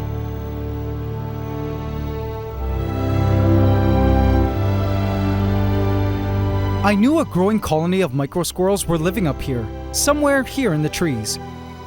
And judging from their bathroom area, the colony was getting bigger and bigger. Check it out. Interesting to note that the microsquirrels have a designated bathroom area and don't just poop everywhere, a behavior often associated with animals that form colonies, ants included. It's crazy how much microsquirrel poop has collected here over time. Now, the treetops used to be full of critters like roaches, crickets, colorful beetles, and giant grasshoppers, but now none could be found up here, except for Turkestan roaches, which have retreated into the soil areas of Orchadia, where I've noticed they now live and breed. In the soils, they were safe from Beyonce, who I am sure was gobbling them up. And so, AC family, this staggering decrease in canopy biodiversity confirmed in my mind what has happened to our rainforest ecosystem. The source of the food chain collapsing. And it's this. So to recap, we've lost a ton of life, including various arboreal insects, dubia roaches due to predation from the microsquirrels, crickets because various predators ate them, and many ant species due to lack of mealybugs for honeydew, out-competition from the other ants, and probably over-predation from the chubby frogs. Other creatures that have gone extinct that I haven't covered yet include our young praying mantis, which has mysteriously disappeared, again probably due to predation. Some creatures have managed to survive, like crabs, who I often spot crawling around the ground, and little tiny soil creatures like mites and springtails. Worms and snails also okay, and I did spot a few foraging termites. I also knew there were some house geckos hiding around, but it seems the majority of extinctions were of species that fell within the second and third trophic levels of the food chain, meaning creatures that feed on plants, as well as the ants. We also seem to have a pretty insane amount of species falling within the third and fourth trophic levels, meaning the predators. Guys, it has come to the point where we have way too many predators now in our rainforest. They have eliminated the majority of prey creatures. Now, having an abundance of predators is okay, assuming we have an even larger abundance of prey creatures and a robust ecosystem to sustain them. But I believe our ecosystem began to fall apart when more and more predators began to move in, mixed with a drastic landscaping event, which had ecological repercussions down the food chain. But guys, this all brings me now to perhaps one of the saddest, most disappointing deaths of all. Hydromeda's waters were still in excellent shape. Nothing much has changed here. There is still a ton of plants, fish, snails, shrimp, and some tadpoles, which have grown into tiny froglets. But a few weeks back, I added a tiny bronzeback tree snake named Shoelace into the land area of Hydromeda to prey on the froglets. But strangely, it has been weeks since I've seen it. The last time I saw Shoelace was when I first put it in here, after which I never saw it again. I figured it was just very good at camouflaging, and that I would spot him one day in the branches somewhere.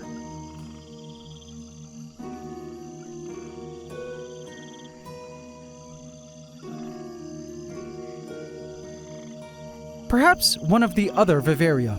I did my best to scan the foliage every day in all three Vivaria, in hopes to spot it tangled somewhere in its branches. They are, after all, great at camouflaging.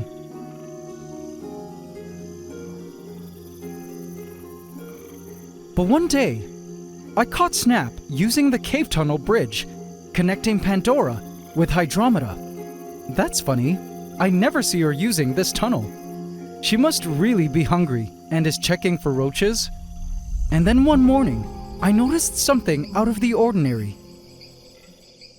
Snap was pausing on a vine leaf. She was breathing unusually hard. I went around to get a closer look at her, and was shocked by what I saw.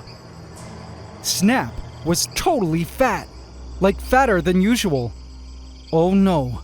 Now there were two possibilities. She either probably managed to eat plenty of American cockroaches added in last week, or she had managed to eat Shoelace. Now remember, Shoelace was a tiny snake that could easily be mistaken for a long worm. Could Shoelace be in that big stomach? It was definitely possible, but I wasn't sure. I mean, if Snap really tried, I guess she could fit a tiny snake into that belly. Another possibility is it could have been eaten by Shortcake, one of the quails, or the Microsquirrels. It hurt me to think that our snake had died so soon in our forest. And there was still hope that our beloved snake was still alive somewhere in our forest, but his disappearance was the straw that broke the camel's back, which led me to decide that we really needed to cycle out some predators. In nature, when there is a lack of prey in an area, predators will naturally emigrate to new lands where prey is more abundant. So I needed to emulate this movement of predators out of our forest. But now the big question was, which predator or predators to evict? I've been thinking about this long and hard, and eventually, I made a decision.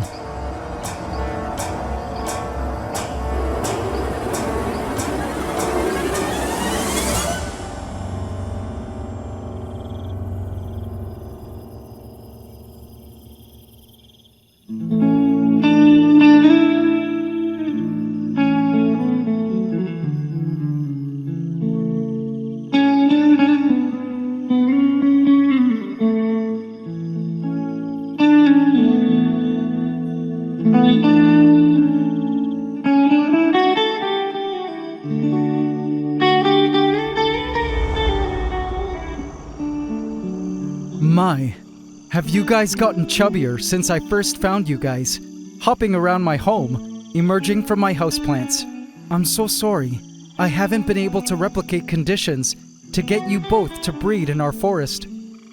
Hope you enjoyed your 1.5 years with us. I asked you guys in a community tab poll which creatures to evict, and an overwhelming majority of you said that the chubby frogs were best to go. I agreed with you guys and found the 2 chubby frogs to give them their freedom back. Go forth and breed, you silly chubbies. You still have a few weeks left.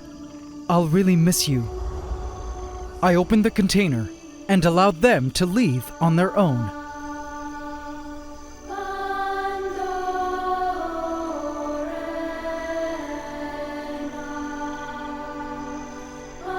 At first the 2 frogs stood there, taking in the crisp air around them. They hadn't remembered the world so big.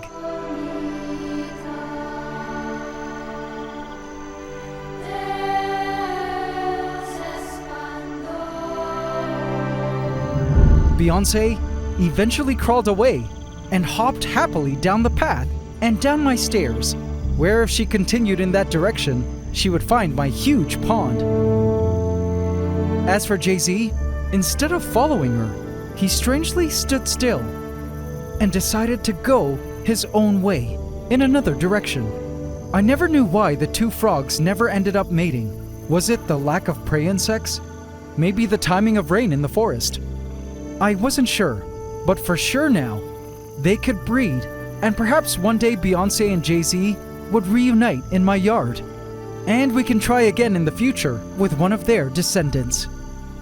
I felt releasing the chubby frogs was the best option, because as long as there were chubby frogs in our rainforest, all ant species were simply not safe and would always be at a disadvantage, competing against the 3 dominant ant species in our forest. With them gone now, I hope it will allow prey insects to re-establish in our forest as well, which I knew Beyoncé was eating in Orchadia, formerly the cricket safe haven. I had a huge container of crickets ready to repopulate Orchadia and Pantdora. And I just couldn't wait for the Wheel of Gaia to reach new ant colony, because I had some ants that I've been eager to move in. As Jay-Z crawled optimistically into the night, I realized that this release of the chubby frogs was actually an act of conservation in 2 ways. We were helping conserve our rainforest and also helping promote the next generation of chubby frogs in my area. A few days later, it rained, and all I could hear outside were chubby frog calls in my yard. It warmed my heart to think that one of those voices was Jay-Z calling out to Beyoncé in an age-old ritual for the continuation of their species. I just hoped and prayed that our forest would be able to bounce back to the glorious biodiverse ecosystem it once was. But listening to a newly freed Jay-Z calling out into the rainy night, I had a good feeling it would.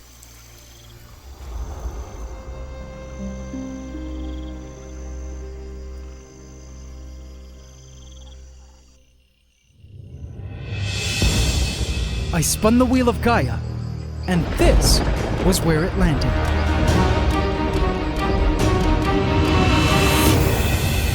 Oh, the conspiracy theorists will call this staged.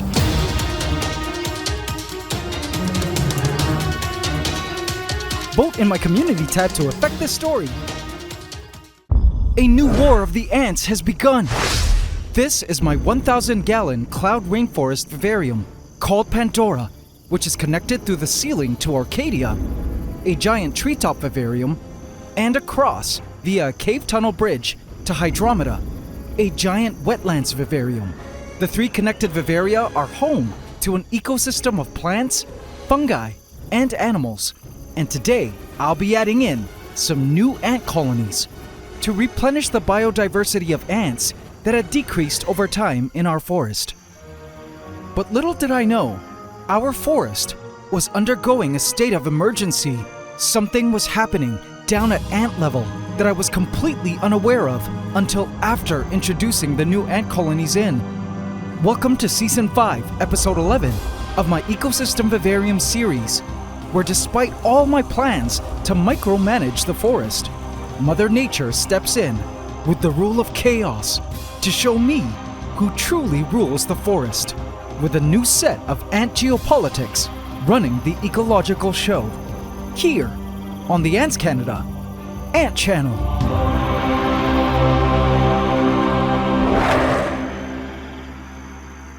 Please subscribe to my channel and hit the bell icon. Welcome to the AC family. Enjoy. AC family, I'm coming to the UK, where I hope to meet you on September 13th and 14th. Link in the description for tickets. So today's episode will be solely about the ants of our forest, because with several ant species that used to live in our forest mysteriously going extinct over the past few months, I assumed it was simply due to a predation issue, which I resolved last week, and/or a decrease in resources perhaps. But I had plans to restore the ant biodiversity back to what it once was, with several ant colonies waiting on the sidelines to be added in. The thing was, what I didn't realize was that a different ant geopolitical landscape had formed right below my nose, and a new surprising ant superpower was quietly setting up for an ant war against all our native ant species. You guys will totally freak out when I show you what I saw. It all started here. Some ants were rushing up and down a plant stem.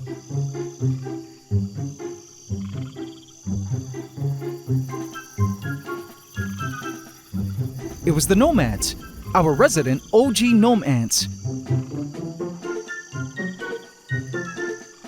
They formed a long trail traveling up and down the vine. I tried to see what all the fuss was about, and eventually discovered they had found a hole in the driftwood in which to nest. But this was actually quite funny because these ants were mostly subterranean nesters and live in soil where they ruled as the alpha ant species for over a year. How weird that they were now moving way up above the soil, up into the driftwood. I didn't realize it at the time, but this was the first sign that something strange was going on. Now, while these ants were moving up in altitude, others were busy moving down to ground level. They look like fire ants, but these were our resident red ants. Still unnamed, so guys, if you have any name suggestions, do let me know in the comments.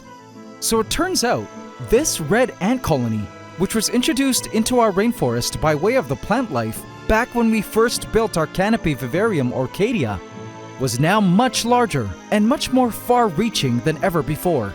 The species is known to live in trees within wood, but it seems now the red ants had acquired a new obsession at ground level here in Pantdora. They traveled cautiously under the leaf litter so as to not be trampled on by the massive buffalo-like crickets moving around. I wondered what was so interesting to the red ants down here in Pantdora, because seeing them down here in such numbers was definitely out of the ordinary. I assumed the sudden addition of some new crickets drew the red ants down to the soils, perhaps hoping to snag some easy protein. Looks like our various ant species were playing musical chairs here.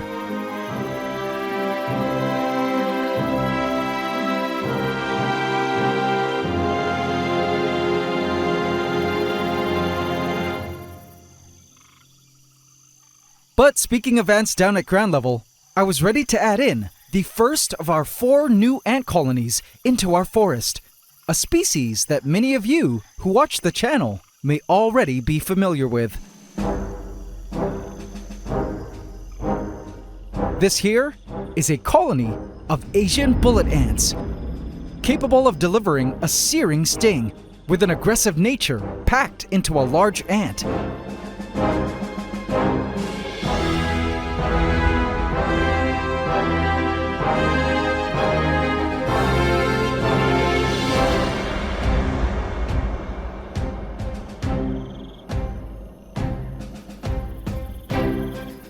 Pantdora used to be home to an Asian bullet ant colony. However, I'm pretty sure they died out because of the unconventional life cycle these ants have. You see, this species doesn't have a queen, so to speak. Instead, this entire colony is composed of worker ants that look pretty much identical. However, only one of these workers, the most dominant one, is allowed to mate with males and lay all the eggs. She is known as the gamergate. But it's impossible to really tell which of these ants here is the gamergate unless we catch her laying eggs, or another rising ant decides to challenge her and they begin to fight. Problem is, when the gamergate dies, a new gamergate, the next alpha in command, will rise to power. But she needs an outside male to mate with, so I suspect the old gamergate, who survived for many months, eventually died and the colony fizzled out. But let's add this new Asian bullet ant colony in, shall we? I placed the container down on the tree stump and opened the lid, realizing too late that I probably should have been wearing gloves. Workers attacked me, but I luckily wasn't stung. I watched as the ants began to pour out of the container, realizing their nest had suddenly been exposed to the open air of a new and strange world beyond.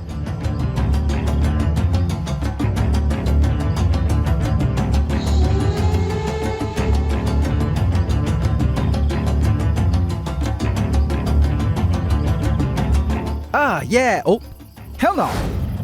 Sunny the quail dashed away. The ants continued to explore. Sunny looked nervous.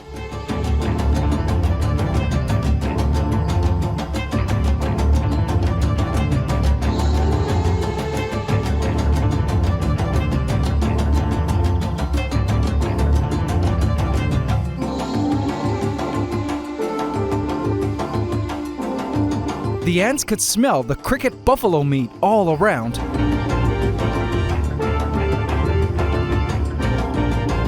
I added a clump of moss onto the container to help shield the ants from the open air, so they could treat this container like a temporary nesting site for the brood and gamergate, while the other workers went off to seek out their future home.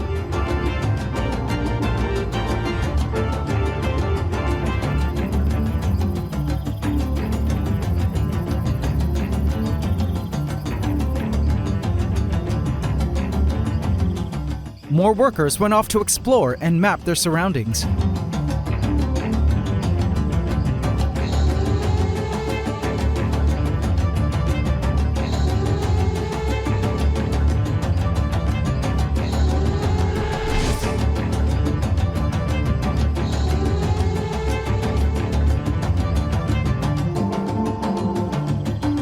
Now, the last time Asian bullet ants lived here, they took up residence within these holes in the stump. so my guess was that they may do the same this time. It was then that I spotted one of the coolest behaviors of this species. Check it out. Tandem running. Two ants move together, almost seemingly attached. This species can sometimes form long chains of ants, tandem running like this. And I suspect it's to fool predators by mimicking a millipede, which are notoriously foul-tasting and even poisonous in some cases. I knew they would find a suitable home in no time. I was so happy to bring them back to the forest, as they were important cleanup crew for our ecosystem.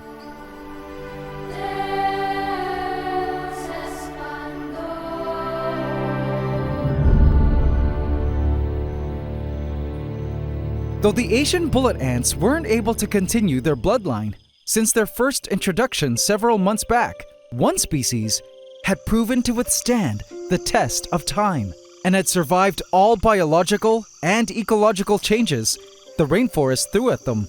Some really tough and highly adaptive ants that were OGs, having been part of our forest since the very start almost 2 years ago. Up on a leaf, an acrobat ant from the colony called the chromatoblasters was waiting patiently by its grouping of scale insects for it to pay up the goods. It waited and waited, and periodically went to stroke the scale insect to try to get it to release the sweet honeydew it was waiting for. All over this leaf were the acrobat ants, each tending to a few plant insects, either scale insects or mealybugs, who they treat kind of like cattle, as they were producers of the biggest carb food source in the forest, i.e. the honeydew, which the plant insects squirt out.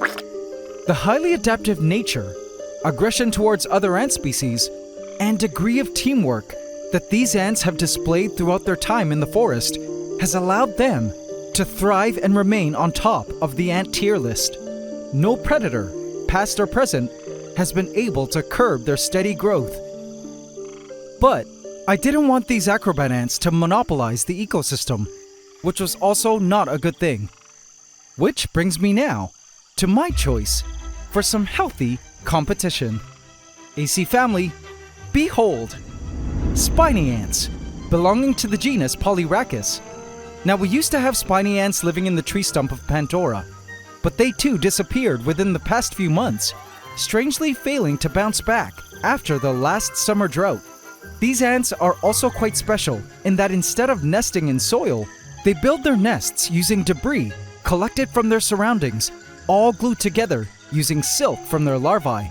In this species, they have multiple egg-laying queens per colony, and this colony is complete with brood and young virgin males and queens. My plan was initially to cut open a hole into this container and place the whole thing into the vivarium, but doing so proved difficult, and I immediately saw how aggressive they were.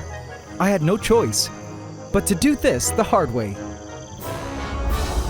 I located an ideal spot where I felt they would do well establishing themselves, and proceeded to remove the cover, placing the container into the spot. In an instant, workers were all over my once again bare hands, biting me. I then proceeded to place some moss over the container to help conceal them a bit. And just like that, the colony was in. I felt this was the perfect spot for the ants because they had all kinds of driftwood nooks and crannies in which to establish a nesting location and begin building their signature carton debris nests. I watched wide-eyed as the ants began to explore the immediate area of their new rainforest kingdom. It was clear that the new lands excited the scouts greatly, and all findings were reported back to the main colony at the container.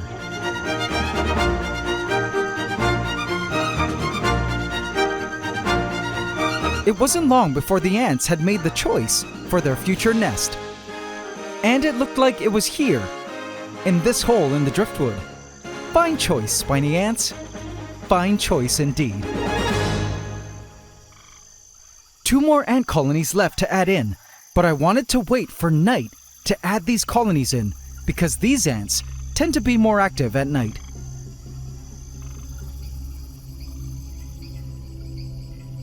First, a new species never before seen in our forest. I truly love these highly unique ants and hope they thrive. Presenting Dracula ants.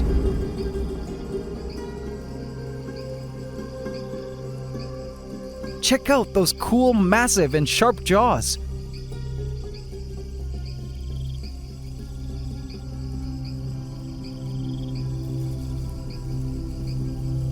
They serve a purpose. You see, these ants are called Dracula ants due to a strange lifestyle they have, where they actually make small incisions in the skin of their larvae, and even pupae, to drink their hemolymph, the technical term for their blood.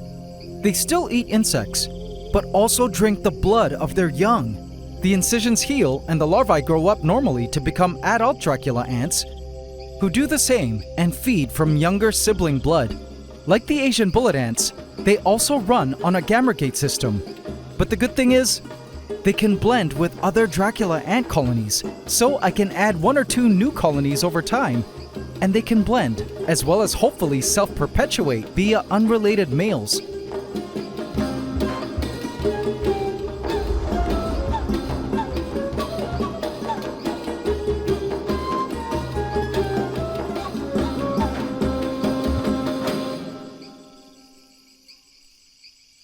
I place them down onto the leaf litter.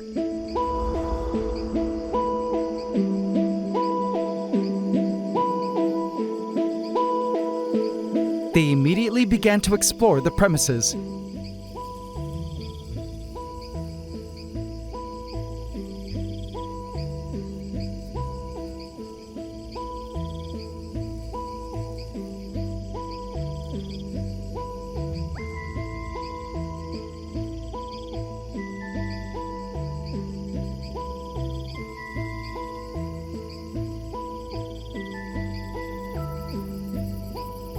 I placed the container over them to help keep them protected while they scouted a spot to start digging.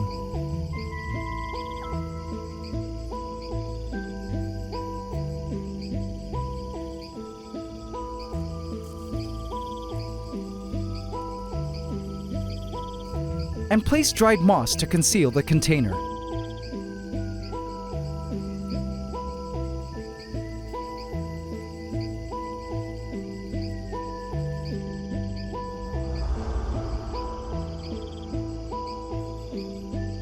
Next, another one of my favorites.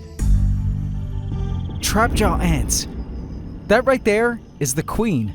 These ants, of course, get their name from their highly specialized bear trap-like jaws that snap shut at blinding speeds and lethal forces.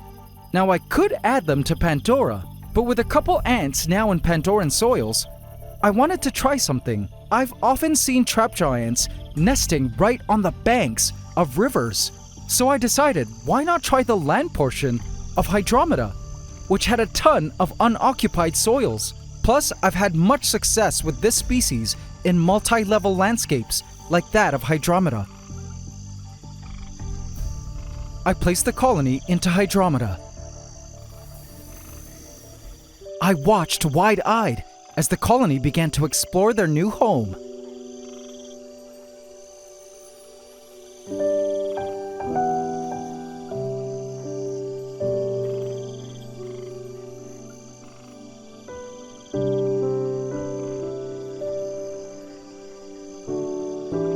Watching the ants discover and move into their new kingdom warmed my heart. It's crazy that even after almost 2 decades of being a serious ant keeper, the feeling of awe and wonder I experience watching the ants has remained the same. I was so happy that we could replenish the ant biodiversity in our forest. It reminded me why I even came up with the idea of this whole ecosystem vivarium project in the first place. For years, I kept ants in traditional ant farms, which is and was always amazing. But eventually I realized that if I truly wanted to appreciate the ants, their biology, and their natural behaviors, I needed to observe them in the context of where they exist in the ecosystem. I needed to see how they interact and form symbioses with other organisms in their environment, how they make decisions like where to move, how they survive or fail to survive in a natural setting full of challenges and even dangers. Never in my life have I been able to understand ants like I do now, keeping them in ecosystem Vivaria.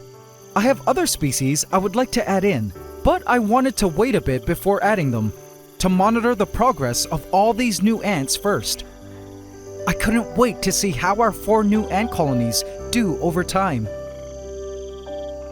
along with our already established 3 other ant species.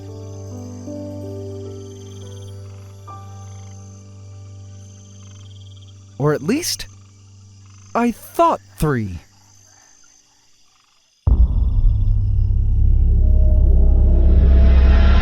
The next day, I removed all the containers, which had all been evacuated.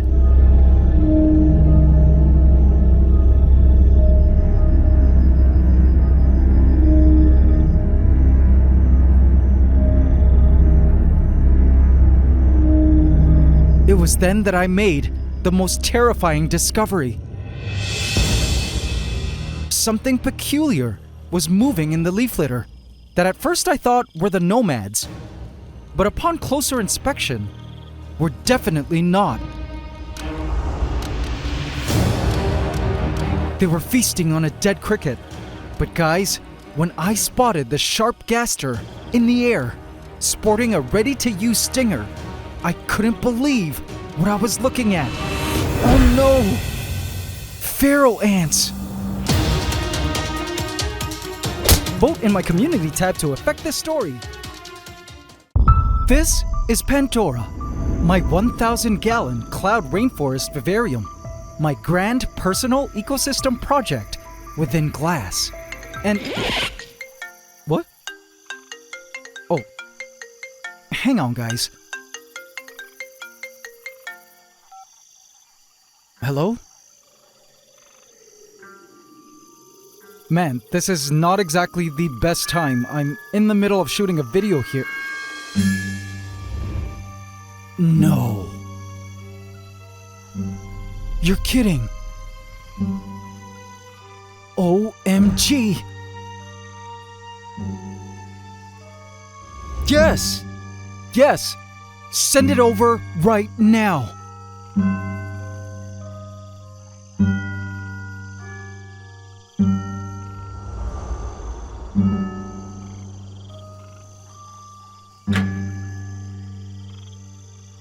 Please subscribe to my channel and hit the bell icon. Welcome to the AC family. Enjoy.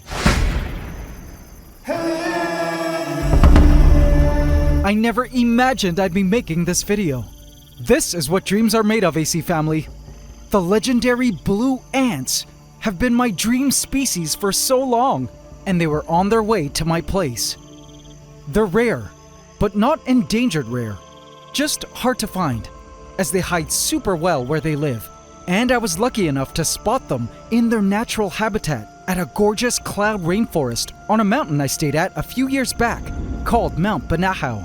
But back then, I felt keeping the species in a simple ant farm or terrarium would be a bit cruel after exploring the insanely biodiverse habitat in which they lived, characterized by very specific cloud rainforest conditions. But also back then, we didn't have our cloud rainforest Vivaria. With an entire cloud rainforest at our disposal now, with a working ecosystem, I felt this was the perfect opportunity to try and learn more about these widely unstudied creatures. What a dream this was, that I never imagined would come true. I did my best to stay calm until the colony arrived at my place. And I didn't know it yet, but I was in for quite the sights and learning experience. And AC family, here they were, the ant species of my dreams, inside this container. Look at how active they were. First thing I noticed was just how huge the ants were. I don't remember them being this big, but they were about 1 centimeter long, about the size of a carpenter ant major. The colony was living inside a plastic water pick, under the paper towel. I had so many questions about them. What did they eat? What were their foraging behaviors like? But one of the biggest things I really wanted to know was, where they would choose to establish a nest in our forest. You see, their nesting behaviors in the wild aren't widely understood. One myrmecologist named Gary Alpert reported that he found nests of these blue ants occupying cavities in branches, both on the ground and in low vegetation, with one colony being composed of about 100 individuals and one queen. This colony was about that size, and I couldn't wait to confirm Alpert's findings. Also, I wondered where they would choose to nest. Pantdora, Hydromeda, or Orchadia? The answer would surprise me. But guys, let's move the ants in now, shall we? I decided to introduce the blue ants here at this spot in Pantdora, right next to a lot of driftwood to the side. I felt this area was the most likely candidate for a potential nesting site for these blue ants, because other ants in their genus, like these golden spiny ants, which I moved into our forest last week, create carton nests using wood as a scaffolding. I bet the blue ants would establish a nest in the driftwood here on this right side. How about you guys? Where do you think they'll nest? Leave your guesses in the comments, and by the end of the video, go back to your comment and let us know if you were right. Here goes nothing. I open the tank.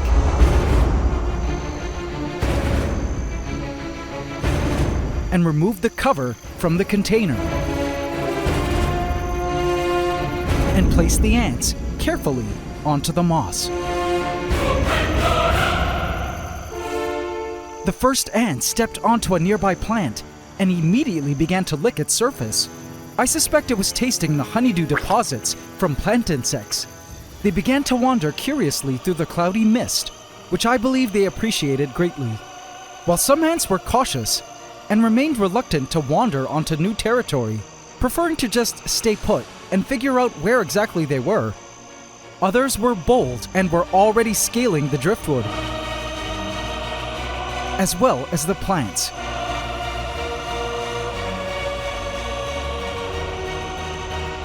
It passed a mealybug, which hopefully one day might be a source for its carbs. They began to scale the vine and seemed interested in what it had to offer them.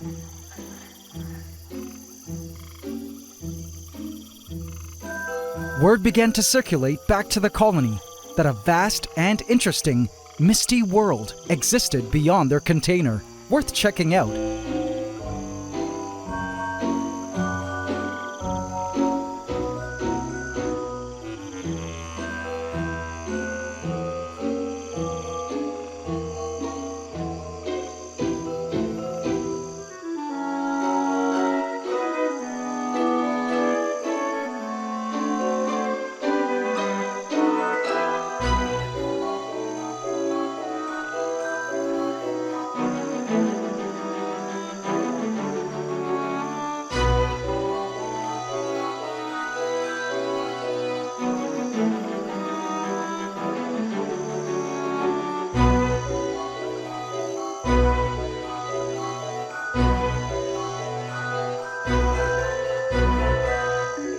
I just loved watching them at this spot, which the ants seemed to treat like a resting station, where they could hang out, exchange information about what they'd learned about this new forest that appeared around them, rest, and do a little grooming. They also used this spot to perform trophallaxis, a process where the ants exchange food mouth to mouth from one ant's social stomach to the other.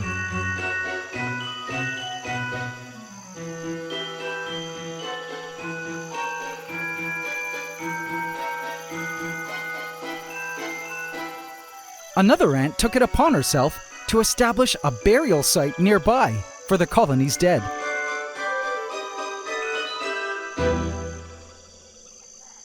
What stunned me the most was how blue the ants were. I mean, check out that color! Have you ever seen such stunning ants? They look just unreal in Pantdora.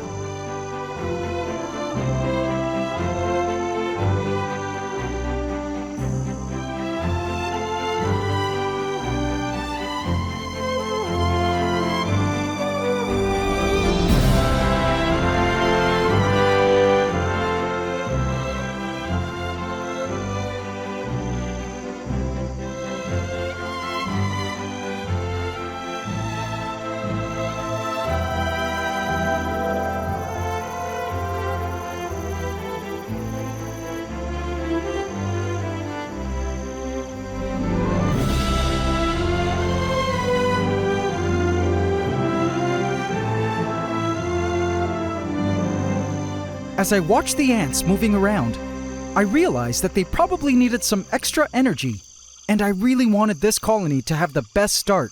So I placed a test tube of brown sugar water nearby for them to drink from in case they wanted it. I wasn't sure what their preferences were in terms of carbs, so if they do drink from this tube, it would be a cool thing to learn.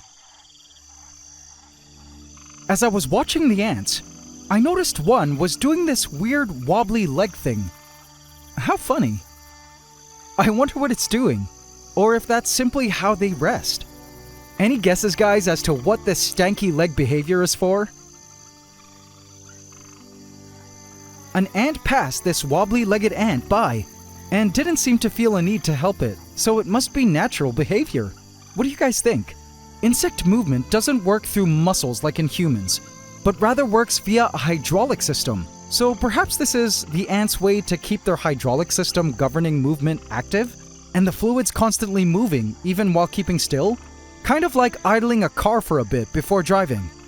Even while cleaning itself, it continued to wobble its unused legs. I saw several ants doing this while at rest. So funny. I marveled at this ant's face. Look at that shiny blue head. It almost didn't look real. It also struck me as interesting how it truly looked like the ant was thinking. Was it looking at me? Many Polyrachus have good vision. I wondered if it was staring at me, wondering who I was. I'm your creator of worlds. Welcome to your new home, little one.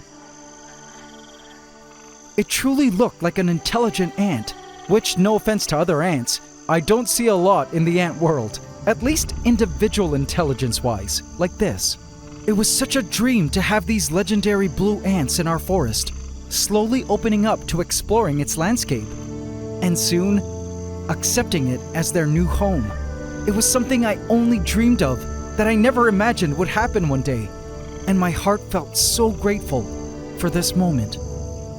They were the most beautiful ants I'd ever seen, and it blew my mind that nature had fashioned such stunning creatures.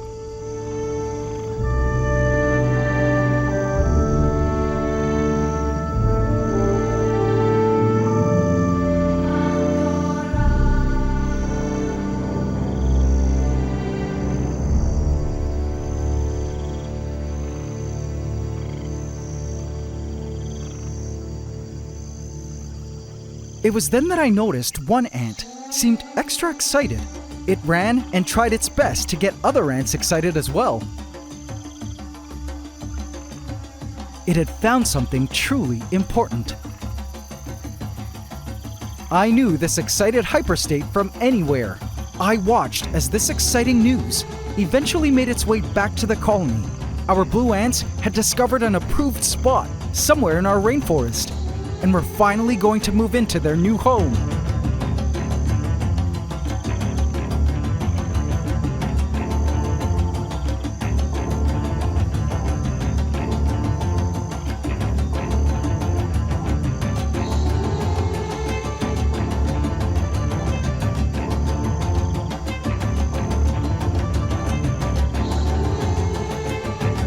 Guys, we found the perfect spot! Rally the colony! Secure the queen! We're moving in! Woohoo!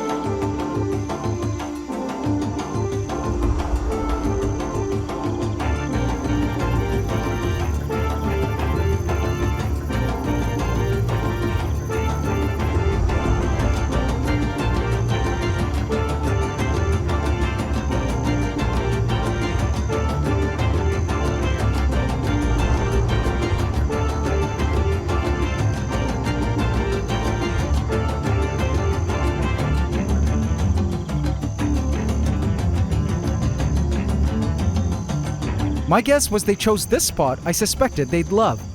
Somewhere in this mossy driftwood to the side of them. But AC family, it turns out the blue ants had some other housing plans I completely did not expect.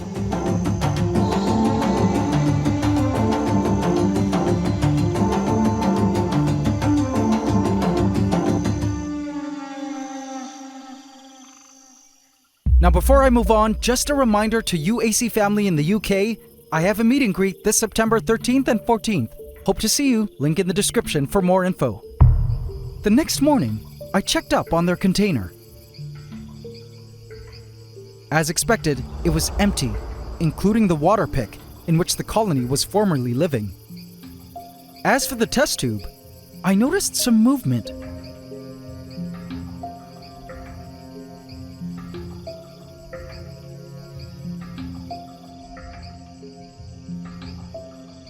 And upon closer inspection, I could see that the nomads, our resident colony of nomads, had discovered the sugar water and had claimed it theirs. I looked up to the spot where I thought the ants had chosen to nest. No blue ants in sight. Perhaps they only emerged at a certain time of the day. After all, I hardly found them foraging in their natural habitat. But where I spotted the blue ants next surprised me. Checking up on Hydromeda, I spotted one of our smaller spiny ants wandering the bromeliads. In fact, there were several here, finding tasty edibles along the leaves, even seizing winged insects to take back to their colony to feast on. But it wasn't long before I spotted its cousin. A big blue ant tank running across the Talangia. Wow! They had made their way here to Hydromeda. Now that was truly unexpected. I tried my best to see if I could see where they had nested. I followed this ant on its excursion around the Hydromedan plant life. Look at the size difference between the blue ants and the golden spiny ant. Both related and belonging to the same genus, but both oh so different. I swear there's a Devil Wears Prada monologue here somewhere. After watching the blue ant for several minutes, I failed to see where it was nested. I actually think this was a scout in search of food, and that perhaps the nest wasn't in Hydromeda after all. I headed back to Pantdora and spotted a blue ant licking the lower vine leaves of honeydew droplets. It was amazing to see that the blue ants were so busy collecting food for the colony now.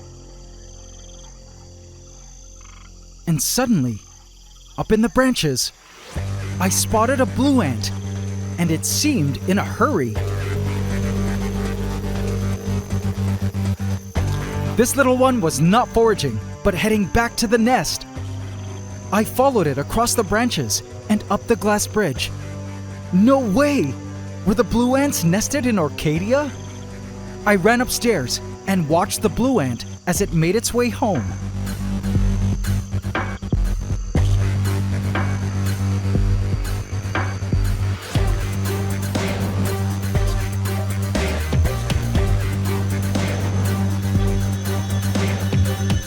Up the branch,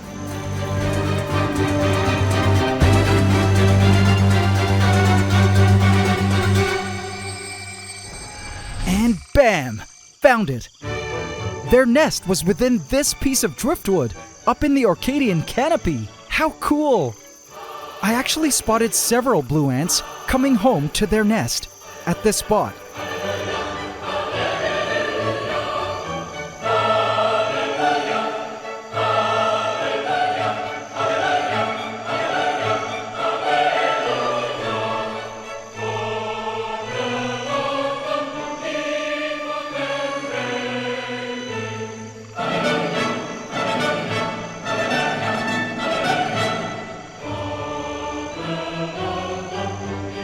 Which apparently had more than one opening. So turns out, these blue ants are arboreal and create nests within hollow wood. I don't think the ants are wood-boring like carpenter ants or our acrobat ants, as I don't see any sawdust piles. So I deduce that they're opportunistic and find already made holes within wood into which to move. So awesome that we could officially confirm and learn such a thing about these highly unstudied ants. Again, I also was surprised at how active they were around the forest. There was never a moment when I didn't see them foraging. I found them foraging in every vivarium, extremely thorough on their search for food, covering a broad foraging area, more than any ant species currently in our forest. Oddly, I still haven't found them taking home any insects. I wondered what they were eating for protein. I guess I had to keep my eye out for that. I was also curious to see how they would do with other ants living around them, including the ever-aggressive chromatoblasters, our resident acrobat ants, who share the same niche and nesting site as the blue ants. And I wanted to see if the blue ants would be able to cope with invasive ants, like pharaoh ants, which I recently discovered in our forest. Invasive ants do exist where they are from, so I suspect they will be okay. And with chromatoblasters dominating all of the Orchadian woods, I wasn't too afraid of pharaoh ants invading their nest. Of all the animals we've ever moved into our rainforest ecosystem, these definitely had to take the cake for me as the coolest species to ever enter our forest. So AC family, I think you know what I'm about to ask next, right? What should we name this blue ant colony? Let me know your name suggestions in the comments. These ants need a cool name. No lame names allowed, please. I couldn't wait to find out more about them and see how well they would adapt to life in our forest. If they do end up thriving, then I was certain we were on the right track in terms of the overall health of our forest. A dream had come true this week, and my ant-loving heart couldn't be more happy. This was the start of a new blue adventure. Welcome home, blue ants. Welcome home.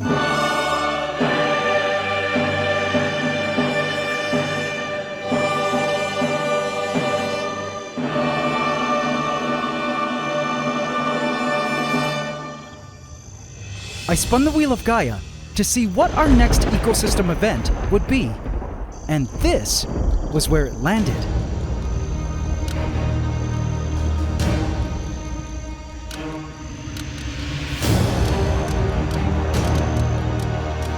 Ah, finally!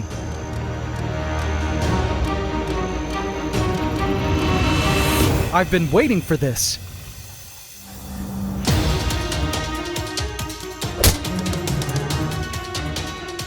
Vote in my community tab to affect this story.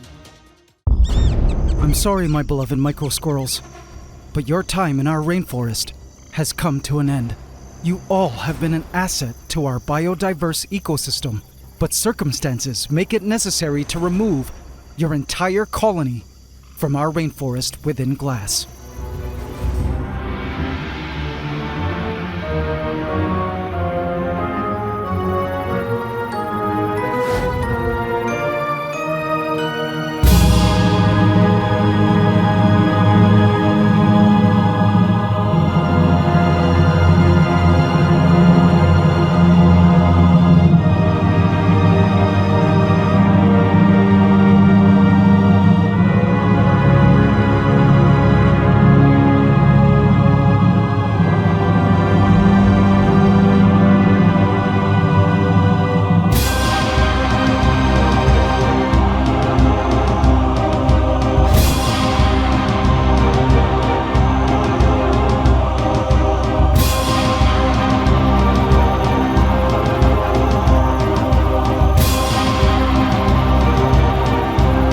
Fear not, my precious Microsquirrels, for I have prepared for you a final destination.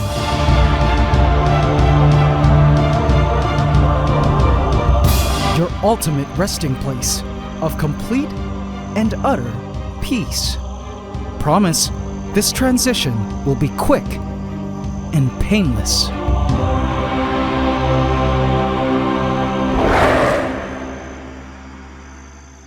Subscribe to my channel and hit the bell icon. Welcome to the AC fam. Enjoy. I'll be honest, this episode was really tough to make. I had grown fond of watching these two sleep soundly behind the rock wall. Now, as much as I loved these and the other Microsquirrels living in our grand triple Vivarium rainforest, how many of which, by the way, I still actually didn't know there were, it was time for them to go. The trap lay on the floor of Orchadia, my giant tree canopy vivarium, where the majority of the colony was living. This needed to be done, as the Microsquirrels were breeding so quickly and the main prey insect populations of crickets and dubia roaches had gone extinct from our forest. Cycling out all major predators is actually one of the rules of this project, in place to ensure sustainability of our ecosystem project. I just didn't think it would be this soon for the Microsquirrels. This was also all part of a grand and year-long plan and promise I made with Valentino, my senior green tree python, a promise I was close to finally fulfilling.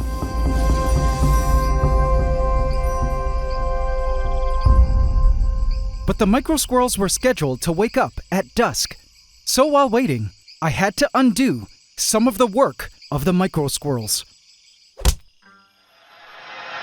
First up was Pantdora, my giant cloud rainforest floor vivarium. I dumped the brand new colonizers of black crickets onto the Pandoran floor.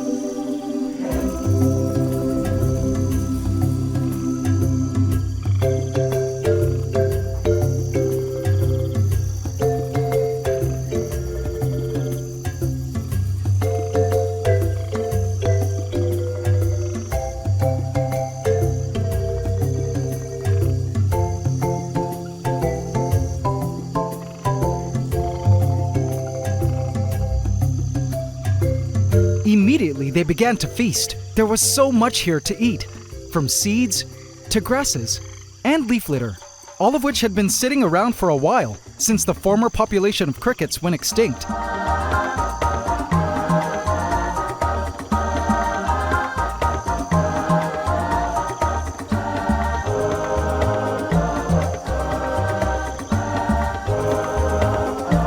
Females began to lay eggs into the rich soils.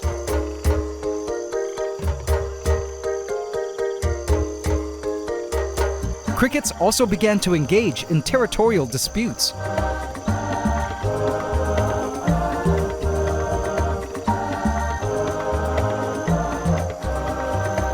The quails were in a bit of a shock at all these crickets running around. Most of them were adults and were much too large for them to eat. They continued to feed on their seed sprouts, which were now going away fast. The sight was intense, watching such an ultimate cricket gold rush. A free-for-all buffet from a forest that had plenty of space and food for them to flourish. It was so awesome to see a grand return of the crickets to our rainforest.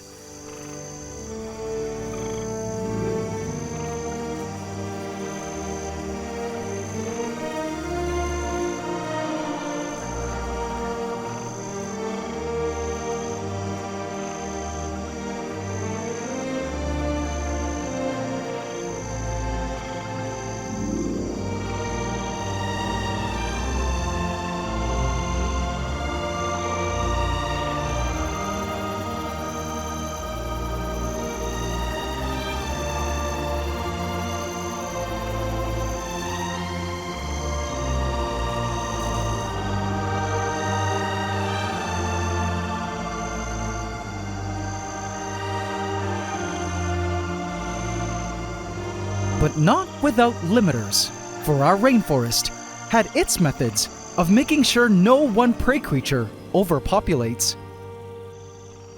Some, like this tree frog, were still asleep and would be waking up at night, while others were definitely up and were waiting for such a swarm. Snap, our resident sunskink, was licking her lips after having fed on a ton of crickets somewhere in the shadows. Look at how fat she is now. She had eaten enough for the day and had no interest in eating more. She climbed onto the driftwood to bask and digest. Now, though Snap eats a lot, I don't think she was a major player responsible for the great cricket extinction, because we've had up to 3 adult sunskinks in our forest before, and the cricket population survived them, mostly due to the fact that the crickets could breed and proliferate up in Orchadia, away from the sunskinks who were floor-bound. Of course, things were different now, but I knew that would all be fixed soon. But in the meantime, while Pantdora and Orchadia were undergoing a restoration, our third vivarium, Hydromeda, was due for the opposite. Hydromeda, for most of its life, has been largely pristine and untransformed. The fish had no predators, the plants had no herbivores to cut them back, except for maybe a population of tadpoles, but most of them had all developed into froglets now, and the sands and soils were still neat and looking manicured. Now all of this was okay for the first several months of Hydromeda's existence, because the aquatic system needed time to develop, balance out, and truly bloom. But I felt the time had come to add in its limiters, messengers of change. And after spinning the wheel of Gaia last week, our ecosystem event randomizer, it chose for the addition of a group of creatures that I truly love. These creatures were waiting in their bags.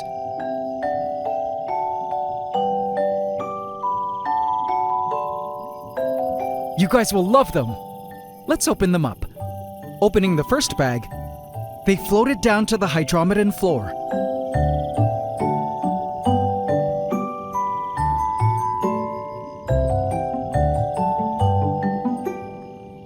This was our new population of pom-pom crabs, native to Southeast Asia. They're called pom-pom crabs because of the tufts of fur that exist on their claws. They were super cute. Have a look.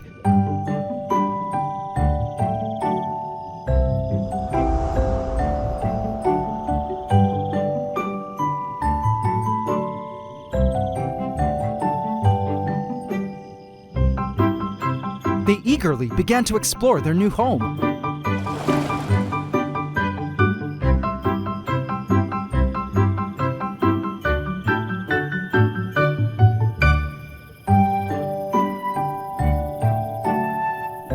Oh, looks like they can get frisky with their fellow crustaceans.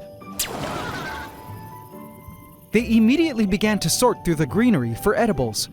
Now, we aren't certain what the hair on their claws and even certain areas of their body is for. I figured it might be to catch edible particles floating through the water, but this species apparently isn't quite a filter feeder like that. But I decided to add these crabs in because I felt they would help transform our aquatic ecosystem, as they form burrows in sand and may even nibble at the plants. They each began to find spots around Hydromeda in which to retreat. I was so happy for them to join our aquatic ecosystem. Up next was another messenger of change that I knew for sure would have a massive impact on Hydromeda, at least as time goes on.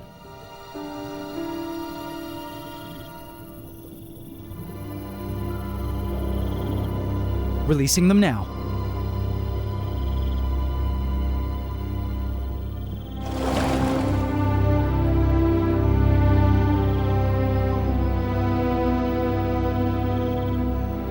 Guys, presenting our new blue crayfish.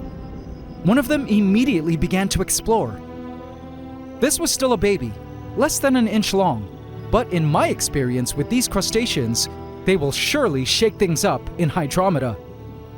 First, they create extensive burrows, so they'll definitely be moving the sand and soil around.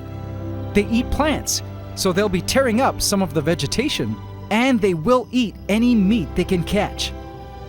But we probably won't notice their impact for another few months, until they grow older. The other baby blue crayfish had settled into the shadows, where he began to inspect his new home. Welcome to the wetlands, little ones. Make yourselves at home. I'm certain you guys will love it here. I look forward to watching you two grow, and seeing how you guys impact our aquatic ecosystem over time.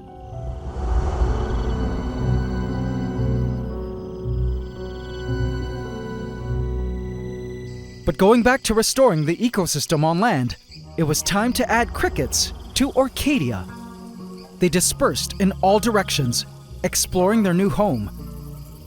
I wasn't 100% sure if the Microsquirrels were responsible for the extinction of the crickets, but they were highly sus.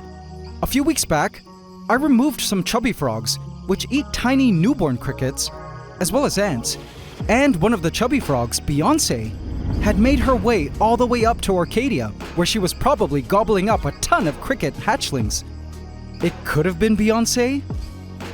If ever, the Microsquirrels probably led to the dubia roach extinction in our forest, their favorite food. I would be adding in dubia roaches again once our Microsquirrels were all out. But for that to happen, we needed our trap to work.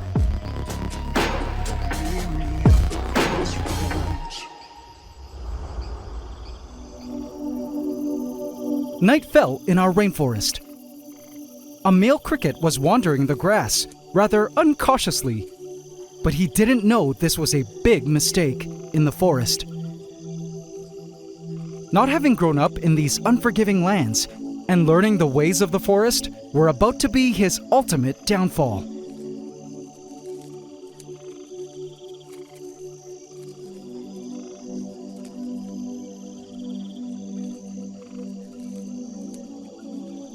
Shortcake, our resident strawberry Pac-Man frog, was awake for her nightly prowl. One of the things I discovered about Pac-Man frogs that is contrary to many online sources is that they don't like to stay put in a single spot for most of their lives and wait for prey to come to it. I've discovered after moving her into Pantdora that she actually covers quite a bit of nightly distance, trying out several posts in which to station herself during the day. The male cricket came by, not knowing his journey was about to end.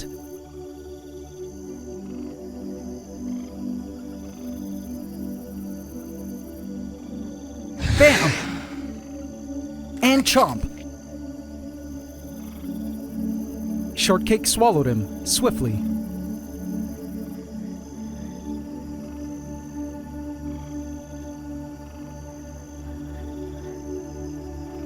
She had had several of these newly added crickets now.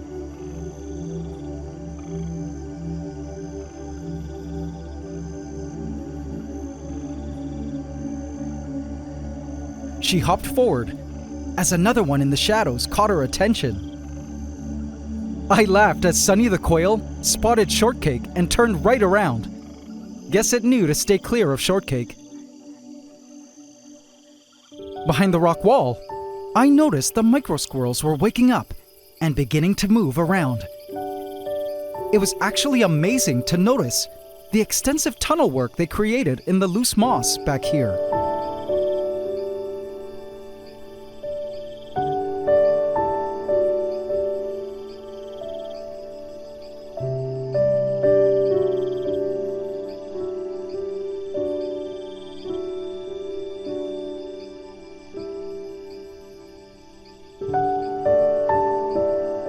This moss wall was initially designed to house insects that love tight spaces, but so cool to see that the Microsquirrels have found the area suitable to establish a nest.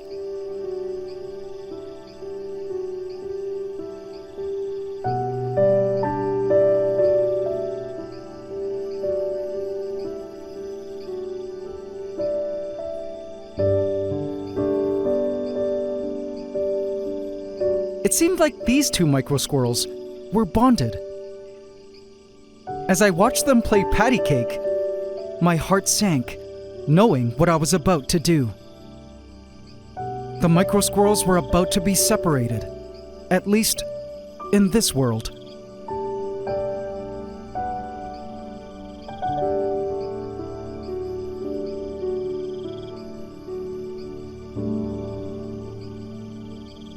I headed up to Orchadia to check our trap.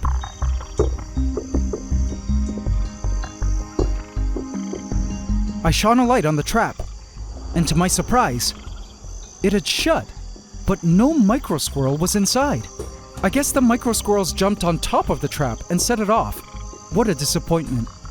I removed the Microsquirrel's bowl and placed it back into the banyan tree. I needed a better plan. Little did I know, the rainforest was about to give me clues as to how to succeed in our quest to trap the Microsquirrels through certain signs beginning the next day. The next morning, I spotted one of the Sapphire Royals, the name chosen for my new and gorgeous blue ant colony, feeding on a slice of mango. I can't get over how beautiful these ants are, and I was so grateful to have them now living in our rainforest. I was happy to see the blue ants loving the mango, as I've been trying to learn more about the species, particularly what they like to eat, and I can see now that they love fruit, like mango. I also caught them feeding from the watermelon pieces in the Microsquirrel's food bowl and heading back to their discreet nest in the driftwood. I really wanted the Sapphire Royals to thrive, so I added more mangoes to provide our blue ants the carbs they needed. But the thing that I found the most intriguing was what I found of the mangoes the next day. Check it out. The edges of the mangoes had been eaten overnight, and one mango was completely carried away from its original spot. I was certain this was the microsquirrels' work. It was then that an idea came to me. I know. Let's try mango. This time, I took my trap and attached an entire mango pit with flesh onto the trigger. One small move of this mango pit would surely cause the door to shut. I placed the trap into Orchadia. This time on this side, where I felt the microsquirrels were less likely to jump onto it from above, and left it there overnight. The next day, I checked the trap and was disappointed to see that the trap was empty, with the door still open. But get this, examining the trap, I was shocked to see the mango had actually been eaten, meaning a microsquirrel had entered and ate the mango so carefully that it didn't trigger the trapdoor. Man, how on earth did that happen? Heading back to Orchadia, I was a bit sad because I knew I couldn't just let the microsquirrels continue to proliferate unchecked in our forest, but couldn't figure out how to catch them. It was then that the forest gave me another sign. I spotted a giant huntsman feeding on a cricket. Man, these spiders have been such a success story in our forest. This was one of the 7th or 8th generation of huntsmen now, OGs from the first season, and still thriving. I also spotted an American cockroach, another newly added species, who was completely out in the open and not touched by the microsquirrels. Guess the microsquirrels prefer dubias. Wait a sec. An idea came to me. Thank you, Orchadia. It was time to try another setup. This time, I added the mango at the bottom of the trap, which I believed was a good bait to lure them in, but still too soft to trigger the trapdoor. And for the trigger, I added this, a live dubia roach. I felt bad to do this, but this was in my mind the only way. The dubias have completely disappeared from our rainforest due to overhunting, and I was certain the microsquirrels missed the taste of their favorite meat. Plus the hard exoskeleton of the roach required the microsquirrels to tug on it, to chew on it. It was really skewered on there. Hopefully the microsquirrels would wander in to nibble the mango, discover the living roach, then snatch it and trigger the trapdoor to shut.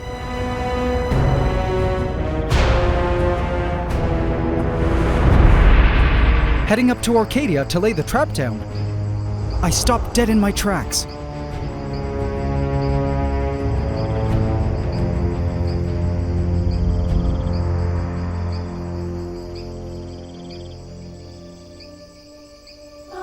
A microsquirrel was out and eating from one of the mangoes I placed in.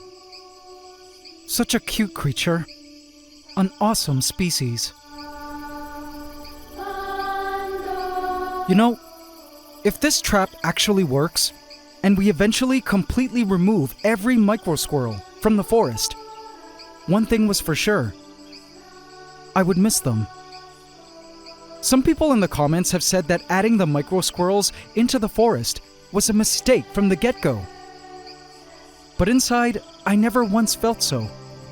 Though it's true that as mammals, they consume a lot more food than many other creatures in the forest, this also meant that they were the greatest processors and producers of nutrients, i.e. their poop and urine, which benefit the plants and other creatures who eat their waste. The microsquirrels may have a high intake, but also have a high output, which is beneficial to an ecosystem as nutrients move around faster. Eating copious amounts of insects, indeed, may have completely wiped some long-established lineages of herbivorous insects clean, but this has allowed more plants, like grasses, to grow in for the first time, which would never have stood a chance with crickets around. You see, for those hoping for some equilibrium, where the entire ecosystem achieves balance, where nothing changes and nothing new happens, you can watch the later half of Season 3, where we kind of achieve that. The episodes, though awesome, are some of the most repetitive episodes, reporting the same things over and over again, with very little changes, and nothing new to learn. It's great and all, kinda like a sealed terrarium in a jar, where nothing leaves and nothing enters, but this scenario doesn't quite happen in nature. In the wild, various species, be they plant, animal, or fungi, naturally come into a space, the size of our rainforest, all the time, leaving their unique mark and impact. Some integrate seamlessly and remain a resident forever, while others leave or die if conditions aren't favorable, or if they get hunted. This is exactly what I've been hoping to emulate with our forest, and so far we've been successful at replicating that constant movement of species in and out of the system, documenting how each changes the forest along the way during the residency. Aside from this, the knowledge alone has been invaluable. In the over 5 months that the microsquirrels became part of our forest, we learned so much, like how fast a microsquirrel colony can grow, how much territory they cover when foraging, their food preferences, nesting preferences, and social behaviors. In science, and honestly life in general, I believe there are no mistakes. Always just new knowledge. I've called this Season 5 Events, because when ecological events happen, we learn more, and it drives the constant growth and evolution of our rainforest ecosystem. I was grateful for the insight the microsquirrels provided us on the inner workings of Mother Nature. They were not a mistake. It was just time for their reign to end now. As had this been in the wild, they would have left our forest the moment the dubias went extinct. I laid the trap down and decided to come back to check the trap early the next morning. And AC family, you won't believe what happened.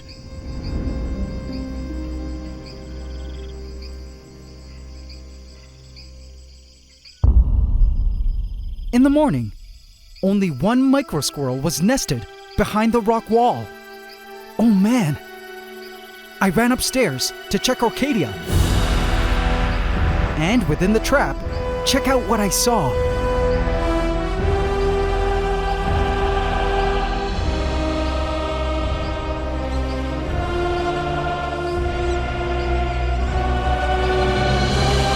We caught one! The microsquirrel was trying its hardest to chew through the metal. We did it!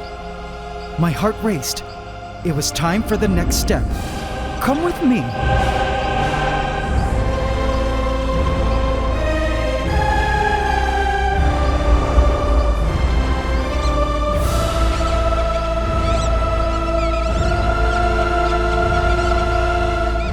Don't be frightened, little one.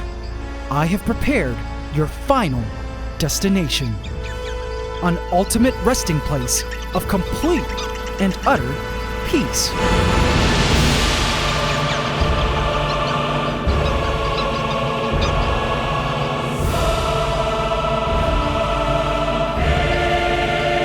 Promise, this will be quick and painless. Valentino, my promise to you shall be fulfilled.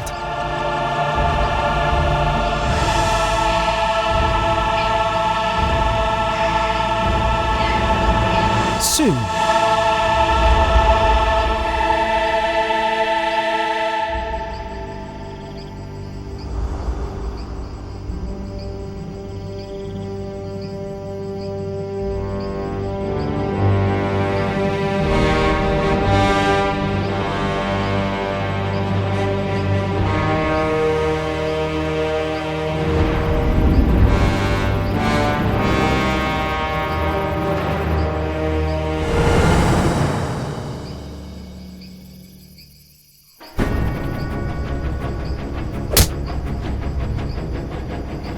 Vote in my community tab to affect this story.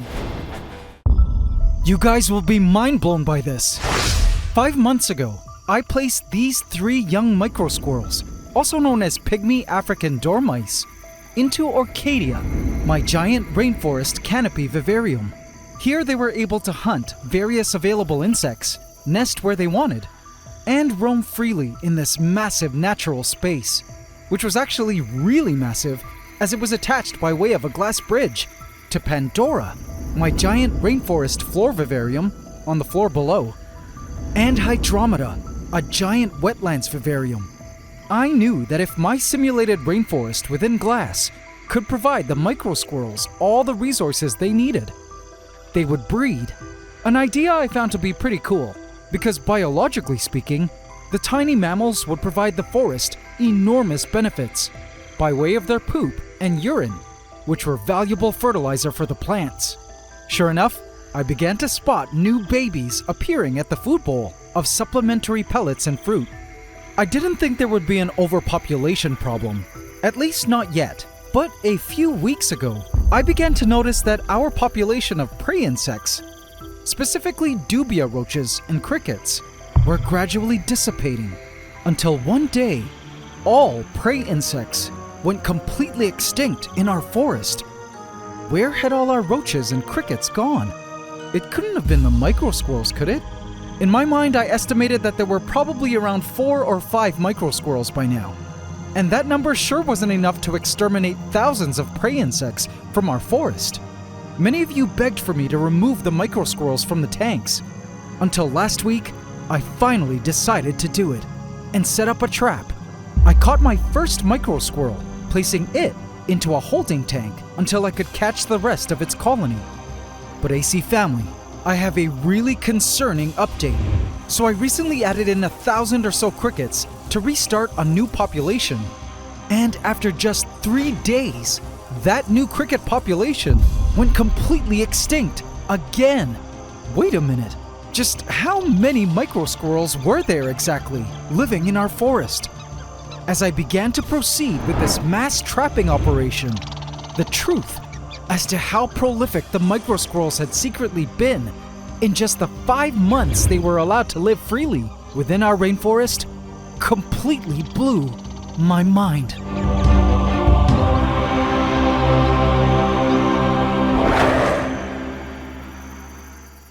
Please subscribe to my channel and hit the bell icon. Welcome to the AC fam. Enjoy.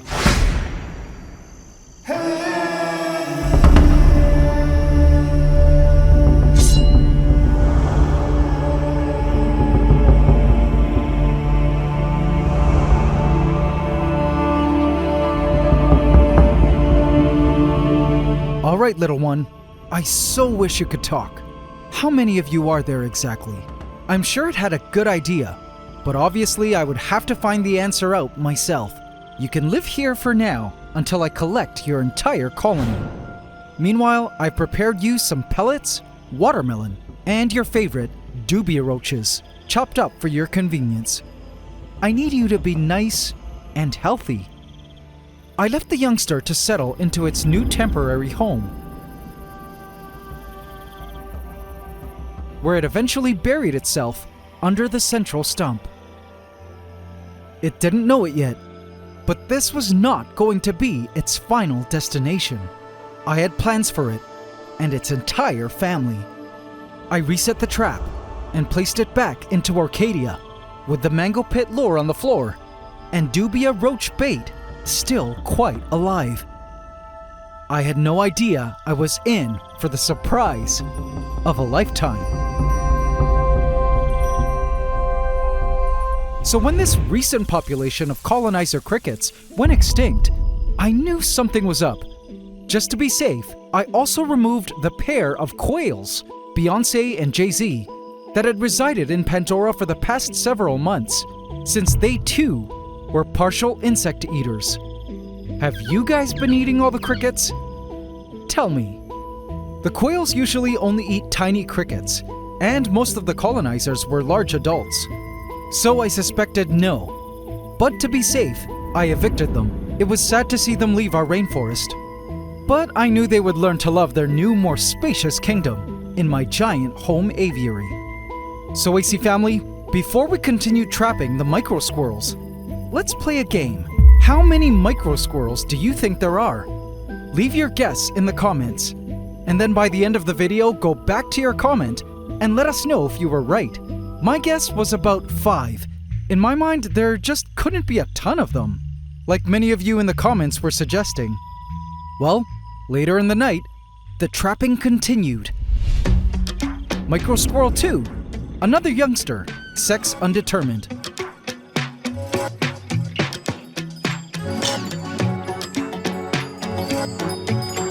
It crawled beneath the stump, joining its sibling.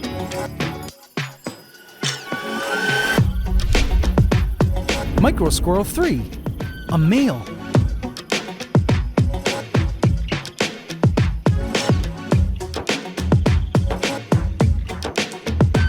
There you go, little one.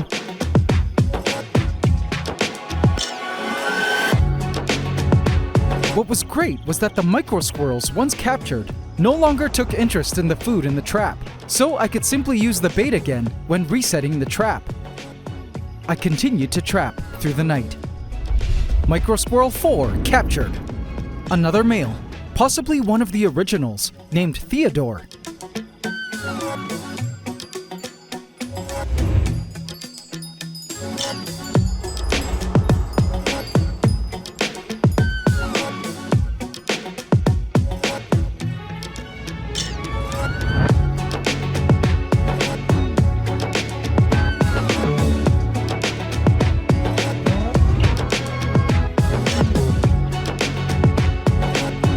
In the morning, Microsquirrel 5 was captured.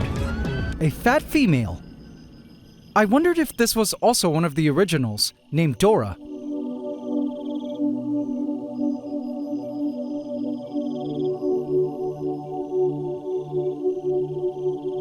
In you go. Now, of these 5 that we captured, I only saw 2 of the 3 originals. There was one more, a wild-type brown-colored microsquirrel missing, named Dorothy. I guess she was still somewhere hiding inside, but we would have to wait until night to continue with the trapping. Night fell in our rainforest, and beneath the soil, a shimmer of green caught my eye. Ah, beautiful. A new green jewel beetle had just emerged from its pupa underground. It would soon burrow up to the surface after its exoskeleton hardened. In fact, as I looked around Pantdora, the forest was just full of these gorgeous green jewel beetles. They were literally everywhere tonight. Stunning color.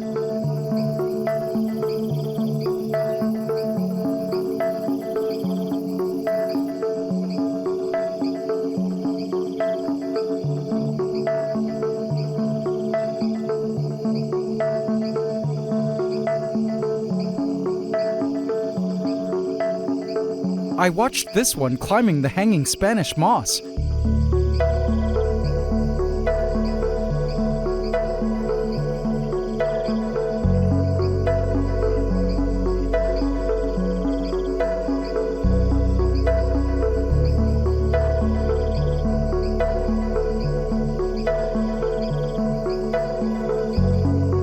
They just love the uppermost portions of the vivarium.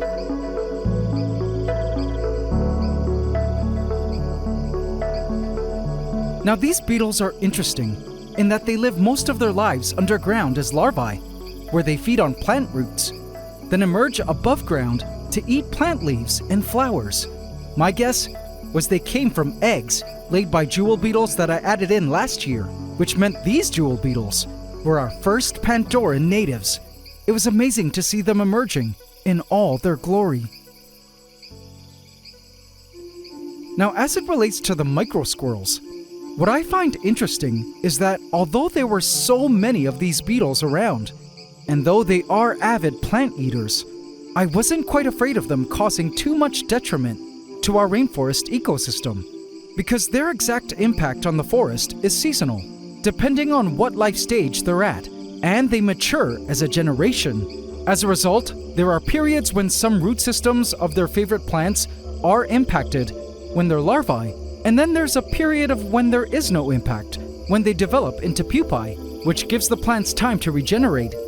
and then they emerge as beetles, where they eat only their favorite plant leaves, then die after laying eggs, which gives the plants more time to regenerate again. The generation matures together and dies together. Their impact to the forest comes in waves. This, however, is in direct contrast to the microsquirrels, who have staggering generations that overlap.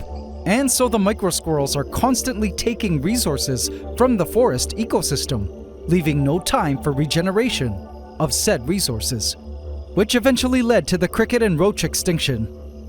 It was a good thing I was removing the microsquirrels now. It was time to check the trap in Orchadia. Captured. Now, AC family, I was shocked to discover that it wasn't Dorothy in the trap. Microsquirrel 6 was another young male. I placed it into the tank and noticed it was frozen scared. It refused to move from its spot. I moved in to pet it, to hopefully calm it down. To my surprise, it didn't flee nor try to bite me. I suppose microsquirrels are like pet rats, whom I used to breed back in the day, in that yes, they do make cool pets, but you have to get lucky to find these extra tame ones, particularly when they're young. I'm sorry, little one.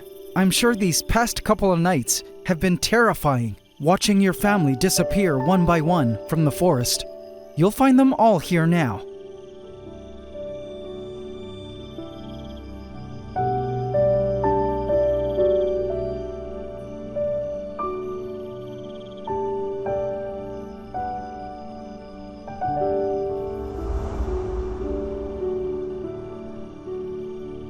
I continued to trap through the night.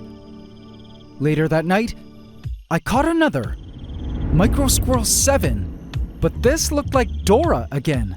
What? Dorothy was still inside.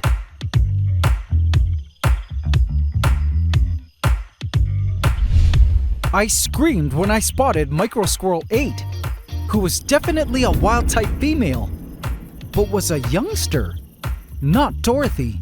Are you kidding me?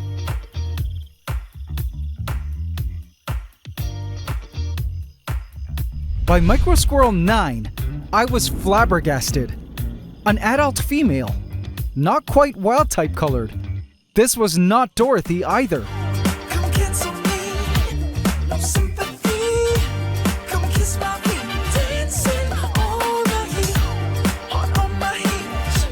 That energy, won't find no tears, dancing all the heat. Seeing as there were now 9 microsquirrels in the holding tank, I decided they needed some serious food and decided to unleash a ton of crickets for them to hunt.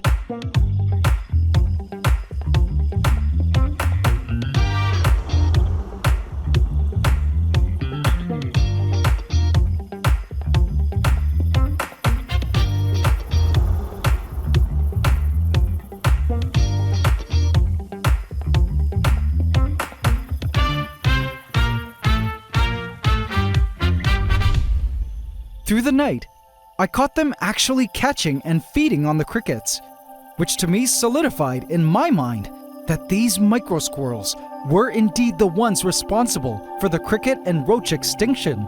Had I known there were 9 plus Dorothy all living inside, then perhaps yes, I would have much sooner pointed the finger at the microsquirrels as the ones responsible for wiping out our prey insect population. Sorry, AC family. You guys were right. I was committed to making things right now. In the morning, guess who I spotted? Dorothy. Finally!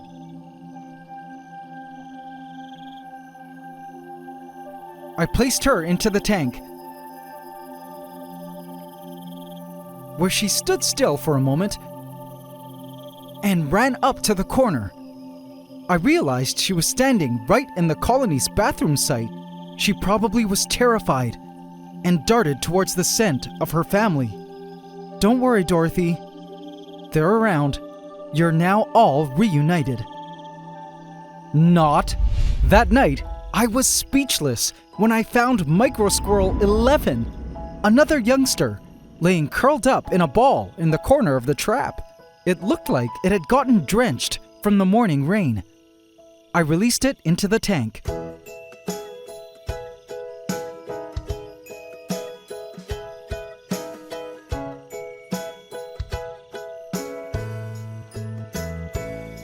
It refused to run away. As I looked at its drenched fur, I realized that, hey, it wasn't actually wet. Touching its fur, the microsquirrel was completely dry. But the juices from the mango had made it sticky. Poor little guy. I took a wet paper towel and tried my best to loosen up the sticky mango juice. I knew its colony would eventually groom this skunk off, but I loved taking the opportunity to act like a colony member and assist in cleaning it off. This was another one of the rare tame ones. In this moment, I truly admired the microsquirrel and felt so much love and appreciation for them. Such a huge ecological impact in such a tiny package. I loved how much motion and excitement they brought to the rainforest during their reign. I'm really gonna miss seeing you guys jumping around the treetops. Perhaps in the future, I'll make a reintroduction. This was the final microsquirrel, as I trapped no more after it. The bait remained untouched for days, until it was found by red ants and devoured, and edges of the mango eaten by other insects. Now some of you may be asking, what do I plan to do with these 11 microsquirrels?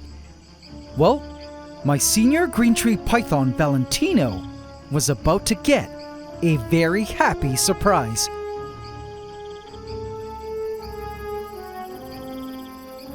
It was time to fulfill a long-time promise I made to him last year. But lo and behold, it's not to eat microsquirrel meat. The microsquirrels will be adopted out in batches, and I've chosen to personally keep the 2 really tame youngsters as my pets. But as per Valentino's happy surprise, the time has come.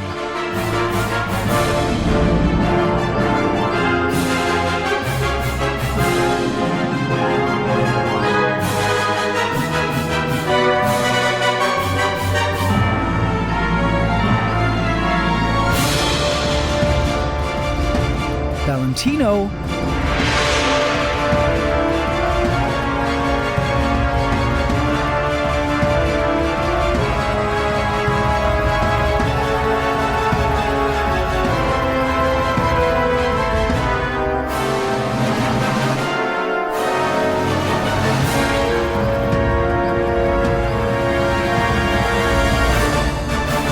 Your patience will finally be rewarded.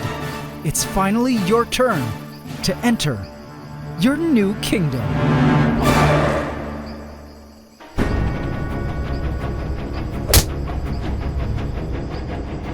Vote in my community tab to affect this story. A monster is about to wreak some serious havoc. This is Pantdora, my 1,000-gallon cloud rainforest vivarium. Attached to Orchadia, my giant tree canopy vivarium, and Hydromeda, my wetlands vivarium. This biodiverse rainforest trifecta of tropical worlds within glass is a grand biological project of mine aimed at studying how ecosystems work in the wild. But I've been waiting over a year for this exact moment. The inhabitants of our rainforest had no idea their lives were about to change forever. Valentino, the time has come.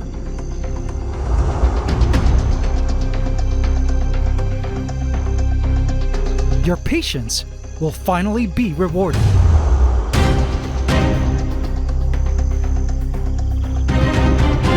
It's your turn to enter your new kingdom.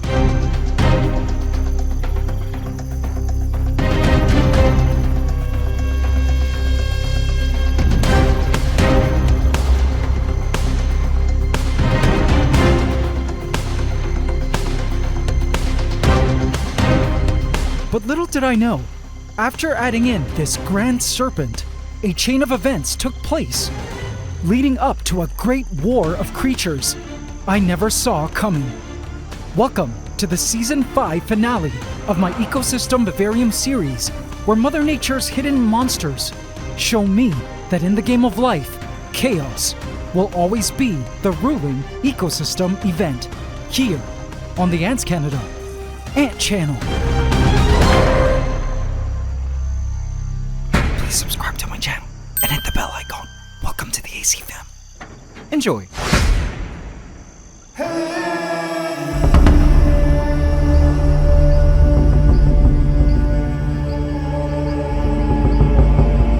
Valentino stood still, taking in the insane new world all around him. I could not believe he was actually in Orchadia and officially a member of our rainforest.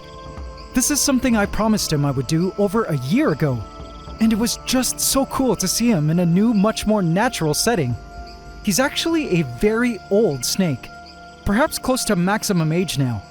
He is a sarong green tree python, named after the Sarong region in New Guinea, from which his species comes, characterized by a gorgeous blue stripe on his back. But unfortunately, we can't really appreciate that right now due to some unshed skin still sticking to him, caused by an imperfect shed. He gets this every now and then due to humidity issues. You see, in his old tank, I would spray him often and place plants around to hike up the humidity, but he completely and purposely kills off any plants I place into his tank by smothering them to death. He hates plants in his home. In fact, he hates anything that appears to grab or envelop him, considering a somewhat traumatic history you'll learn about soon.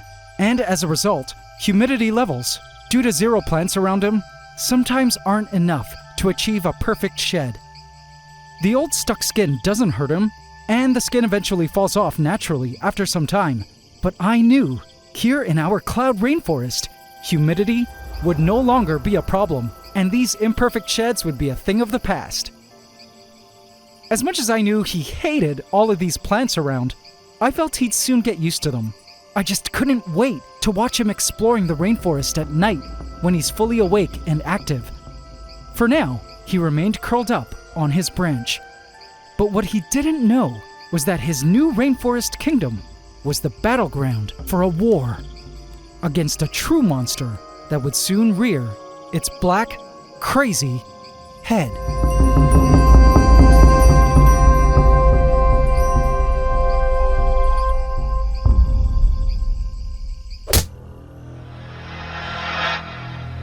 A black-eyed yellow octopus-like creature wriggled free from its slimy keep.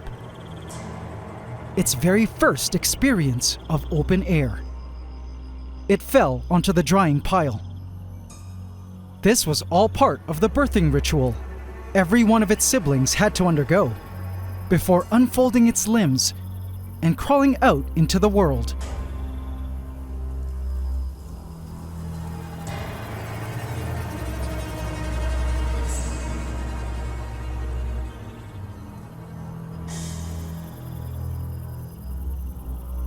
And my, what an amazing world it was.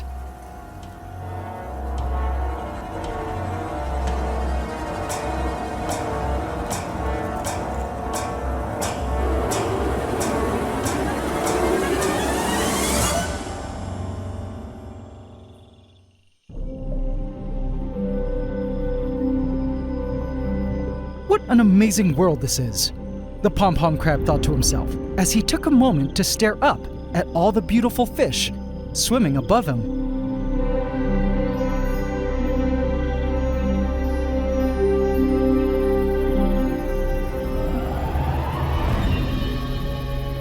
He too was a newcomer to these lands and was just in awe at all the colors and sights that there were to see in this watery kingdom.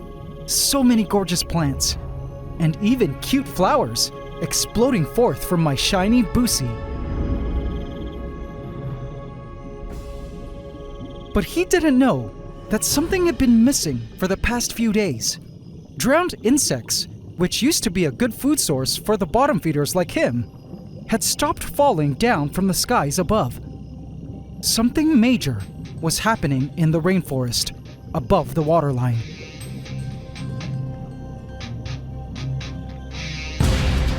I dumped a new colony of dubia roaches into Pantdora. These roaches were to replace the dubia roaches that recently went extinct due to a colony of 11 microsquirrels, which used to live in the rainforest, all of whom I trapped and rehomed. The new colonizer roaches immediately scattered into the shadows of the rainforest.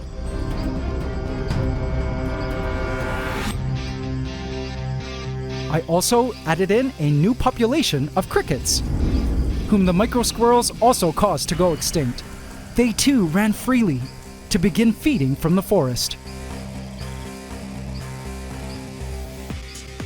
Now I thought this introduction of prey insects would be simple, quiet, and uneventful. But little did I know, it was the start of an ominous chain of events. Some creatures were about to come out of hiding to make a grand reveal. The start of an ecological nightmare. Snap, our resident sunskink, emerged to hunt and feed on the new prey insects who were busy feeding on the grass below. When suddenly, something below her caught her eye. What was she looking at, I wondered. When I spotted it, I couldn't believe my eyes. What? No way. It was a chubby frog. But wait, how is that possible? Eventually, Snap got distracted by a nearby cricket.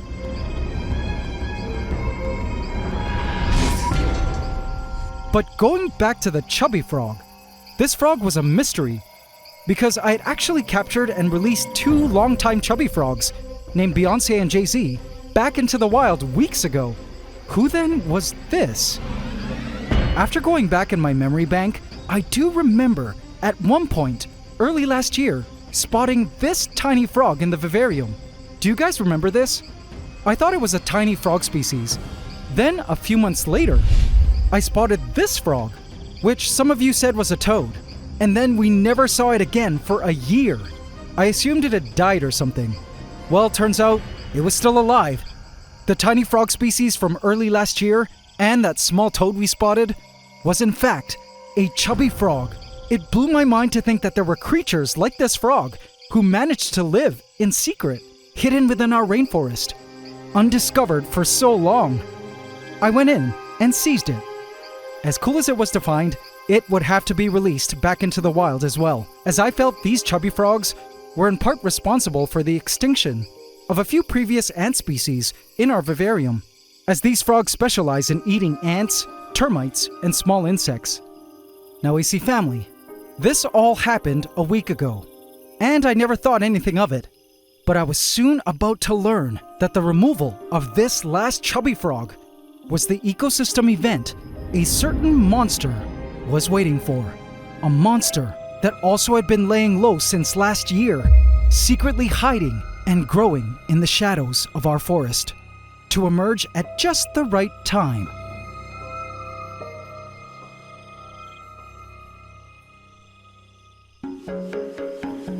The newly born marbled praying mantises were eager to explore the world beyond their egg sac.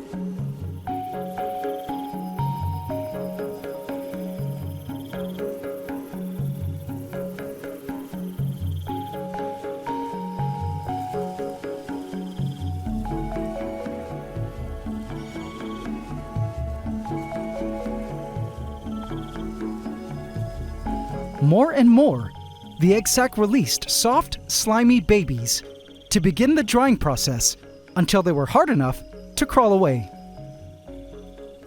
These babies were tiny, about a centimeter long, and surprisingly quick. Their anatomy was quite awesome, pretty much like tiny versions of their adult form, just wingless. I tested to see how visual they were, but it seemed as though they weren't reactive to my finger waving around. As adults, these praying mantises have excellent vision, but like adult praying mantises, I could see their intelligence was supreme.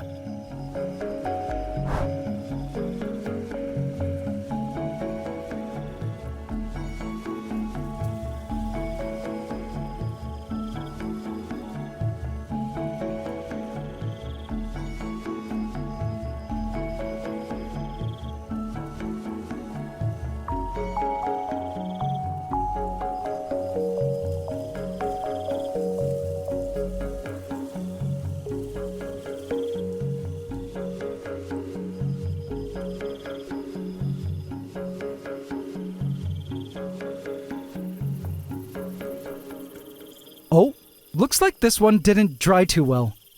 And it looks like I see mites attached to it. Poor kiddo.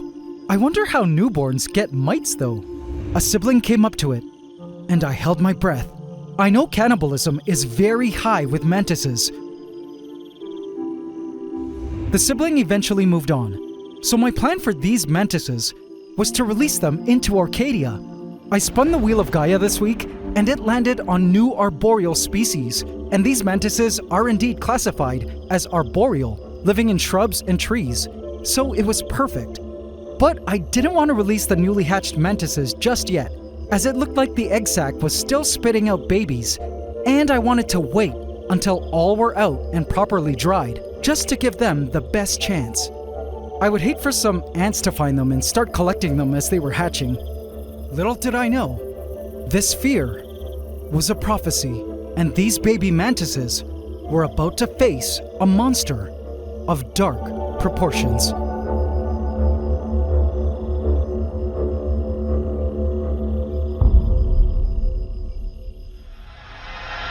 All seemed peaceful in Pantdora. A polyrachis ant was exploring the leaves. I was happy to see this species here, because I mostly have seen them foraging the wetlands in Hydromeda. But it stopped and began to smell the air, as if it knew danger was looming.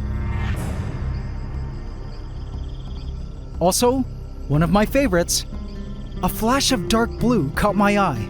Ah, the sapphire royals! Our colony of blue ants were out foraging for food. Here on these vine leaves, they were licking up dried honeydew squirted out by the plant insects. What's so cool about these blue ants is the degree of blue depends on the amount of lighting that shines on them, which means the blue we see is not the actual color of their exoskeleton, but is due to the light reflected off them. They are a dream species for sure. I spotted some movement in the leaf litter.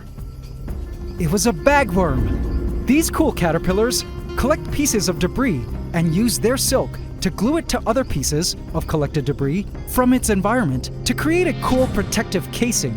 It measured this piece, but nope, it was too big. Along came an Asian bullet ant who could smell a caterpillar in the area, but couldn't for the life of it find it anywhere. Looks like the camo really worked. It's truly hard for a predator to find you when you look and smell like the environment. These bagworms will eventually turn into a cocoon and become a moth. They've lived for several generations now in our forest, and I was happy to see them still doing their thing, collecting debris from the forest floor to turn into their neat portable homes. A cool beetle emerged and began to climb the driftwood, when suddenly an Asian bullet ant came along to inspect it. It froze completely still for its life, until the ant got distracted by a tiny earwig and went off to chase it. It was then that I spotted a tiny canopy crab, watching as a diminutive springtail passed by. And that's when I spotted it. The crickets and red ants knew something was very wrong. Black crazy ants! The dark horde! A young cricket did its best to duck away from the ants.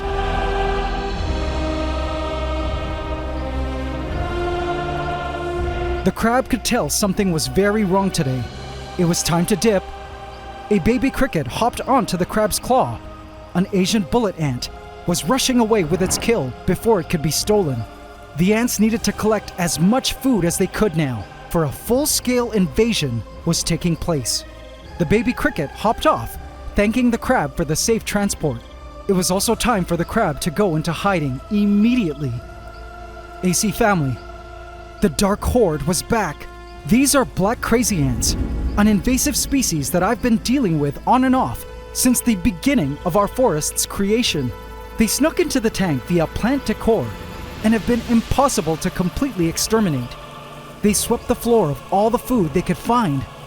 Now the thing about these invasive ants is they're not so much a nuisance when their numbers are low, but these colonies grow extremely fast, and when they get to peak numbers, they become an ecological disaster, a monster, as they sweep through the forest, competing with all native species, and even killing more life than an ecosystem can handle.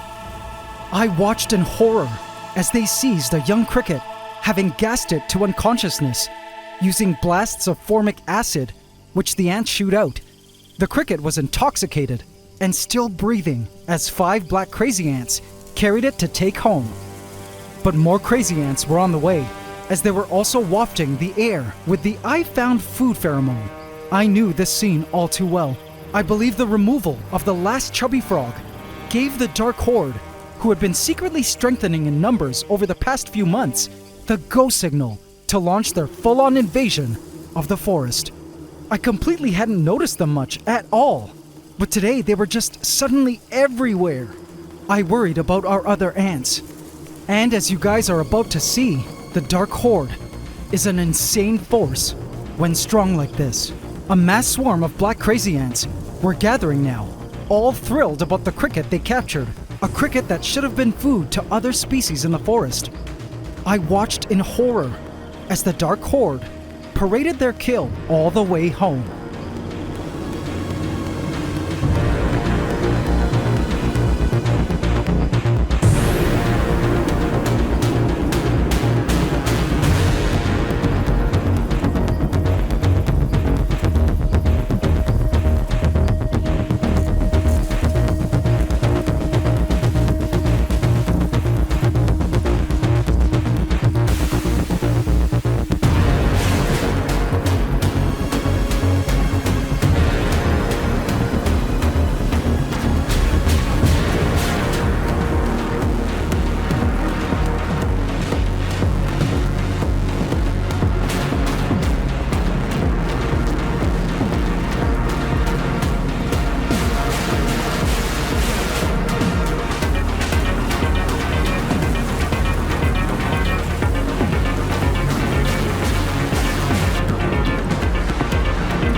And into a hole in the driftwood, they carried the meat, which would feed their mighty super colony.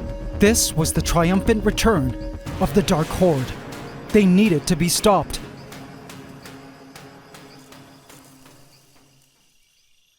The mantises were still continuing to hatch and dry at the drying pile.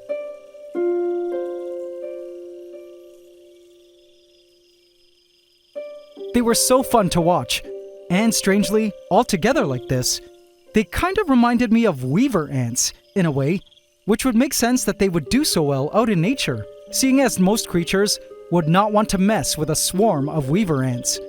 Now, as I looked closer at the drying pile, I began to worry that perhaps due to the position and spot of the egg sac, in relation to the ground, that the babies were also hatching below the surface and causing a traffic jam or issues. Perhaps it was hindering the speed at which the babies were emerging. I needed to move the egg sac higher above the soil level. But there was just one issue. A ton of babies were hanging out along the top. I couldn't just remove this paper towel lining, as they would surely all flee and escape. I had to do this very delicately and strategically. I opened a thin slit at the corner of the container.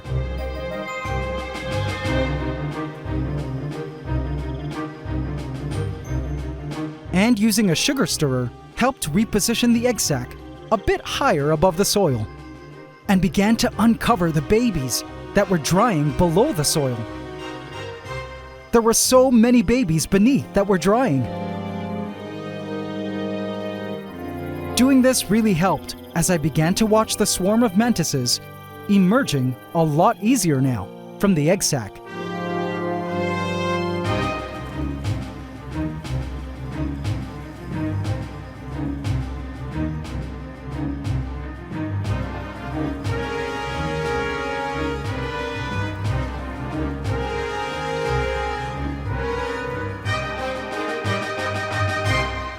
Watch how cool it looks as the babies emerge.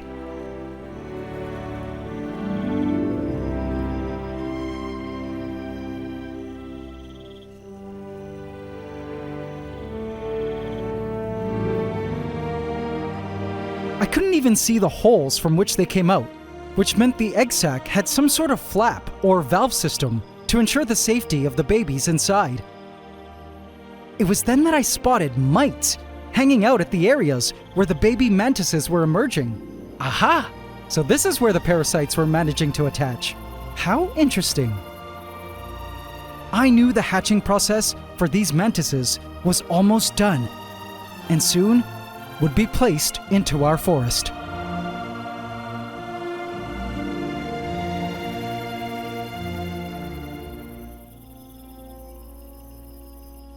Valentino stood still, staring at the black ants crawling in a trail up and down the driftwood. He recognized these ants, as sometimes he would see them in his old tank. But man, there sure were a lot of them up here, and they smelled weird. When you're as big as him, you can't really feel how menacing these ants are. But when you're an ant, it's a completely different story. Down in Pantdora, the war against the natives had begun. An acrobat ant from the chromatoblasters stood guard. "Protect the cows!" a sister shouted, spreading word of the invasion. This vine network was a chromatoblaster highway, and under no circumstances were any other ants allowed to travel on it. Just below them, the dark horde was boiling up from the Hallelujah tree stump. Along a nearby vine was a herd of scale insects, whom the chromatoblasters were standing strong protecting. These scale insects suck plant juices from the vine and excrete honeydew, a valuable asset. I watched as the chromatoblasters fended off the black crazy ants, who tried their best to push in to claim their cattle. The acrobat ants stood in threat pose, ready to spray formic acid on any intruder, while other ants patrolled the area for enemies. The scene was super tense. The black crazy ants had speed on their side, but weren't quite able to push the acrobat ants to retreat from their cows. But then I looked at this juncture, where the two ant lines were really crossing. The Great Bridge, which led up to Orchadia. This was a long-established highway for the chromatoblasters to bring them up to the canopy. I could see the chromatoblasters traveling on top, making sure other chromatoblasters used the bridge. But they had no idea that below, the Dark Horde were the trolls beneath the bridge, establishing their own highway, upside down. At this location, the Dark Horde and chromatoblasters were coming face to face in order to use the Great Bridge to the treetops. "Back off! This is our bridge!" threatened an acrobat ant, but the Dark Horde were not afraid. Both these species were fast, and both sprayed formic acid. I followed the trail of ants up to Orchadia.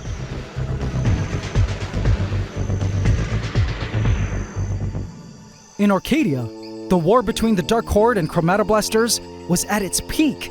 I watched as the ants were at full war with the acrobat ants, taking on groupings of black crazy ants swirling all around them.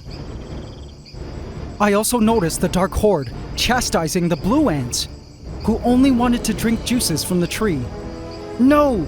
Leave my sapphire royals alone!" The blue ants were much bigger than the black crazy ants, so they didn't seem too concerned. But the black crazy ants were becoming a nuisance fast. The Dark Horde wanted these juices to themselves. Tensions were certainly heightening. Every time a blue ant had to run through a mass of black crazy ants and got sprayed with formic acid, it went off to an unoccupied area to thoroughly clean itself. The blue ants loved the juices dripping from this mango pit, which I place in every day to offer the ants carbs.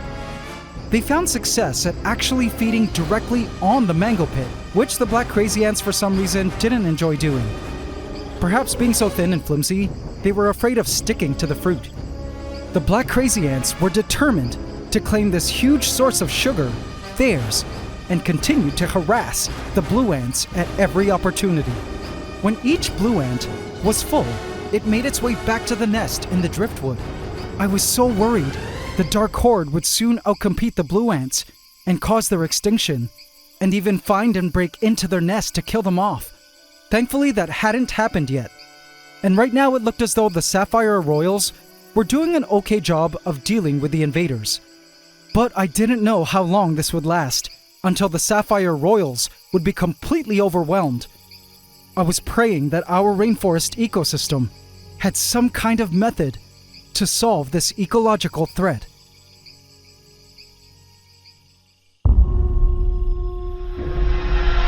Night fell in the rainforest, and Valentino was awake and had unraveled his body to begin exploring his new surroundings.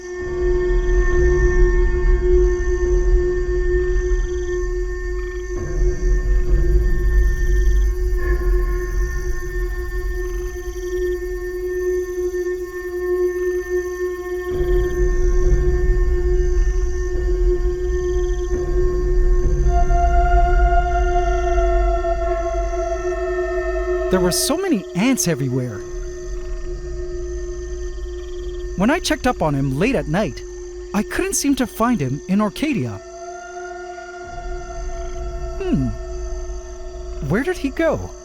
I went down to Pantdora and couldn't believe my eyes. Well, hello, Valentino. He was twirled around the upper vines of Pantdora. He continued to check this area out, as it seemed to intrigue him. Perhaps he found the architecture new and interesting, as he'd only known the dimensions of his old tank.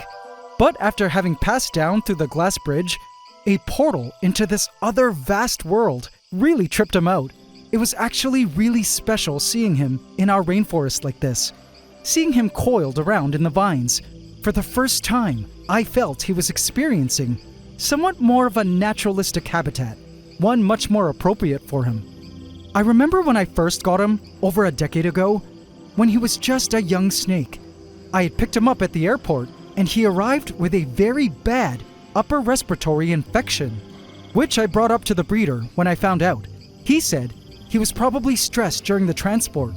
He failed to eat and wasn't doing well at all, and the vet told me he had a 10% chance of survival. But I refused to give up on him, and after an entire 3 weeks of force-feeding him, so scary by the way, and administering some oral meds, he actually beat the odds and survived. He's my miracle snake, and he taught me that you can't give up on life, even when the odds are against you. Only thing though is, he developed a fear of humans, especially human hands, due to his traumatic recovery. So for his entire life, I've respected his fear by not touching him and just watching him behind glass. Anyway, with animals, my love language isn't really touch, but rather acts of service and gifts. His entire life he lived in a tank, which online sources indicated was an appropriate size for his species. And obviously, considering his age, it's worked quite well for him. But ever since moving from my apartment to the new current ant house and building our rainforest Vivaria, I always wanted him to experience life in a much more grand kingdom. I was so happy that I could finally give him this gift of a natural space and the fruits of my hard labor. He decided to stop exploring and wrap himself at this spot up in the vines. It was a great vantage point for him to watch all the action happening on the rainforest floor below. For instance, Shortcake, our resident strawberry Pac-Man frog, who lay in ambush directly below him. Food was all around tonight, and she was waiting for the perfect opportunity to pounce on an unsuspecting insect. When a cricket wandered close enough, she lunged and bam! Eaten. The thought of whether or not Valentino would find her a tasty treat crossed my mind, but a part of me said no. Valentino also spotted other frogs out hunting tonight. A male tree frog was awake and staring at a target. Could he catch the cricket? And... guess not. This tree frog was still largely inexperienced and super small. It was then that I realized that this was actually a new frog, one of the first generation, born in our rainforest's wetlands. The oldest froglets were now medium-sized frogs. How neat! I wondered how many others were around. They still had some growing to do, but I couldn't wait for them to start breeding again next year to continue the tree frog population in our forest. This here is a female. She was asleep, and again, I wondered if Valentino was open to eating frog meat. I guess only time would tell. In the morning, I looked into Pantdora. Valentino was no longer in the spot he was at the night before. I eventually found him here, on the side of the driftwood, wrapped around this thick branch. He looked pretty cozy here, but I wasn't sure if he liked his new home. I think he preferred his old familiar home. And I knew it would take some time for him to adjust to all the strange sights and smells. And seeing other species of animals all around him, he would periodically wake up, startled by the sudden sight or smell of creatures coming close, like crickets, whom he had never before seen. Inside, I knew this place would be better for him. The humidity would be better for his skin, which was an issue in his old home. I also didn't want him to die, not knowing what it was like to live in a spacious kingdom like this. I did, however, decide that if he continued to show signs of not liking this new home, I would move him back to his old tank. Speaking of the other animals, I looked around and spotted Shortcake, still alive and in the same spot. As for the tree frogs, it looks like the female decided to leave the vicinity and traveled all the way to Hydromeda to sleep for the day. Now, where was Snap? Perhaps he'd be emerging from wherever he was sleeping underground later on in the day. But speaking of emerging, checking up on the mantises, I could see from the drying pile that there was not much movement here now. Now was the time to introduce the mantises into our forest. I placed the container into the foliage of Orchadia and proceeded to remove the lid.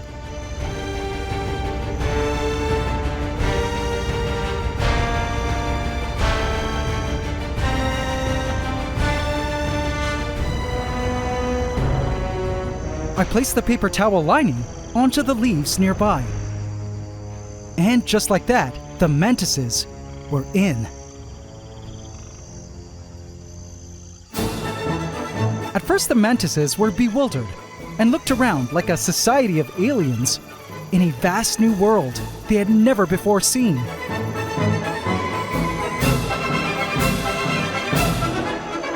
If they weren't so visually inclined directly after their birth, they sure were now. They looked around in amazement and even spotted a blue ant scurrying by. Oh, the colors!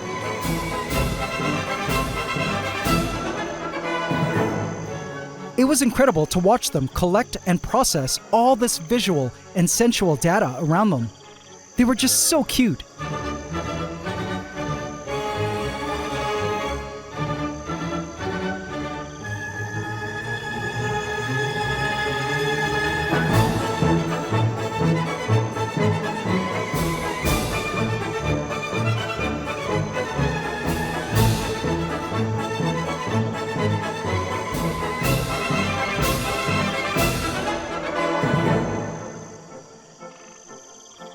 Some began to drink from the puddles of fresh water collecting around the leaves of the canopy.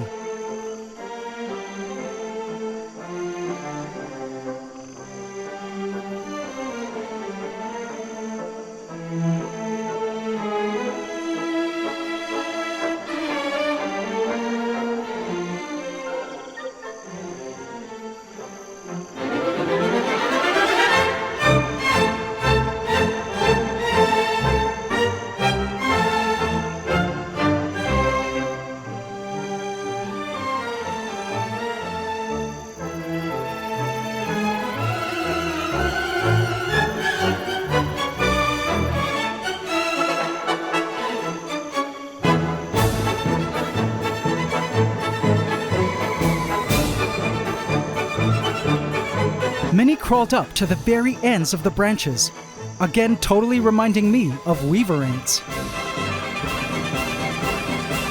Only these little guys could jump. I just couldn't wait for them to start finding prey in the forest. There were a ton of little insects around for them to eat. It was then that an idea came to me.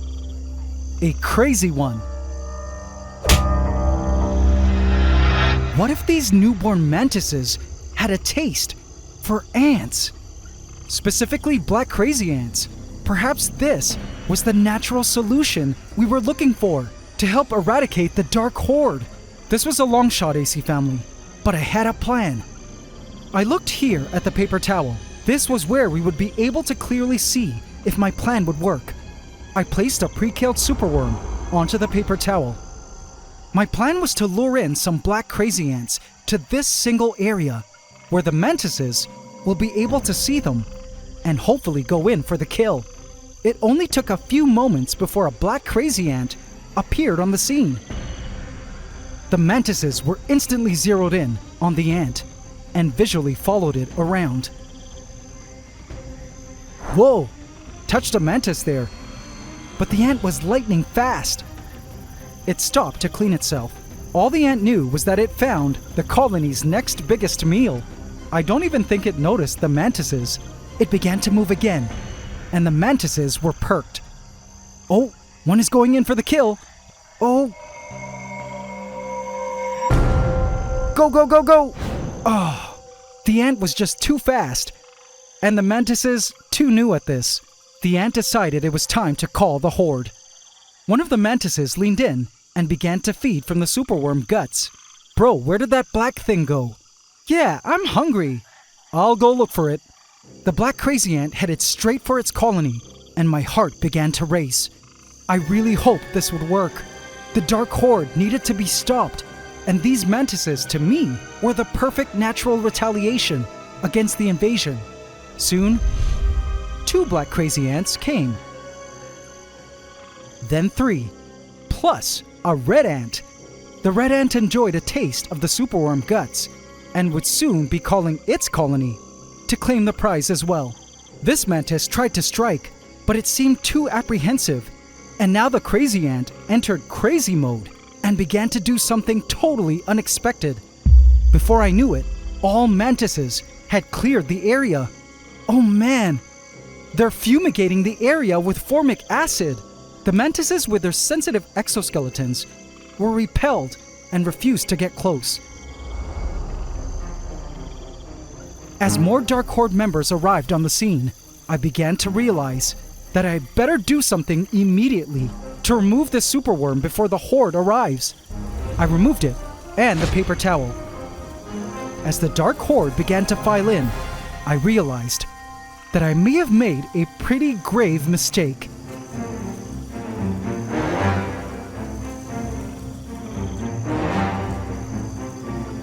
The Dark Horde was on its way, and the mantises were everywhere.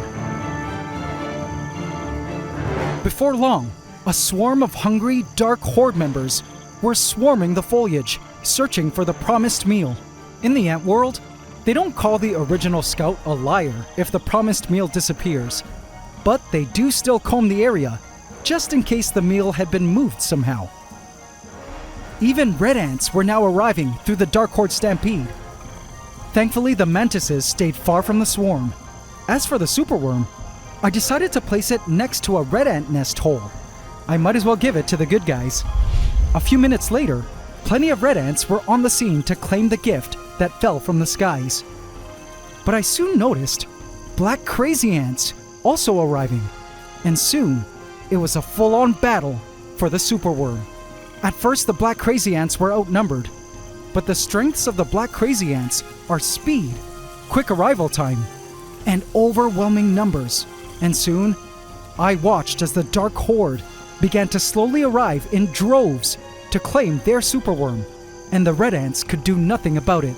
The Dark Horde used formic acid spray to fend off the red ants, and the red ants, having stingers, could not get close enough to use them. In the ant world, missile weapons beat melee. The Dark Horde had won this local battle against the red ants. But now, their next target were the mantises. I noticed a jumping spider had managed to capture a mantis and was feeding. This is fine, the spider is native. But what wasn't fine was the swarm of ants that had discovered the drying pile of mantises. No! This was free food.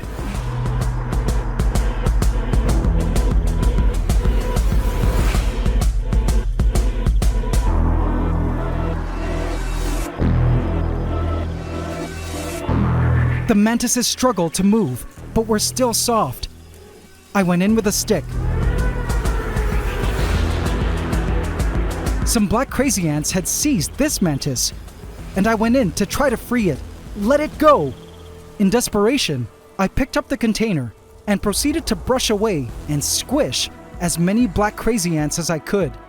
I then took the container and placed it into Hydromeda, where the few stray black crazy ants would be harmless, without the rest of its colony, who were way too far to cause any harm.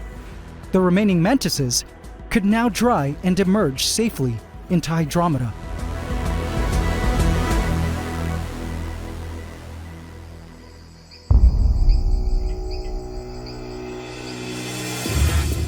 I went into the driftwood with my probe camera. A huge mass of dark horde was here.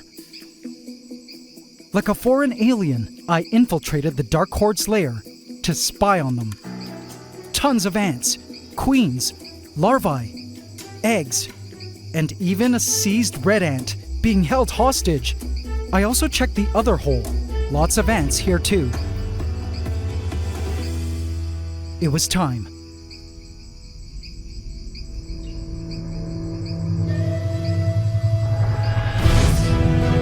A giant hand of the creator of worlds went in to suck up the black crazy ants. Some might call this an unnatural ecological event, an act of saving grace that would never happen in nature. But after thinking about things, I realized that intervening like this is not only needed, but is consistent with nature. You see, I was thinking about the purpose of human beings on the planet, and last night, it dawned on me. If we see planet Earth like a huge organism, a living and complex body, with every species, every life form on the planet having evolved a purpose towards the perpetuation of life, kind of like the individual cells of the body, then why did we humans evolve? Hominids with an intelligent brain capable of technological capabilities. Why would planet Earth produce creatures like us? What is our purpose in her body? I then considered that perhaps the planet produced us, a species of immense brain and technological power, to be her personal agent of well-being, like a bodyguard or a doctor. If we see a threat or problem, it's our job to fix things and problem solve using our highly advanced methods and technologies. The way I see it, maybe our evolution is one of planet Earth's greatest ecosystem events, where the planet produced a species to help protect and nurture the biosphere using immense brainpower and technology. And so I decided to fulfill my niche and purpose in the ecosystem by going in with my vacuum, something I've done in the past to weaken the Dark Horde. I know the vacuuming won't completely eliminate the Dark Horde from the tank, but it helped weaken them in the past, and doing this will surely give our rainforest natives a chance to better compete with them. Later that day, I spotted the nomads feasting on a dead cricket. No Dark Horde anywhere in sight. They had found the prize and successfully claimed it theirs. And lo and behold, a few days after that, the termites had returned to the Hallelujah tree stump to repair their tunnels and reclaim their stump, where trails of black crazy ants were once seen. This to me was a sign from our rainforest that she was on the mend and that the future was definitely looking great for all its creatures. As for Valentino, he continued to stay in this same spot for the first few days and nights. I guess he found this to be the most like his old home. But slowly and surely, I began to catch him wandering further from his comfort zone. He looked marvelous in the branches at night. He also was happy to explore the lower areas of the rainforest floor. I could tell he was warming up to his new kingdom. And then one morning, I spotted this. Telangias had fallen from above in Hydromeda, and beside it, skin. In fact, I could see the casted-off snakeskin everywhere in Hydromeda. Valentino had been here, and I guess the humidity from the water truly helped the remaining skin flake off Valentino. I was thrilled to see this. It was awesome to know that Valentino managed to make his way all the way to Hydromeda in the night, but in the end, he always returned here to his favorite spot to sleep. Based on his position, I could see he was completely at ease now, fast asleep, in what has become his official bedroom. But not without some customization, of course. See the flattened plants? He killed them. Alright, Valentino. That's okay. And look, guys, with the old skin fallen off now, you can now see his gorgeous blue dorsal line. See what I mean? What a pretty boy. I also felt like this new, more natural home was a positive change, as I began to spot him doing things I've never seen him do before, like tail luring. Check it out. In the evening, he would wriggle the end of his tail to mimic a wriggling worm in hopes to attract prey. How neat! I guess having all these creatures around him has woken up some long-buried instincts. Over time, I monitored the larger animals. The female tree frog came back to Pantdora and was moisturizing in the mist. Shortcake was still there getting fatter. And indeed, Snap also emerged to bask. Just as I suspected, Valentino didn't seem to want to eat them. See those heat pits under his lips? Those are infrared sensors for locating mostly warm-blooded animals. The microsquirrels and quails were more his jam, both of which were removed from our forest. But I had some really cool plans as to what Valentino will be eating, which I will get to in a bit. But speaking of Snap and removing animals from our forest, as is the rule in this project, all predators must be cycled out for sustainability purposes. AC family, some of you might not like this, but Snap was a big girl now, and I decided that it was time to give her the ultimate gift to thank her for teaching us so much during her time with us. It was her turn to move on to her next home. Now, she was born in our forest, so I couldn't release her into the wild like I did with her parents. Instead, I released her into my giant home aviary, where she could live the rest of her life in a vast, naturalistically designed space, along with my songbirds and her old friends, the quails.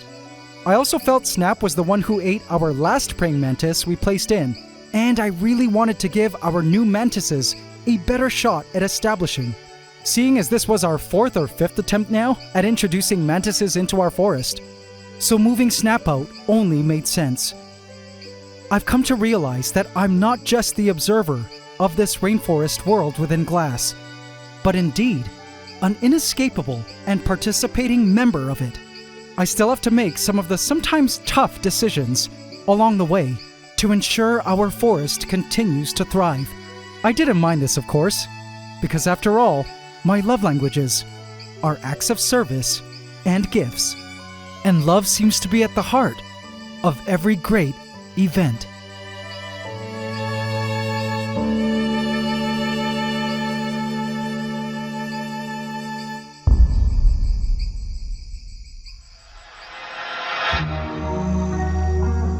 Now, as for what Valentino will be eating,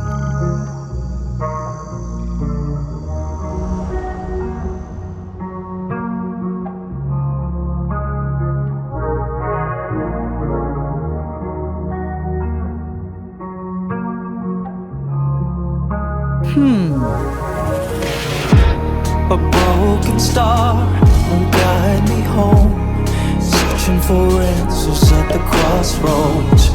The fall of a dream with no place to go.